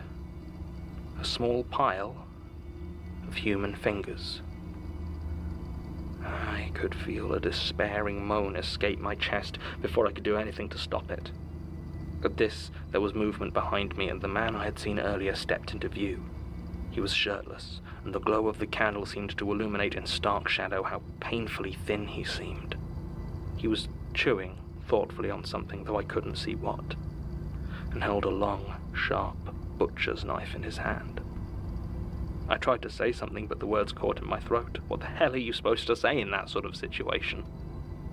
After a minute or two, he swallowed whatever he had been eating in a swift, gulping motion like an owl consuming a mouse. He smiled a smile of both satisfaction and expectation and asked me if I was awake. He spoke with a crisp RP accent, which surprised me. You know what's messed up? Here was this guy clearly about to kill me and carve me up for meat, and I still somehow felt bad about making the assumption that he couldn't speak English. Like I didn't want my last thoughts on Earth to be low-key racist. I tried to ask him who he was, but again my breath caught in my throat. He seemed to notice, though, and walked over to me slowly. He crouched down on his haunches, lowering his face to me, and asked me to speak up. I finally managed to croak out a question, asking who he was, but he just laughed that soft, disorientating laughter. In a single, smooth motion, the knife lashed out, cutting through my bound hands and neatly severing 3 of my fingers in a sudden burst of white-hot pain. I screamed, both from the injury and the hopes that someone might hear, but my captor didn't seem to notice or care. Instead, he picked up my fingers one by one and tossed them offhandedly onto the pile behind him. Walking over to the pile of old Bibles, he picked one up and started to distractedly leaf through it. He began talking again, asked if I knew that one of the reasons the Romans persecuted early Christians was because they believed them to be cannibals. Most people, he told me, assumed it was due to the Romans being confused over the nature of the body and blood of Christ that the early Christians were consuming, but that Octavius of Minucius Felix listed all sorts of grotesque accusations, including initiation rites that involved the murdering of an infant and drinking its blood. He looked over to see if I was listening, which I was, though mostly in the hopes he wouldn't cut me again. I asked him if he was a Christian, and a look of irritation crossed his face. He shook his head and threw the Bible back onto the pile, telling me that I wasn't listening, that I didn't understand, that the accusations were obviously false, like any iteration of the old blood libel, so of course he wasn't a Christian, as they both honour and disregard the body. And then something about their view of the soul. I was really getting lost at this point. He was rambling on about meat and souls and blood, and I just lay there, waiting for him to kill me. I wanted to scream again, try to attract someone's attention from outside, but I didn't know what this thin, jagged man would do. He stopped his speech mid-sentence, as though he could tell I was no longer listening, and looked into my eyes with a grin. He started to walk towards me, the knife held loosely at his waist, a wetness on his lips, and in that moment I was 100% sure I was going to die. All at once a huge, dark shape barreled into my captor, knocking him to the floor and sending the knife clattering to the ground. It was Leroy. He must have gotten worried waiting and come to find me. He stood over the thin, winded form and kicked it in the ribs, hard enough that I could hear something snap. Then he picked up the knife, walked over to me and cut through the cable ties keeping me in place. He started to pull me to my feet before I could protest about my ankle, but surprisingly it seemed to bear my weight without any problems. I looked down and, although I could plainly see dried blood all around it, my ankle was fine. I stared in disbelief, then looked at my right hand, which still seemed to have all 5 fingers. It didn't make any sense. I could still see the ones he had cut off on the pile. One of them bore my heavy silver ring, while the same finger on my hand did not. I started to say something about this to Leroy, but as I did, there was a sudden heat from behind me. We turned to see one of the candles had been pushed onto the pile of Bibles, setting them almost instantly ablaze. I looked around quickly for anything to douse the flames, but I could see nothing, and the fire was already starting to spread up the wall. Leroy and I ran, keen to get away before the fire brigade or police arrived. I didn't see what happened to the man who had been cutting me, and we didn't stay to watch the old takeaway go up in flames. It's still there, you know. Now a gutted, empty shell, smoke blackened through the windows. I wonder if they'll ever get around to finally tearing it down. It doesn't really matter, though. I've decided to move. End statement. Meet again. Not quite in the volumes of some previous statements, but still a theme that continues to disconcert. First point to make is that I believe Mr. Goodall gave us a fake name and details when making his statement, as neither myself nor Sasha have been able to find any record of him to follow up. Certainly none that match Martin's admittedly vague recollections about the man. Tim has confirmed the 27th of September 2009 as the date of the fire that destroyed the takeaway in question, which was registered as Waltham Express Grill, but can find no record of anything out of the ordinary about the fire, which was put down to unknown local vandals. We've also been unable to find anything on a teenager being picked up for trespass on that property, though that's not a particular surprise. I've had Martin looking into the case of John Hahn, though it's slow going, as whenever there's a picture he ends up needing to take a breath of fresh air. Apparently Hahn was second-generation British-Chinese, marrying his wife Lan Ying shortly after she arrived in the country and setting up Waltham Express Grill. He seems to have been utterly normal, according to the testimony of his former employees.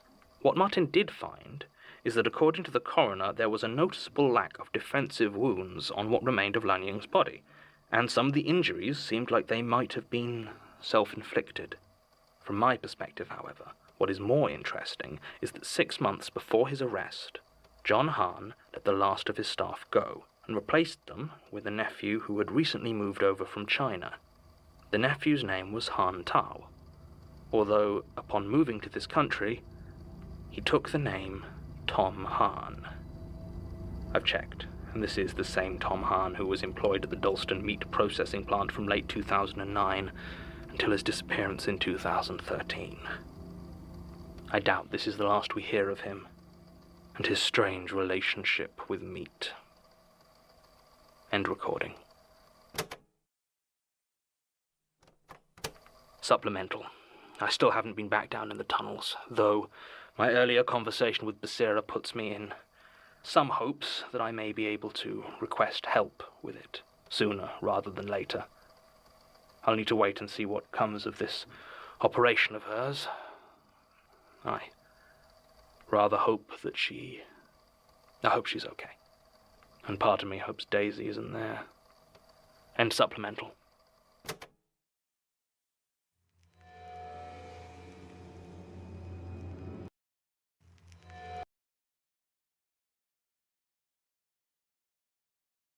Okay, I think we're gonna listen to the next one. One, because I don't wanna end on that one for tonight. But also, I think this one and the next one are kind of like, I think they're like back to back, because he starts that episode. Sorry, I forgot the closed caption. He starts that episode talking to Basira and them going to arrest, what is his name again? Starts with an R, Rayner, Max Rayner, and he is like the cult leader of the People's Church of the Divine Host. And I think the next episode kind of picks up with that, so I kind of don't want to leave that for an entire week. I'm trying to think of who the Tom guy. What other episode was he in? Oh yeah.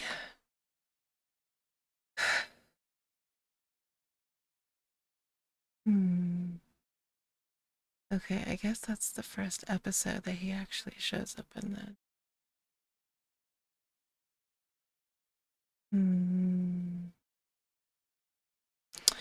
When when he was talking about his friend Leroy coming in and saving him, all I could think to myself was Leroy Jenkins. And I thought that it was I thought that was appropriate.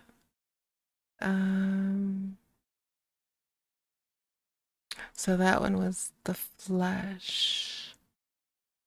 Makes sense. I thought, what did I say I thought it was? The slaughter. When couldn't it be the slaughter? He had the man on a table. I thought so too, right? That makes sense. Wait, what did it say it was? Did we read the flesh? I don't think we read the flesh. Okay, let's read about the entity known as the flesh really quick. Everything feels afraid sometimes.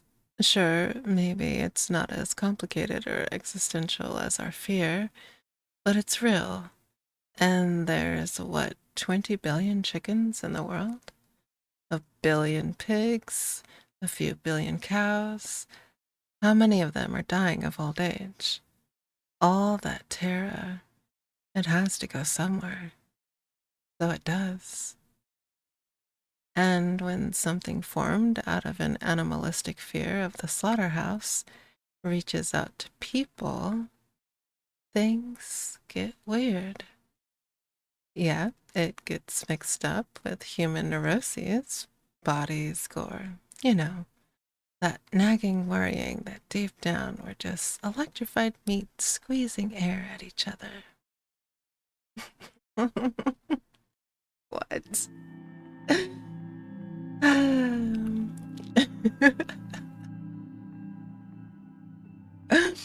The flesh is one of the entities. It is the fear of mutilation and having your body changed or destroyed, as well as the animal fear of being slaughtered for meat. See, there's slaughter right there. It is also connected to insecurity and self-hatred, specifically regarding one's own body image. It is thought to be the newest of the newest of the entities, born from the fear created by the increase in the industrial farming of animals for meat. In humans, it manifests as bodies, bones, muscles, flesh being twisted, reshaped, and butchered. It also employs the thought of being nothing more than meat, because meat is me. It often employs Christian imagery, such as the cannibalistic version of Christ, and using a Gnostic church as a ritual site. So its alias is the viscera. The fears associated with it are body horror, dysmorphia, being killed for meat, being eaten, or being nothing more than meat, because meat is meat. Manifestations include meat, corpse, blood, bones, butchers, meat-related industries, and cannibalism. So,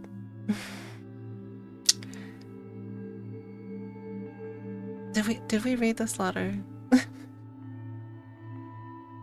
I just need to go over it really quick because what is the difference then? We didn't read the slaughter. Have we not gotten to an episode that's related with it?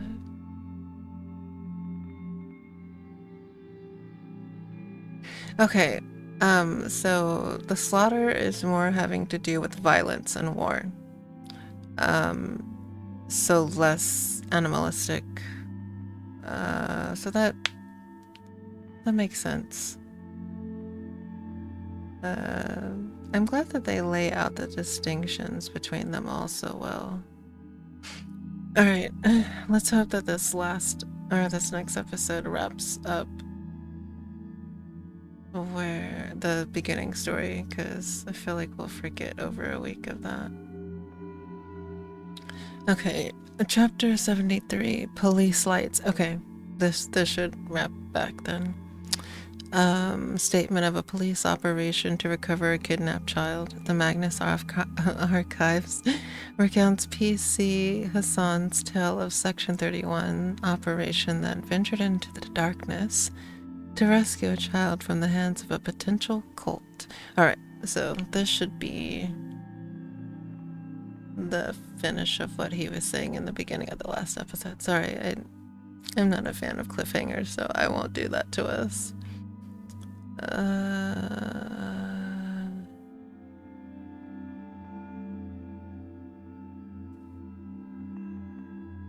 Alright, let's start our countdown.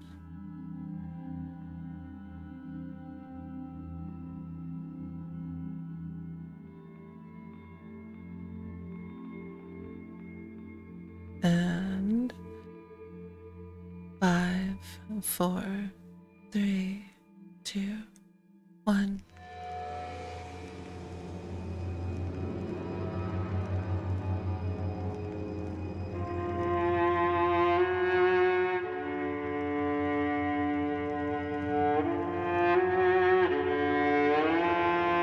Rusty Quill presents the Magnus Archives.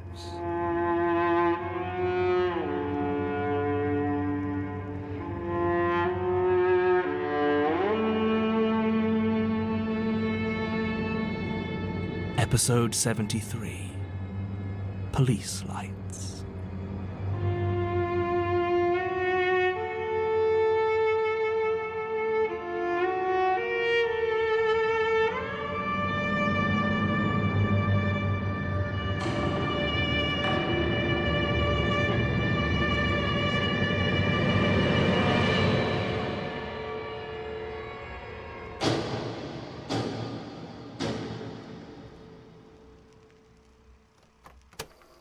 Here. Thanks. I assume it didn't go well then. We lost Outman. Just wasn't paying attention. I don't know what they're going to tell his family. Guess it could have been worse, though, if I hadn't talked to you first, so Thanks. I'm surprised you're here. Surely you have a lot of paperwork after something like that. A lot of forms to sign. They've given us a few days compassionate leave. I think they want us out of the way while they figure out the official version of what happened. Well, I'd like to hear the real one if you're ready. Yeah. How much context do you need? You said it started with a kidnapping case. Yeah, Callum Brodie, 12 years old. Disappeared from his home in Dalston 3 weeks ago. Sitter was asleep when the mother came home. The front door was open. There was no sign of him. There was no forced entry, so it started out as a missing persons case. But they got a witness claiming he'd seen 3 unknown figures entering Brodie's home that night, so it was kicked up to serious crime. There was some back and forth with kidnap squad since no ransom demand had been made, but not much progress in terms of finding the kid. I only found out about all this when we were suiting up yesterday. The Brodie case had nothing to do with my department or my borough.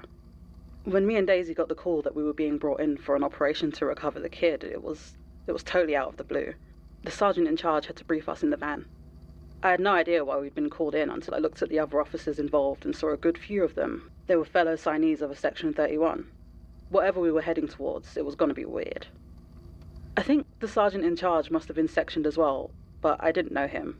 It's not too surprising though. I mean, it's not like any of us have a full list of sectioned officers, but one must exist somewhere. It looked like most of the others had made the same connection and none of us were feeling right about it. I mean, we had a counter-terrorist firearms squad with us, which didn't exactly put my mind at ease.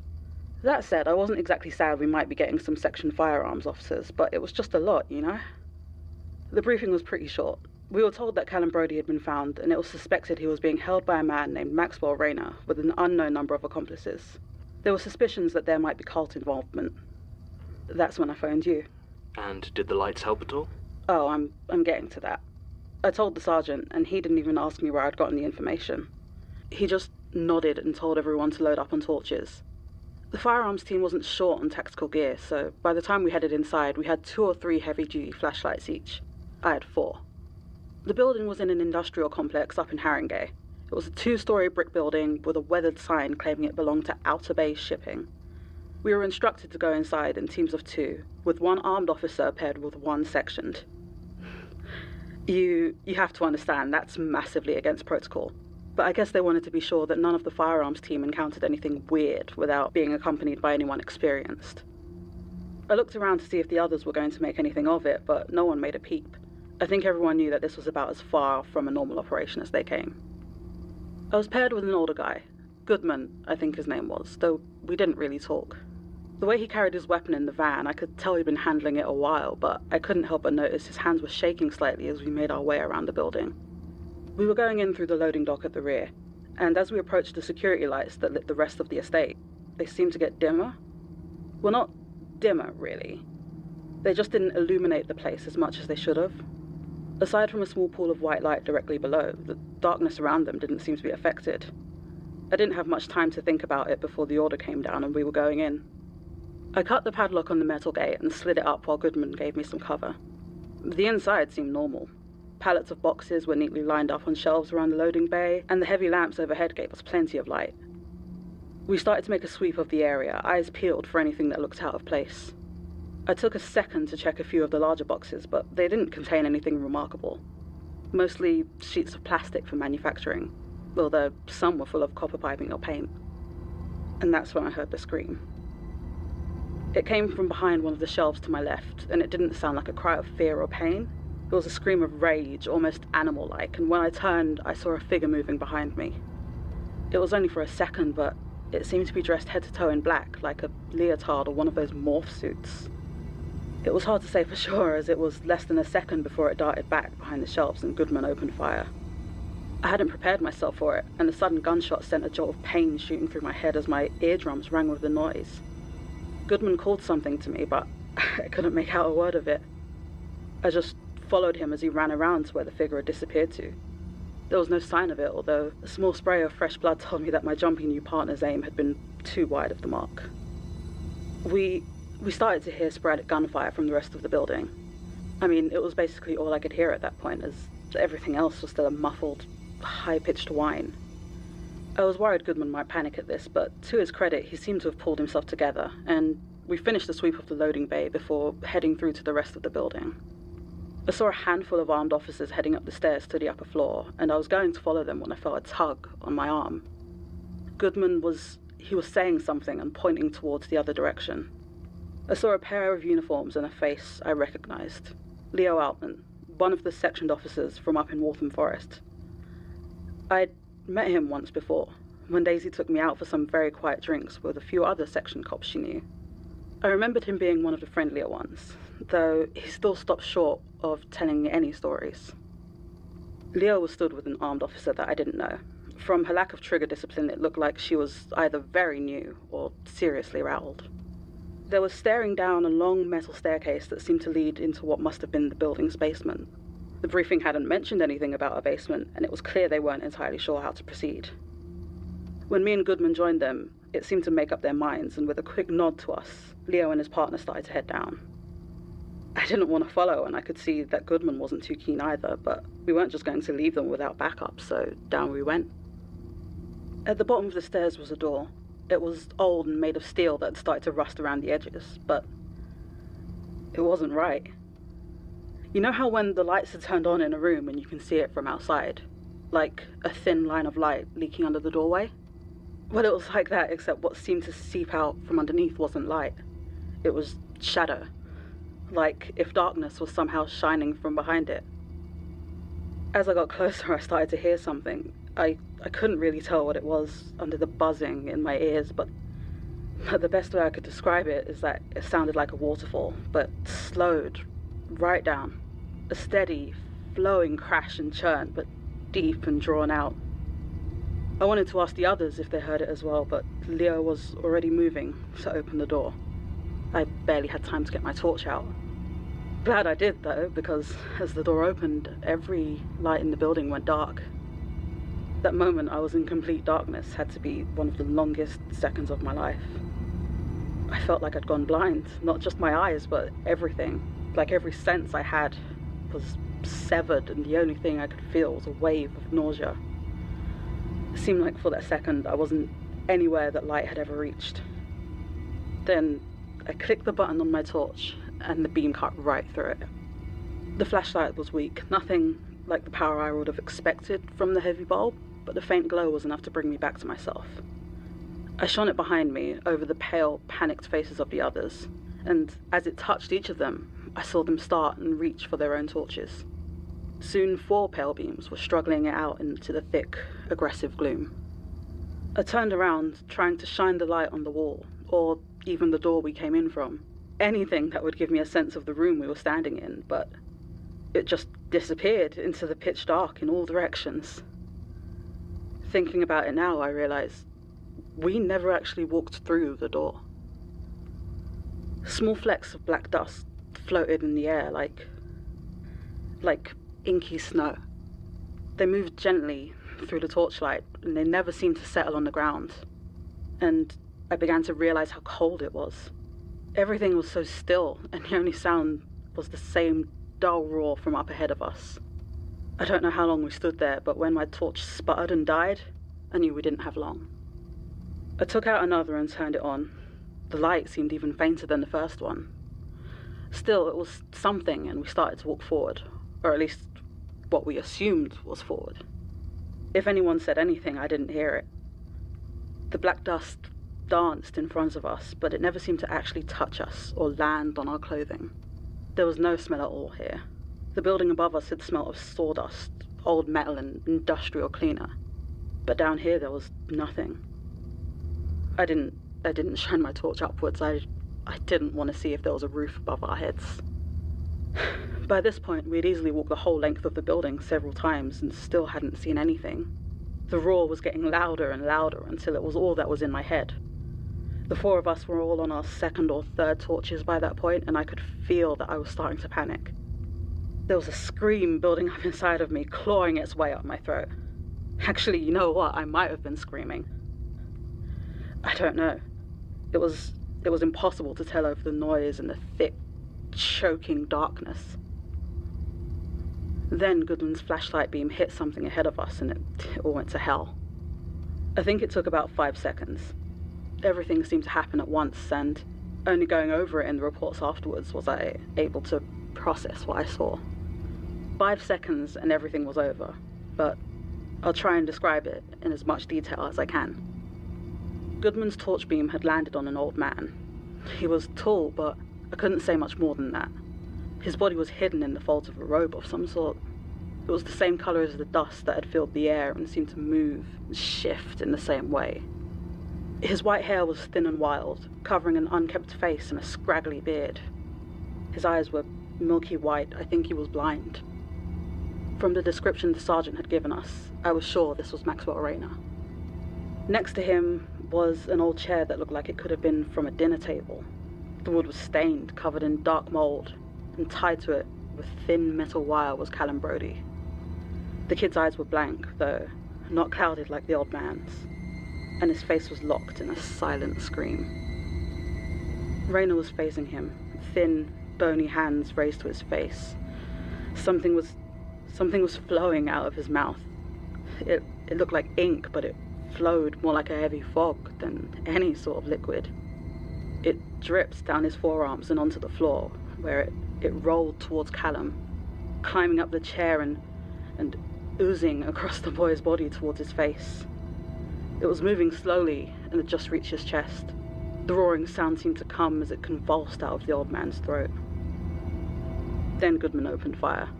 The muzzle flash seemed impossibly bright as it cut through the dark, and I could swear that for a second, the room it lit up was not a basement but a cathedral. He let off 3 shots in a quick burst, and every one of them hit Rayner square in the chest. His robe twitched violently as he staggered backwards, and all the dark liquid suddenly washed down onto the floor in a single movement, leaving Callum untouched. It still gushed from his mouth, though, and as the shots tore through him, he spun about, and an arc of the dark substance flew through the air. Altman had started running towards them as soon as he had seen the kid, and was almost at the chair when a wave of it spewed out. A few droplets hit him on the cheek, and he started to howl and claw at his face. Goodman fired again at Rayner, dropping him to the ground, and the horrendous noise stopped suddenly, leaving only Leo's cries of pain. The lights came on all at once, and in the sudden, painful brightness, none of us had time to do anything, as a woman who hadn't been there a moment ago ran up to Leo. She wore a robe similar to the old man's, and by the time any of us had seen the knife in her hand, she had buried it in Altman's throat. More gunshots, this time from the officer who had partnered with Leo, but she was too slow. By the time the woman with the knife had been dropped, he was already bleeding out on the floor. 5 seconds, 2 dead kidnappers, 1 dead police officer, and silence. We were standing in a small basement room lit by dingy fluorescent bulbs. No sign of the black liquid or any sort of dust. The kid seemed fine. I mean, I'm sure he'll need a lot of counselling, but he didn't seem physically any worse for wear. Goodman went to untie him while I ran to check on Altman. It was too late, of course, but as I looked at his still cold face, I saw his eyes were a milky white. The rest of the squad arrived a few seconds later and helped take us back out to the van.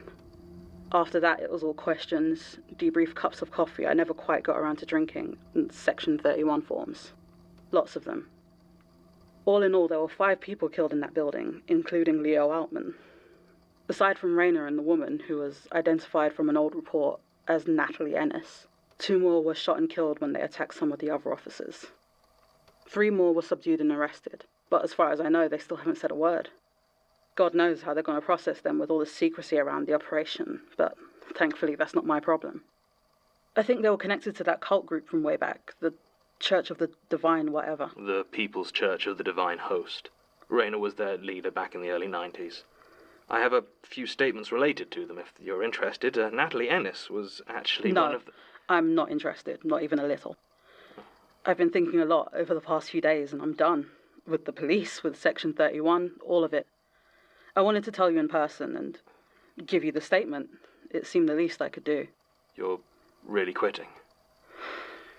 Yeah, and you should too. This place, it's not right. Goodbye, John. Basira, wait. What about the tapes? What? The tapes from Gertrude's case. Is there any way I get... No, I suppose not.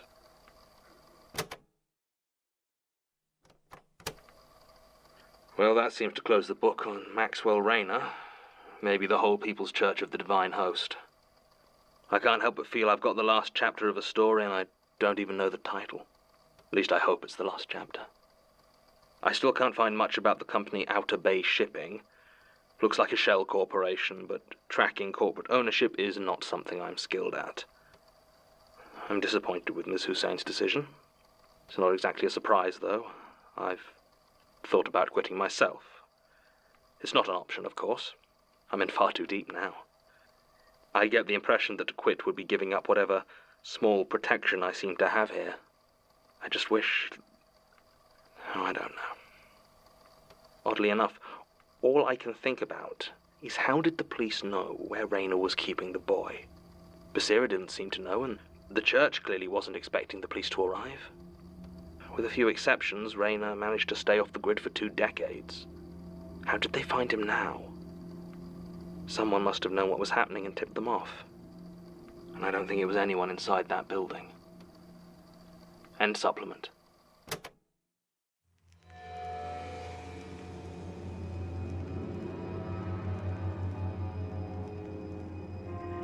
The Magnus Archives is a podcast distributed by rustyquill.com and licensed under a Creative Commons Attribution Non-Commercial Share-alike 4.0 international license. Today's episode was written and performed by Jonathan Sims, produced by Alexander J. Newell and Mike LeBeau, and directed by Alexander J. Newell.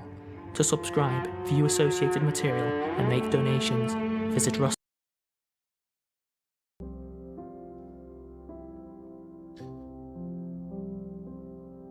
That was The Dark, which we've been discussing a little bit tonight. Can you imagine it being so dark that instead of light flooding from under a door, it's just darkness instead?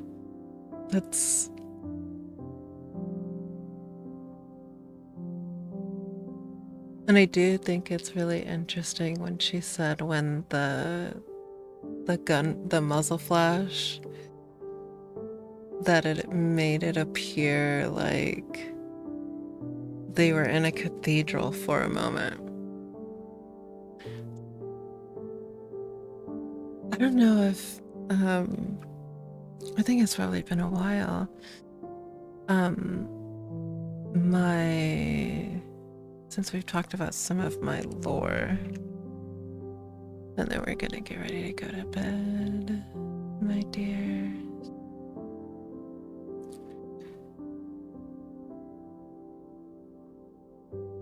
So I have my magical girl, and we have weapons. So, I guess you can sort of see that during the BRB scene. We've got like a book that we carry, and this text contains not just stories that we share to help people to rest, but it also contains different magic as well too. But we have like a noble phantasm, and our noble phantasm is called the Dreamer, or the Dreamweaver's Journey, and it's the ability to manipulate somnium and create defensive illusions when fighting entities such as the Shadowborn. And it made me, like that episode when she was discussing everything, sort of made me think about when the flash of light from the muzzle came into the room, that they were actually in a cathedral instead. And I'm trying to think if there's any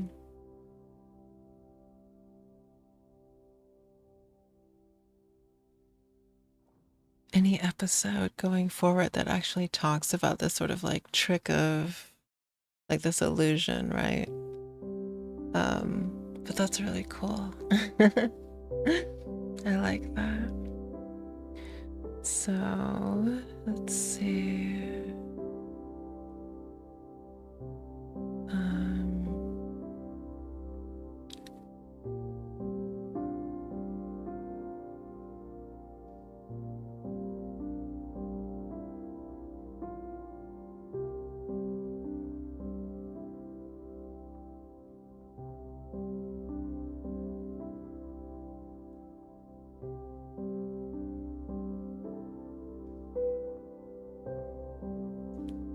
So we have, okay, I guess episode 5 and 25 do talk about the Church of the Divine Host. What was 25 about? Growing dark.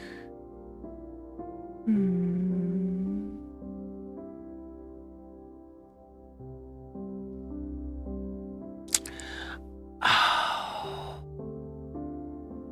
It's the episode with the guy and his girlfriend had a roommate, and then her mother passed away, and she was like really religious before, and then later on she ends up joining like a new church, quote unquote, and I remember listening to the episode and thinking that they're vampires because the lights in the house would like go dark a lot, and the woman who lived with Natalie Ennis, like the way that she behaved, it was very like vampiric. Like she tried to have her eat something specifically, which made me sort of think of like blood and like trying to turn her.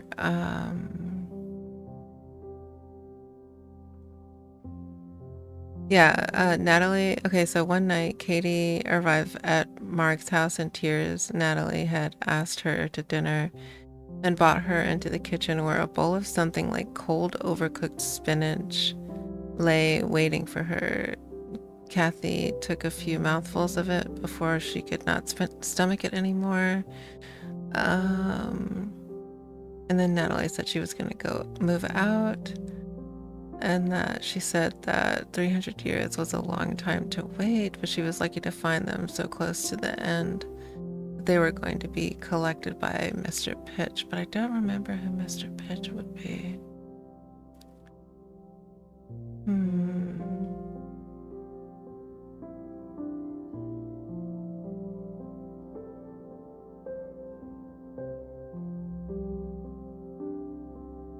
So that's when we were first, at least the lady in this last episode that we listened to that killed the officer, that is the character, the troublesome roommate or the scary roommate from episode 25. So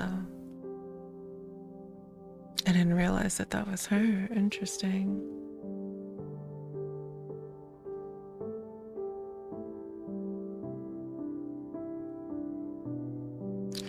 All right. I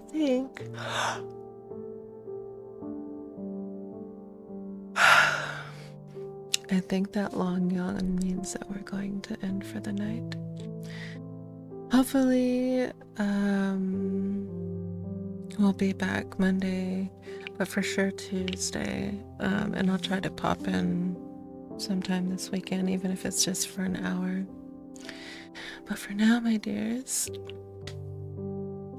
I hope that you have a very beautiful weekend, no matter what you have ahead of you. I'm proud of you for getting through the week, no matter what you faced.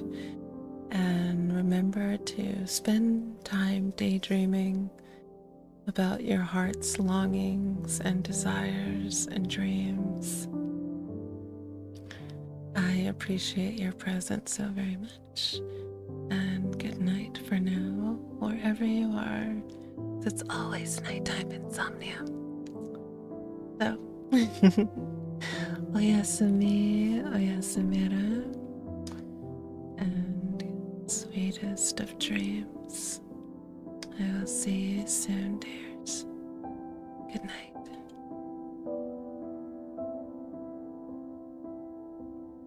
Nuzzle, nuzzle, nuzzle, nuzzle.